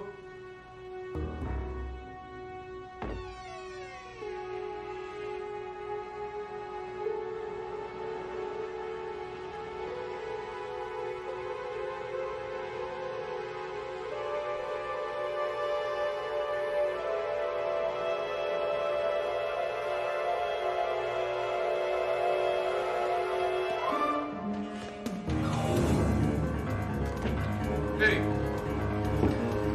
Hey.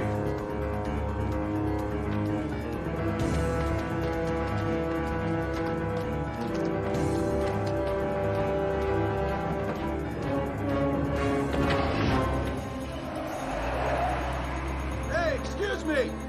Can I talk to you for a second? Hey. Hey. Hey. Hey, I just want to ask you.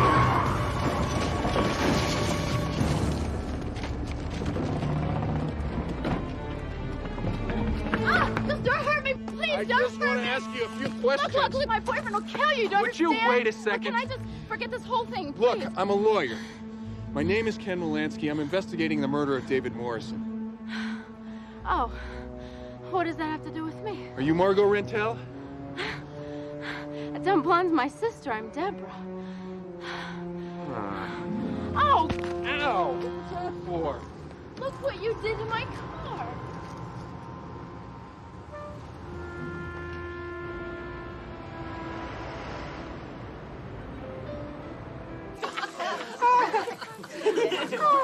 It's like Anthony to send 4 separate limousines. And champagne. And buy out the restaurant. And a gift. Yeah, but it's not like him to be late. Working overtime to save Dee, no doubt. That dip? You know, the way she killed David was really lame. You know, when I caught David cheating, I was going to send him a bottle of poison champagne.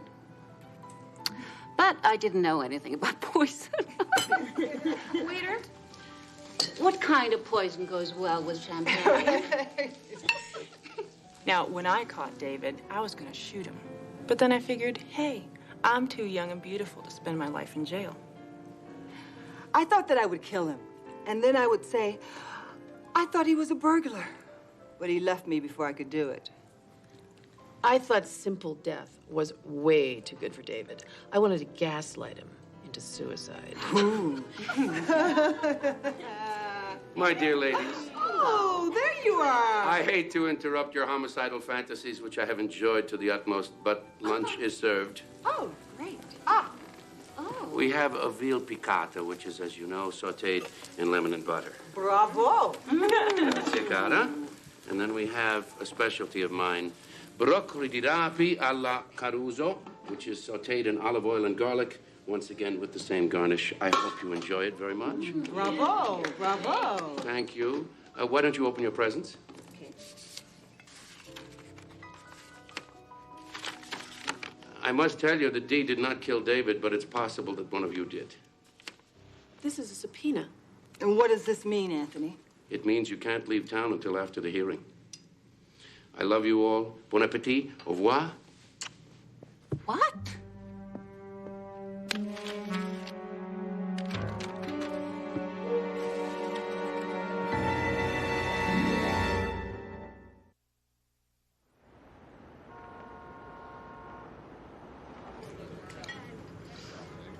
So I started singing country in some clubs in Wyoming, near Casper.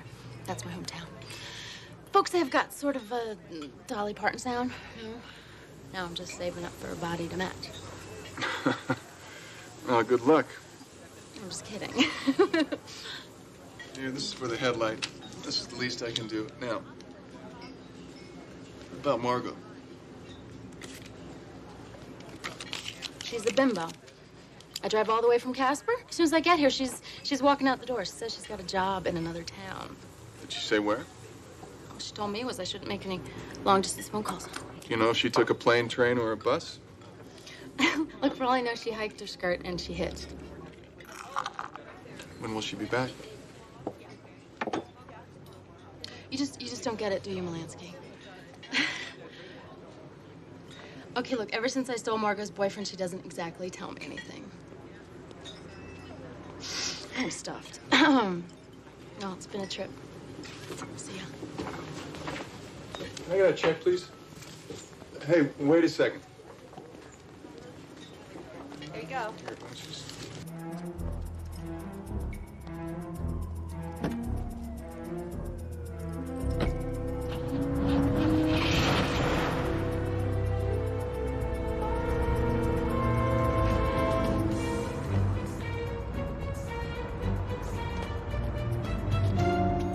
AIQ 514.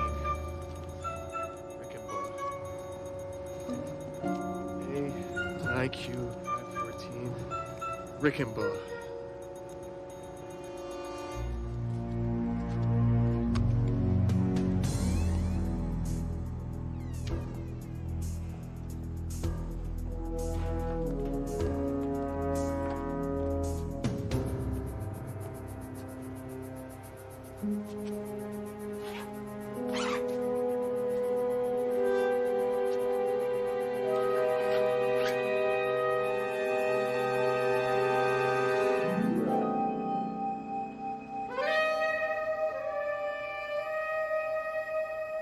Ken, where are you?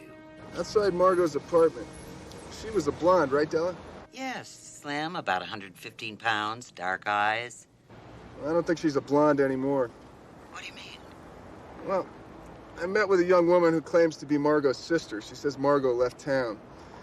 But get this, she matches the description you gave me, except she has brown hair, and I just found a blonde wig inside Margot's apartment. I'll be in touch.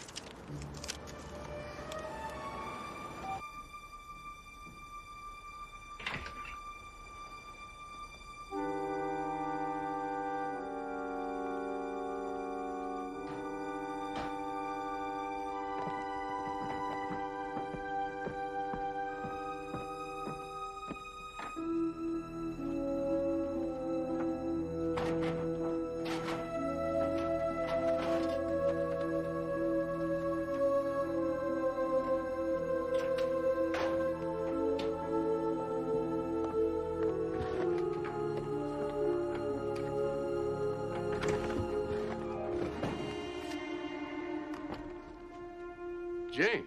Anthony, what are you doing here? Well, I'm going through David's papers to help prepare for Dee's defense. What are you doing here? Oh, I left my watch, Cartier, an engagement present from my fiancé. That's the kind of present I like the best. Sentimental and expensive. Why'd you take it off? It was snagging my stockings, the diamonds. If I lost it, Spencer would be very upset. He's got political aspirations, doesn't he? He plans to run for the Senate. And, like Caesar's wife, Spencer Powell's wife must be above reproach. That's why I can understand why you so desperately want those photos back. What are you talking about, Anthony? When you first met David, he convinced you to pose nude. Didn't you tell him that returning the photos was your price for doing the session with the other wives? That's absurd. No, it's not absurd. It's the truth. You know that. And I know that. How do you know this? I found them. I also found the notes on your conversations with David. David kept a file on me. On almost everyone, not you alone. He was documenting every moment of his life. I think he was going to write his memoirs. That rat. I want the pictures and the notes. I'd like to accommodate you, but I'm afraid I can't. Why, I thought you liked me. No, I adore you.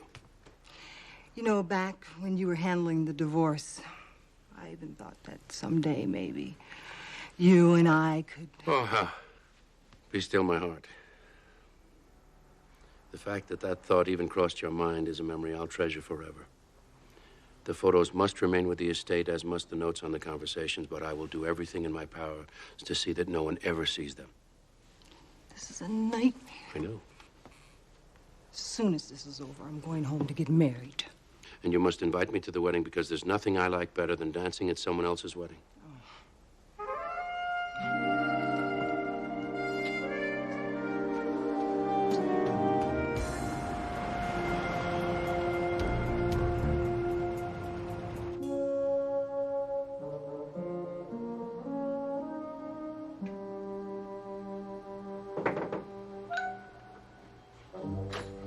Hi. Can I do something for you? Well, maybe I could do something for you. I can think of a couple things. I'm Betsy. Well, Betsy, I'm Ken Moffat. You've heard of me. You're absolutely right. I'm that rambling guy from radio station KCDM, and I am here to tell you that if the numbers on your driver's license add up to an even number, you win $25. You are the rambling guy? My purse is in the bathroom. Don't go away.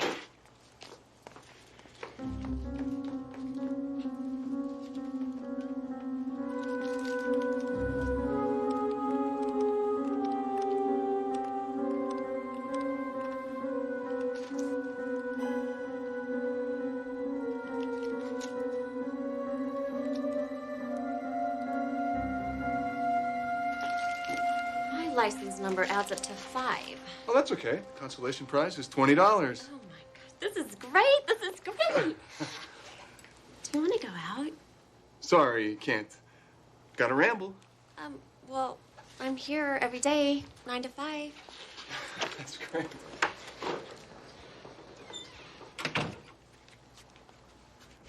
David told me I could have these photographs. Did he mention it to you?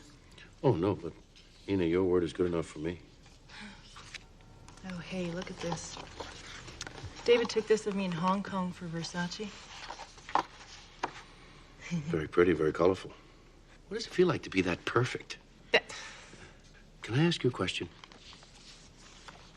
Before you came here, when was the last time you saw David? Divorce court. Has anybody ever told you that when you lie, your eyes widen? Why, did David tell you I called him? In a manner of speaking. He kept a journal, and in the journal it tells how many times you called begging him to take you back. You know, of all the ex-wives, you're the one who really loved David. Truly loved him and never got over him. No, you're wrong there, because I've never met a man I didn't get over. Except David. What if when you came here and you saw David with Dee, you realized it was hopeless? How angry would that make you feel? You don't know how I feel. Oh, but I can guess.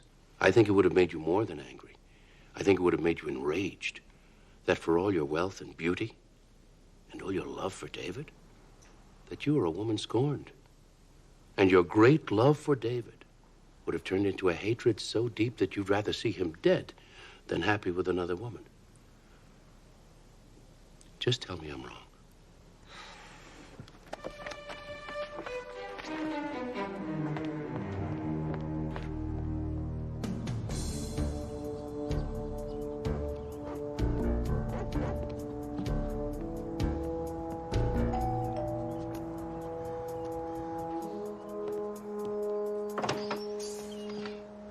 I don't want any. I'm not selling anything. Name's Molansky. I'm a lawyer. Looking for Deborah. Yeah? So am I. She took off with my car. Nice. When she brings it back, if she brings it back, I'm gonna give that little girl as much grief as she's given me. I don't blame you. Look, can I use your phone? I'll pay for the call. Okay. Thanks.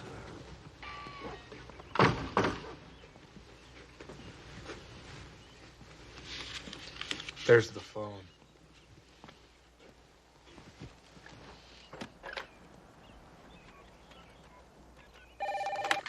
Hello, Perry Mason's office. Oh, it's Ken.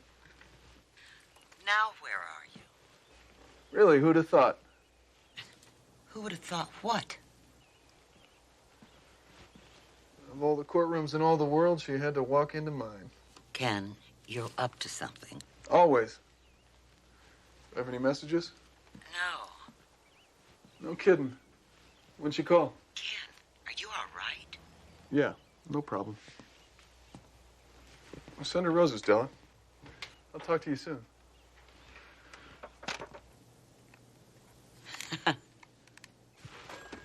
This ought to handle it. Hope you get your car back. Me too.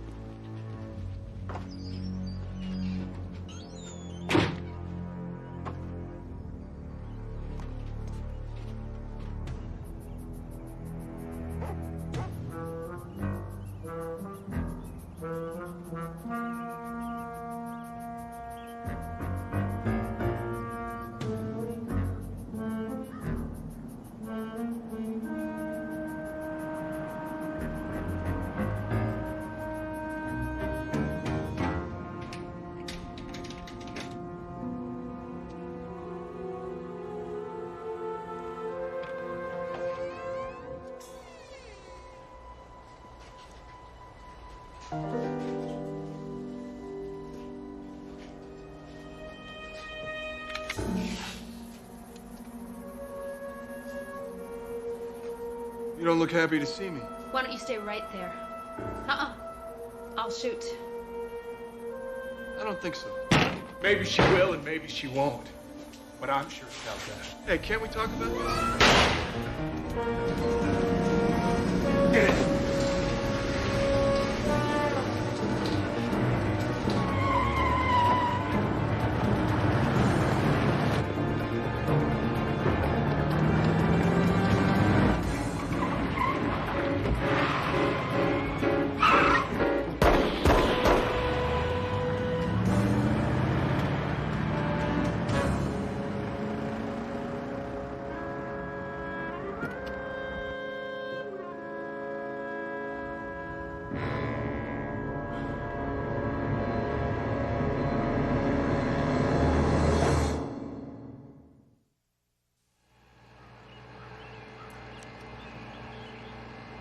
Give me a second, will you?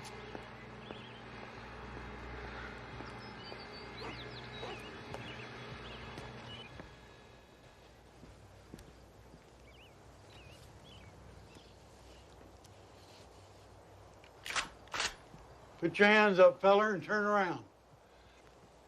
Don't know what you told those tow truck guys, but you don't live here. Now, wait a minute. My name's Ken Molansky. You're breaking and entering. I'm calling the cops. I'm a lawyer. I'm looking for Cutter. I didn't break anything. The door was wide open. Sounds like Cutter. Man goes off and parties with his deadbeat friends all night, and then leaves his door wide open. I guess he's not a good neighbor, huh? Well, his property's a mess. His parties are too loud. He's a terrible neighbor. Do you know where I can find him? He in trouble? I'd say so. Good. He works at Red's boarding stable over in Golden. Thanks a lot. Yeah.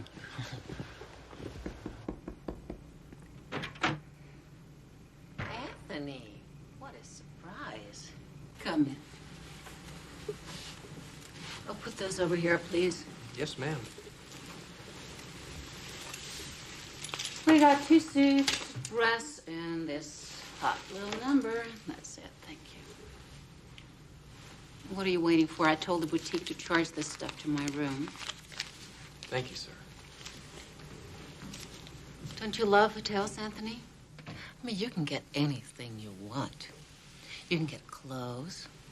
You can get perfume and real jewelry. Most people would be satisfied with magazines and toothpaste. Yeah, well, when David was alive, all I got was grief. And now that he's dead, he treats me so much better. Shelley, David promised to pay the expenses of his models while you were all here for the shoot. And the estate will continue to pay until after the hearing, but only for legitimate expenses. And what do you consider illegitimate expenses? This, the bracelet, that case of scotch over there. Well, I had to order booze. I mean, I drank the whole minibar, and David left orders they shouldn't restock it. Yeah, he did you a favor. What do you want to drink? I don't want to drink. What has happened to you? What have you done to yourself? The police have picked you up for D&D? Petty theft? Possession? My God, even prostitution to help pay for your habit. What has happened to you? Yeah, well, it was all David's fault, you know. He was my pusher. He turned me on. He gave me everything that I wanted. And then he dropped me for Nina.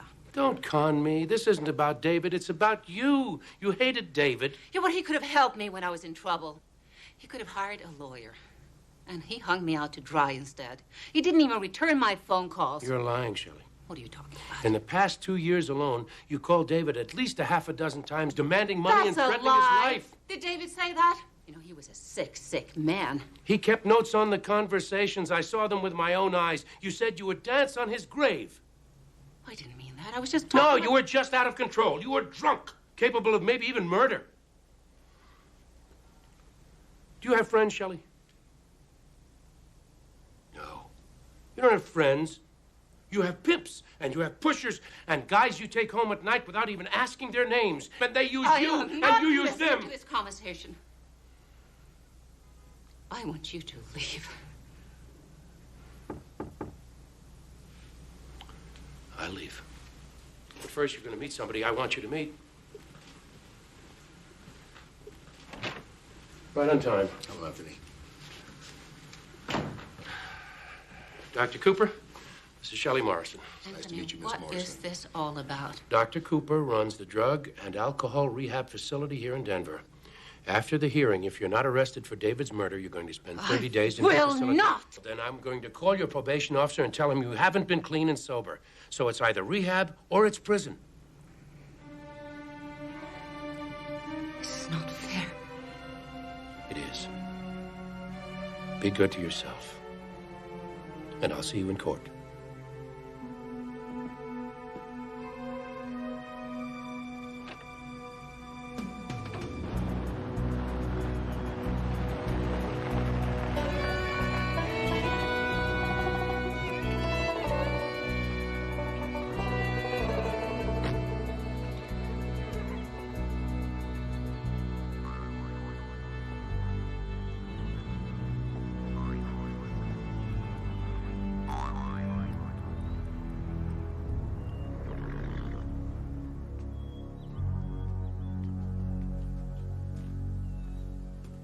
Nice barn you got here. Oh, want to buy it? Not today. I'm looking for a guy named Dan Cutter. I hear he hangs around up here. Well, I 86 that Yahoo 2 weeks ago. Can't have a conversation that doesn't end in a fight. Know where I can find him? Don't know and don't care. You a cop? Lawyer. No kidding. Listen, this stable would make a good investment.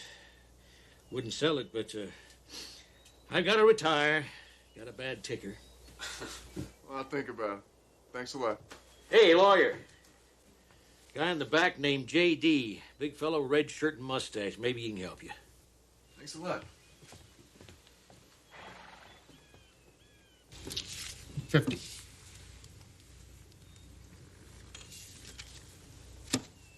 $50 and I'll see you. Oh, damn.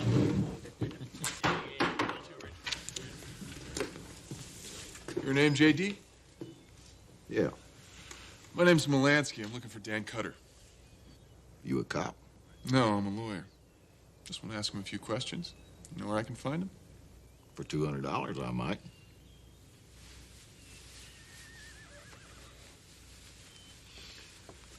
You go to the Wild Horse Roadhouse off of I-91. Tell the guy behind the bar that J.D. sent you. Is he gonna be there? Should be.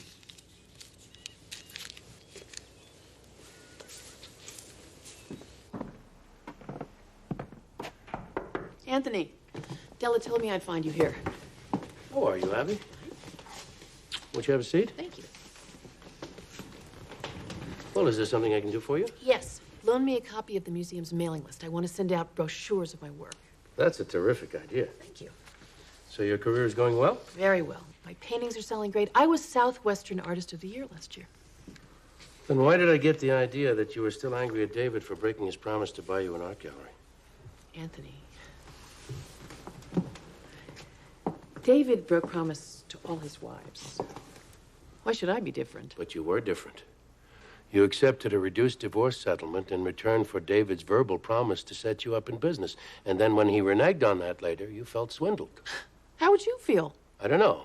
I only know that if I were your lawyer, I would have advised you to get that promise in writing. The lawyer I hired told me I didn't have a case. And that made you even more angry. So angry that you wrote him this letter threatening to kill him for what he had done to you. Anthony, that was a long time ago. I've moved on since then. I have a life now as an artist. I wish that were so, but despite the very good front you put up, your career has never materialized. How can you say that? I'm not trying to be cruel, Abby. I'm really not. But your paintings have never sold. You've never won any awards. In fact, for the past several years, you've been supporting yourself by painting murals on people's living room walls. Who told you that? That doesn't matter. Well, so what? A lot of artists wait for years for their work to be recognized. My success is a matter of time. I hope so. But wouldn't your life be easier now if David had kept his promise? If I was going to kill David, I would have done it when he divorced me. Oh, no, not necessarily. Your rage against David didn't start until after he broke his promise. Can I have that list, please? Absolutely.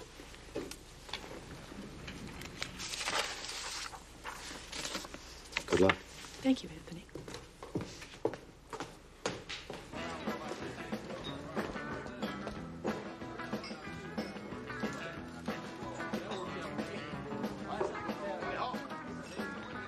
Nice day, huh? What'll it be? J.D. sent me. That so? What's on your mind? Does anyone know where I can find Dan Cutter? You a friend of Dan's? You might say that. Any friend of Dan's must be as crooked as he is. When you see that lousy SOB, you tell him we want our money. Hey, wait! No, you wait, buddy. You brought a message from J.D.? We got a message for Dan!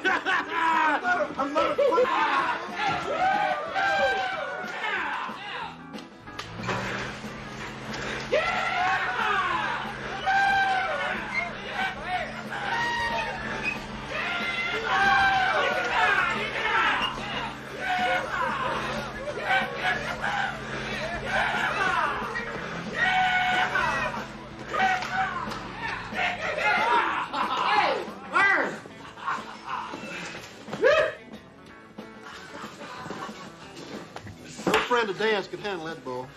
I'm gonna buy you a beer, partner. And I want to drink it. Where'd you learn to ride bull like that? Law school.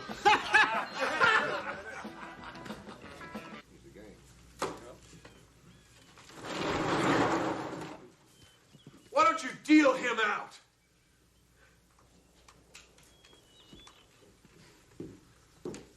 You know something? I like your friends a hell of a lot better than I like you, J.D. Now, where's Cutter? Hey! Now let go of me. You're gonna tell me. I ain't gonna tell you nothing for nothing. How much? $500. What? And for another $500, I'll take you to him. First you lied to me, now I'm supposed to hand you over $1,000? If you want to find Cutter. He's mean, Melansky. He's back up in them hills. Now, you go after him alone, you're gonna get yourself lost. You're gonna get snake bit, then Cutter's gonna find you and he's gonna kill you. And you're gonna keep all that from happening. Yep. Think it over. 200 now, 800 when I have Cutter. 6 now, 4 later. 5 now, 5 later. After the next hand. Game's over, cowboy. Come on, let's go.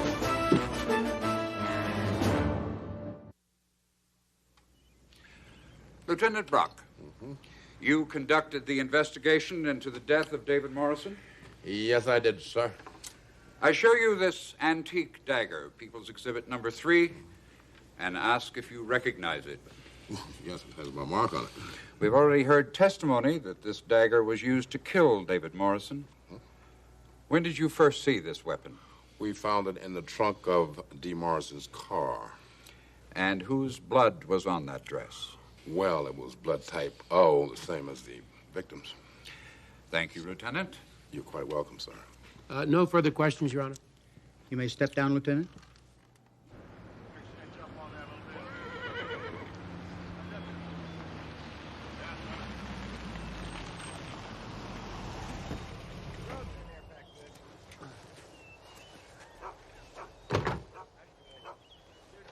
That's his car. Yep. Joe, this is Ken. Ken, this is Joe.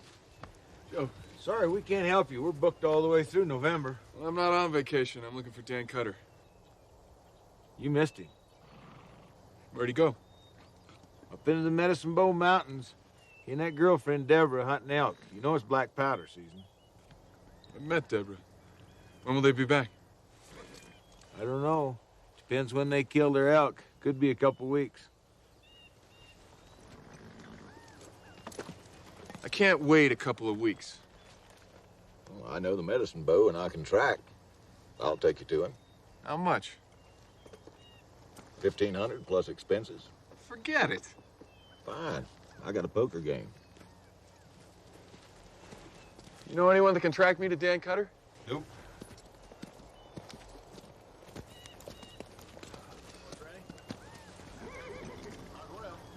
$1,000, no expenses. You ever been on a horse? Yeah. But you never been in the medicine bow. So what? 1,000, no expenses. Man can't live without food. 200 for expenses, and that's it. Done. Got yourself a deal. Why don't you run over there and say hello to your transportation?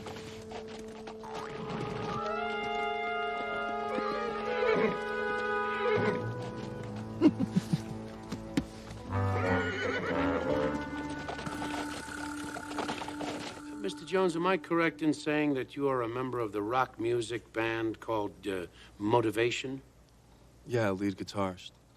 I write songs, too. And how long has your band been playing together? 2-3 years. We play gigs around town. Nothing big yet, but, you know, it'll happen. I'm sure it will. How long has your band been rehearsing in the studio across from the studio of the late David Morrison? Same time, 2-3 years. And were you rehearsing the night that David Morrison was killed? Yeah, 2 new songs I wrote. Do you happen to remember what time you finished rehearsal? Yeah, 10 o'clock exactly. Why exactly? Because according to our rental agreement, we had to stop playing at 10. Was this always the case? No, we used to jam half the night, but somebody complained. When you say somebody, you mean David Morrison? Well, yeah. All right. Mr. Jones, can you tell us what you saw the night that David Morrison was killed? At 10 o'clock, I came out of the studio. I lit a cigarette, and I looked up, and I saw Dee Morrison heading for the elevator. What angle did you see her at? Was it the front, side, the back? The back. Then how did you know it was she? Easy. For, 2-3 years, I've been seeing her go in and out of her husband's studio. And on that particular night, how was the lighting in the hallway? Same as always. I could see all right. And the woman you identify as Dee Morrison, how was she dressed? To kill. Oh, she had the red dress, the red hat, the red shoes with the heels. It was dynamite. The dress she was wearing, could you describe that for us? I don't know, silk, neck up to here, long sleeves, short skirt. All right. I want to see if I've got this straight. She was wearing a long-sleeved dress with a high neck and a hat. Was it a big hat? Mm-hmm. And a big hat. and she was walking away from you. Please forgive me, Mr. Jones. But how could you possibly know it was Dee Morrison? I could tell by her legs. By her legs? Dee Morrison has great legs, man. I mean, I know legs. I study legs. I love legs, and Dee Morrison's are the best. I told that to her husband once. He agreed. I'd know Dee Morrison's legs anywhere. That's interesting. Dee Morrison told me exactly the same thing. Mr. Jones, a connoisseur of legs like yourself should have the chance to prove it. Don't you think so? Yeah, sure. Your Honor, since the eyewitness testimony that this witness has given could put my client in jail for the rest of her life, it is imperative that there be no mistake. To guarantee that, I have prepared a small demonstration. With your permission? Your Honor, I object. Mr. Caruso is well known for his use of courtroom theatrics. Oh, Your Honor. Proceed, Mr. Caruso. Thank you. Lift that curtain about 1/3. And stop. Oh, what is this, a peep show? I object, Your Honor. Your Honor, Mr. Markham has already agreed to a lineup. The form should not be an issue, it seems to me. The court has already given its permission for this demonstration, Mr. Markham. Mr. Caruso, continue. Thank you. All right. Mr. Jones, since you have based your identification of Dee Morrison on her legs, it seems to me that you should be able to tell the court which pair of legs belong to Dee Morrison, should you not? Those are a lot of legs, man. Come, Mr. Jones. You have said that you could identify those legs anywhere. So which pair of legs belongs to Dee Morrison? Second pair from the left. Are you sure? Yeah, I'm sure. Do you want to take some more time? Would you like to step down and get closer? No, man. I've admired those legs every day for the past 2 years. Second pair from the left, right there. Thank you very much, Mr. Jones. Raise the curtain all the way. Ladies, will you please turn around? As you can see, Dee Morrison was not behind that curtain. She went out that door and then came back in through that door while you were studying our volunteers' legs. Thank you, ladies, very much. Your Honor, I have no more questions for this witness. I have no questions.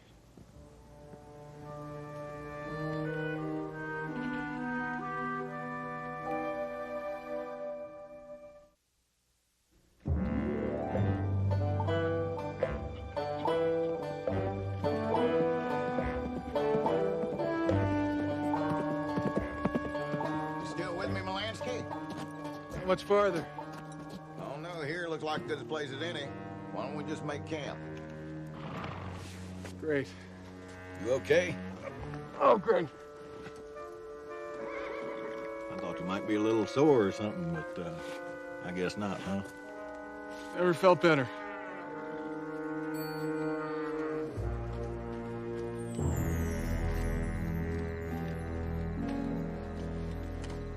You know Cutter very well? Yeah, he's a good buddy of mine. Does he feel the same way about you? Yep. You're such good friends. Why are you leading me to him? Well, you're paying me. Yeah, if Cutter paid you more money, you'd probably shoot me and leave me up here. No, I wouldn't have to shoot you. I'd just ride off and leave you. You don't know where you are, where you've been, or where you're going. You just starved to death. Are you threatening to leave me up here? Right now, I'm fixing to get some sleep. I asked you a question. Answer me. I'm fixing to get some sleep. You ought to do the same thing. I'm not tired.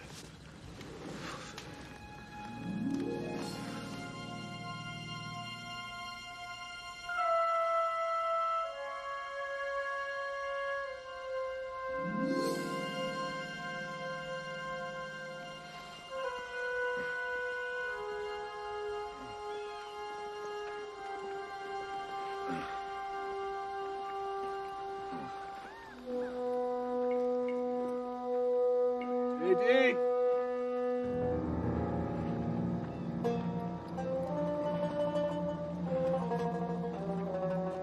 JD!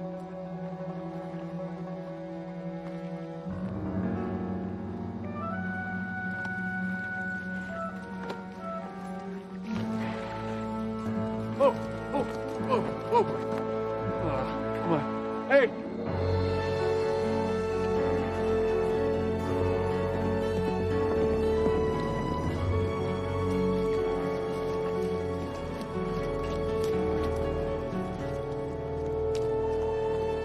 Going somewhere? You know, we had a deal. I paid you $1,000, and you were supposed to take me to Cutter. You saying I broke my word? Well, you weren't there when I got up this morning.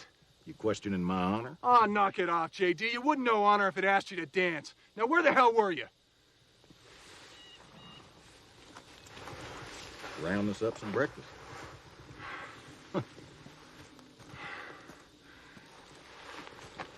Where'd you think you was going, riding off trail the wrong way like that? I didn't know there was a trail. You wouldn't know it if you seen it. That's why I hired you. And to find Dan Cutter. While you've been busy trying to hang on to that horse, I've been tracking Cutter. Is it gonna cost me another $1,000 before I find him? You a cynical man, Molansky. Now, Cutter and his girlfriend, Deborah, is camped about 3 miles up the canyon on Gold Creek. So why don't you just get your horse and follow me? Hold on a second, JD. Oh.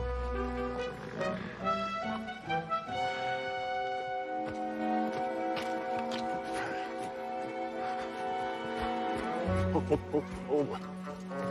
It's okay. Good boy. All right. Here we go. All right, come on. Let's go. What was your relationship with David Morrison? I was the first of his many wives. And you were divorced from David Morrison. David divorced me. Yet you agreed to participate in his latest photographic project. Yes, you telephoned me and I came to Denver. So I did, and so you did. Did you agree because you were still in love with David Morrison? Hardly. I participated because this project was to be exhibited in the American Museum of Modern Art. And as an artist, frankly, it was a connection that could be very useful to me. I see. Now, you mentioned the telephone call that I made to you when you were in Santa Fe. Do you happen to remember the date of that call? Yes, it was September 12th. I remember because I completed a very important painting that day. September 12th was approximately 3 weeks before David's project was scheduled to begin. Yes? Right. Now, what did you do in those 3 weeks between the time I called you in Santa Fe and you and the other ex-wives met with me in my office? What did I do? I was painting in Santa Fe. I see. Before this trip, when was the last time you were in Denver? I haven't been to Denver since my divorce. Thank you very much, Miss Morrison. I reserve the right to recall this witness, Your Honor. Mr. Markham? I have no questions. Ms. Taylor, you work for an airline called Fly West Airlines, yes? That's correct. And what is your job with this company? I'm a reservations clerk. Now, according to your company records in the past several months, did a Ms. Abby Morrison make a reservation to fly from Santa Fe to Denver? Yes, she did. And on what date did she actually fly? On September 14th. That is 2 days after I called her. And her return flight, what date was that? On October 1st. And that is 2 days before I met with all the other ex-Ms. Morrisons. Thank you, Ms. Taylor. You've been very helpful. Mr. Todd, you are the landlord at 1400 Morton Street. That's the Ed Brook Lofts. Yes, sir. And did you rent an apartment to Ms. Abby Morrison? Sure did. Do you happen to remember the dates of that rental agreement? She rented from September 14th through October 1st. Did she happen to tell you why she wanted the apartment? She said she was an artist and needed a place to work. Oh, well, didn't that disturb you that she was going to use the apartment as an art studio? No, I told her that if she got paint on the walls or on the floor, she'd have to pay to get it off herself. And did she get any paint on the walls, the floors, or anywhere else? No, I kept checking. By the way, after making this big deal out of being an artist. I never did see any paint in the apartment. What about art materials, things like easels, paints, charcoal, finished paintings, things of that sort? No, I didn't see any of that. Thank you very much. Been very helpful. No further questions? No questions, Your Honor. Recall Abby Morrison. Ms. Morrison, you have just told us that you were not in Denver earlier this month. Would you now care to change that testimony? All right, I was here. Why did you lie? Because my reason for being here is embarrassing. I'm intrigued. You don't appear to be a person easily embarrassed. I wanted David to help me take my paintings to the museum. Oh, so you came here especially to see David Morrison? Yes, but when I got here, I didn't have the guts to ask him for his help. But you rented an apartment across from his. Why did you do that? I don't know if you can understand this. I wanted to watch him. I wanted to see what he had become. And that's all I did. I just watched him. I never approached him. So you went back to Santa Fe, and you used the ticket that my office supplied for you to come back to Denver around the same time that the other wives were arriving. Yes. Ms. Morrison, your Denver landlord has testified that there were no art supplies, no easels, no paintings whatsoever in the Denver apartment. If you were not bringing paintings to Denver, what is it that you expected to show the museum? Artists don't travel with paintings, especially if they're big paintings. We travel with slides. That's what I brought. Ms. Morrison, where were you at the time of David Morrison's murder? I was at the Beekman Hotel, asleep. When you left David Morrison's studio, were you alone? No.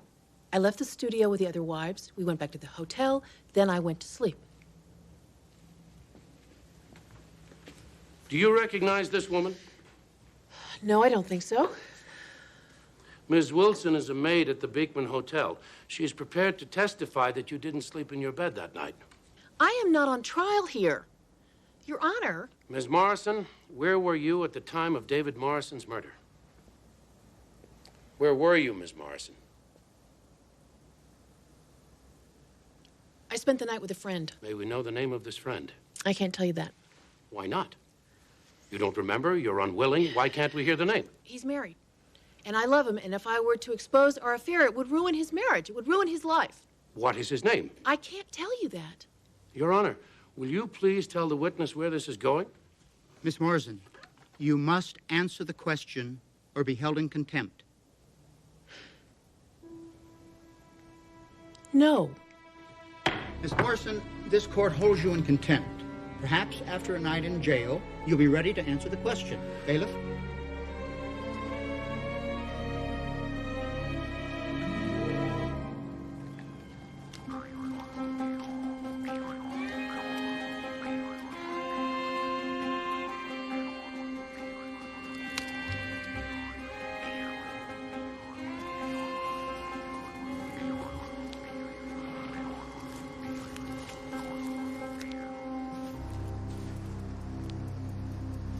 Got one horse and one mule. His or hers? Hers, I think. Cutter must be out hunting. Look around, see if you can pick up Cutter's trail. I'm gonna talk to Deborah. Okay.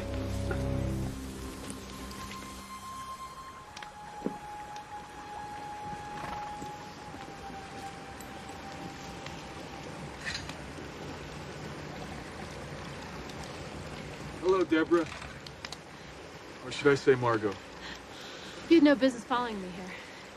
David Morrison was murdered and you're involved. That makes you my business. I had nothing to do with David's murder. Then why'd you pretend to be someone else? So I called myself Margot instead of Deborah. So what?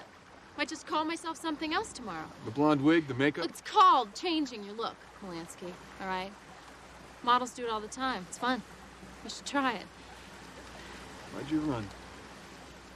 Look, Morrison is dead. I lost my job. Why shouldn't I go camping with my boyfriend? Why don't I just get out of here? You know better than that. You're a witness to a murder. Now go pack your things. You're coming with me. I'm not going anywhere with you. But you have no choice.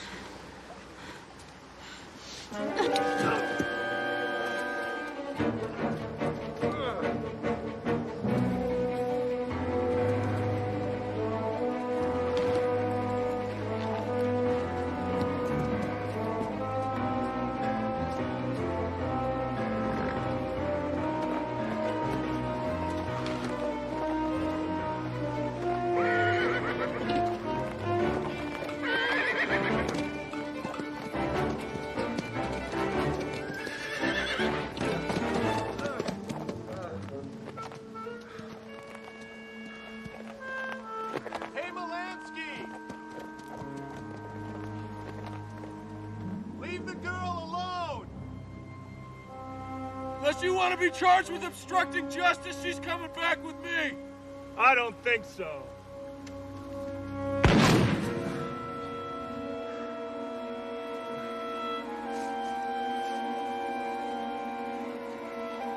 You've only got one shot.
That's gonna cost you an extra $1,000. And $1,000 more for the lady.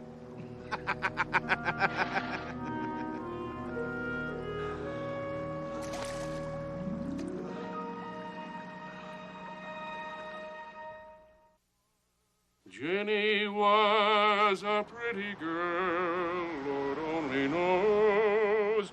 Along the Colorado Trail.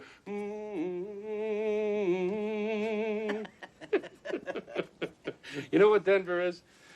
Denver is really nice. No, it's beautiful. We love it. All right, back to work. Mm-hmm. Abby Morrison, spending the night in jail. Anthony, do you think she's really telling the truth about protecting her lover? Not a chance. That's a big baloney story, believe me. Stella, where are the police photographs? Right here. What took you so long? Well, well, well. What do you see? It's what I don't see, Della. Here, look at this. See this? Anthony, this is the lady you wanted to meet. And I could use some cash. Come in.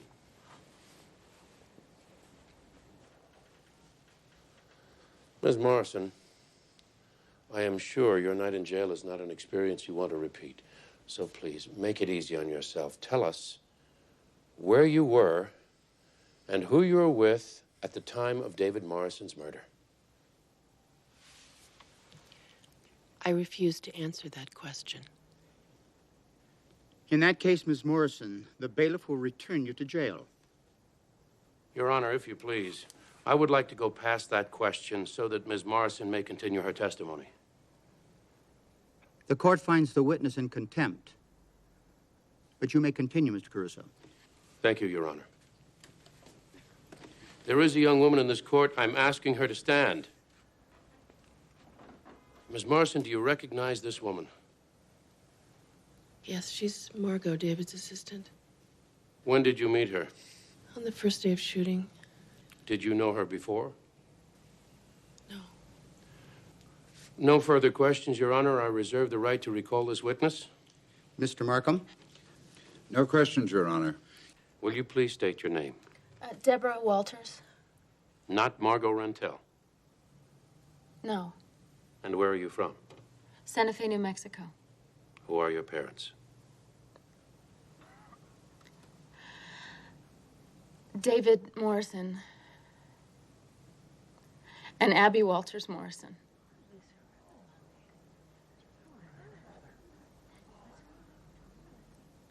No further questions, Your Honor.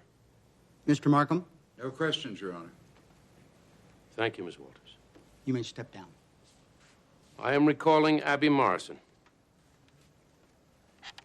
Ms. Morrison, why did you lie about your relationship with Ms. Walters? My relationship between my daughter and myself is nobody's business but ours. Did David Morrison know he had a daughter I told him yes. after your divorce? Yes. And did he believe he had a child? No! He went so far as to accuse me of lying to get him back. Isn't it true that at the time of your divorce, you hated David so much that you never even told him you were pregnant? In other words, it was as if I can't have you, you can't have your child. No, that is not true. Did you tell Deborah that David Morrison was her father? Yes, I did. Did you tell Deborah that David Morrison knew he had a daughter, but wasn't interested, didn't care if he saw her or spoke to her or anything? I was trying to protect her. David was too selfish to be a father. He would have broken her heart. 2 weeks before David was killed, Deborah showed up at David's studio, presented herself as a photographic assistant, and volunteered to work without salary. Was that your idea? Yes, it was. Why the charade? David had cheated me before, and I didn't want him to have the opportunity to do it again. Sweetheart. And I thought if she was working in David's studio, she would have access to his files and his papers, and we would know if he was really bankrupt or if he was trying to cheat me again. In other words, you sent your daughter to spy on her father. You could call it that. I want to show you something. I'm going to show you a photograph marked Defense Exhibit G. Can you identify it, please? It's David and I on our honeymoon. Mm-hmm. As you can see, David is wearing a silver and turquoise pendant around his neck. Do you recognize it? It's a Naja. It's a Navajo talisman for good luck and prosperity. My grandmother gave it to me, and I gave it to David on our wedding day. The day that David was murdered, your daughter took pictures of you and the other ex-wives at the photographic session, did she not? Yes, David wanted a record of his genius at work. All right. This is one of the pictures that she actually took at the session. It's Defense Exhibit K, Your Honor. Now, what is David wearing around his neck? The Naja.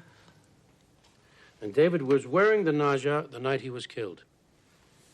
I now show you this photograph, which is People's Exhibit 6. It's a police photograph taken right after David's murder. Do you notice anything unusual about this picture? No.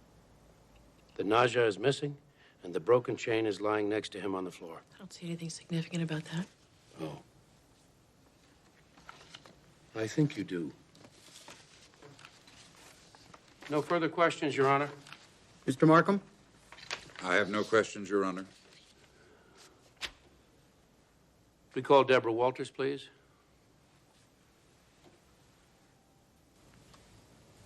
Deborah, you staged a scene in the studio that night to give Dee Morrison the impression that you were having an affair with her husband. Why did you do that? He was a jerk. He deserved whatever grief I could give him. You hated your father that much. After what he did to me, why wouldn't I hate him? Deborah, do you recognize this Naja that David Morrison is wearing around his neck? Yes, it belonged to my great-grandmother. And you know about Navajo legends and culture? I grew up listening to stories about them, yes. So this Naja has great personal meaning for you, Yes. which is why you took it back after you murdered David Morrison. What are you talking about? Deborah, you're wearing a chain around your neck. The end of it is hidden. I want you to show the court what is at the end of that chain. Leave her alone. She Bailiff, hasn't done anything. Miss Morrison, Michael, please, leave Mr. her Morrison, alone. please sit down. You'll be ejected from the courtroom and taken to jail. Show Order the court. court what is at the end of that chain. I don't have to do that. Ms. Walters, please show this court what is at the end of that chain.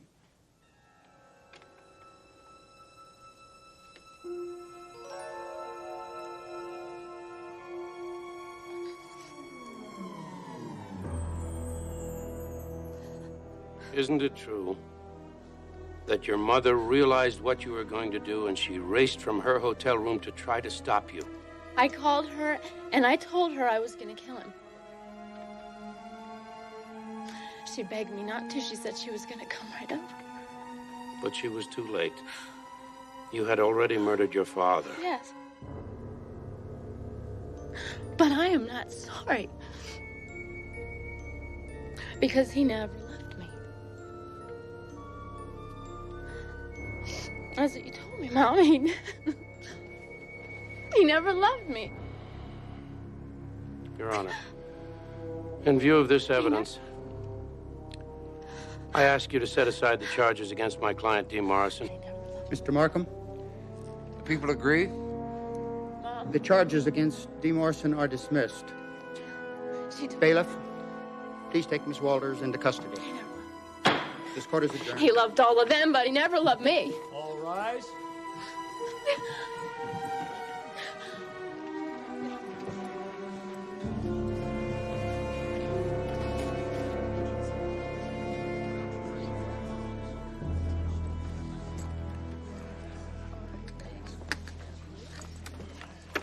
Ken, Della, really wonderful work. Thank you. Thank you. Thanks so much. Anthony, thank you. Dee, I have an idea. Wait, Don't you want to congratulate her it was first? my idea. Wait, one at a time. Okay, here it is. We're going to take the negatives from David's shoot and produce the exhibit ourselves. And then do a poster, maybe even a book. What do you think? Well, it would certainly help pay off my debts. Great. Terrific. Oh, Anthony, can you handle the legal work? Pro Pro bono. bono. Oh, thank you so much. Great. All right. Thank you. Dee, let's do lunch. Wonderful. Bye-bye, honey. See you later. Oh. David's entrepreneurial spirit lives on. Indeed it does. I think he would really have liked that. This has been an emotional and difficult case. So I'm going to reward us all with the most wonderful, unforgettable meal if you'll take me to the nearest kitchen you can find. Oh, no. Not until you sing the song that you sang the first time you came into the office. Oh, that was not just a song. You know what that was? No. That was the first act aria that Alfredo sings to Mimi in La Boheme. Oh, it speaks of love. It speaks of hope. Poiché, poiché fa preso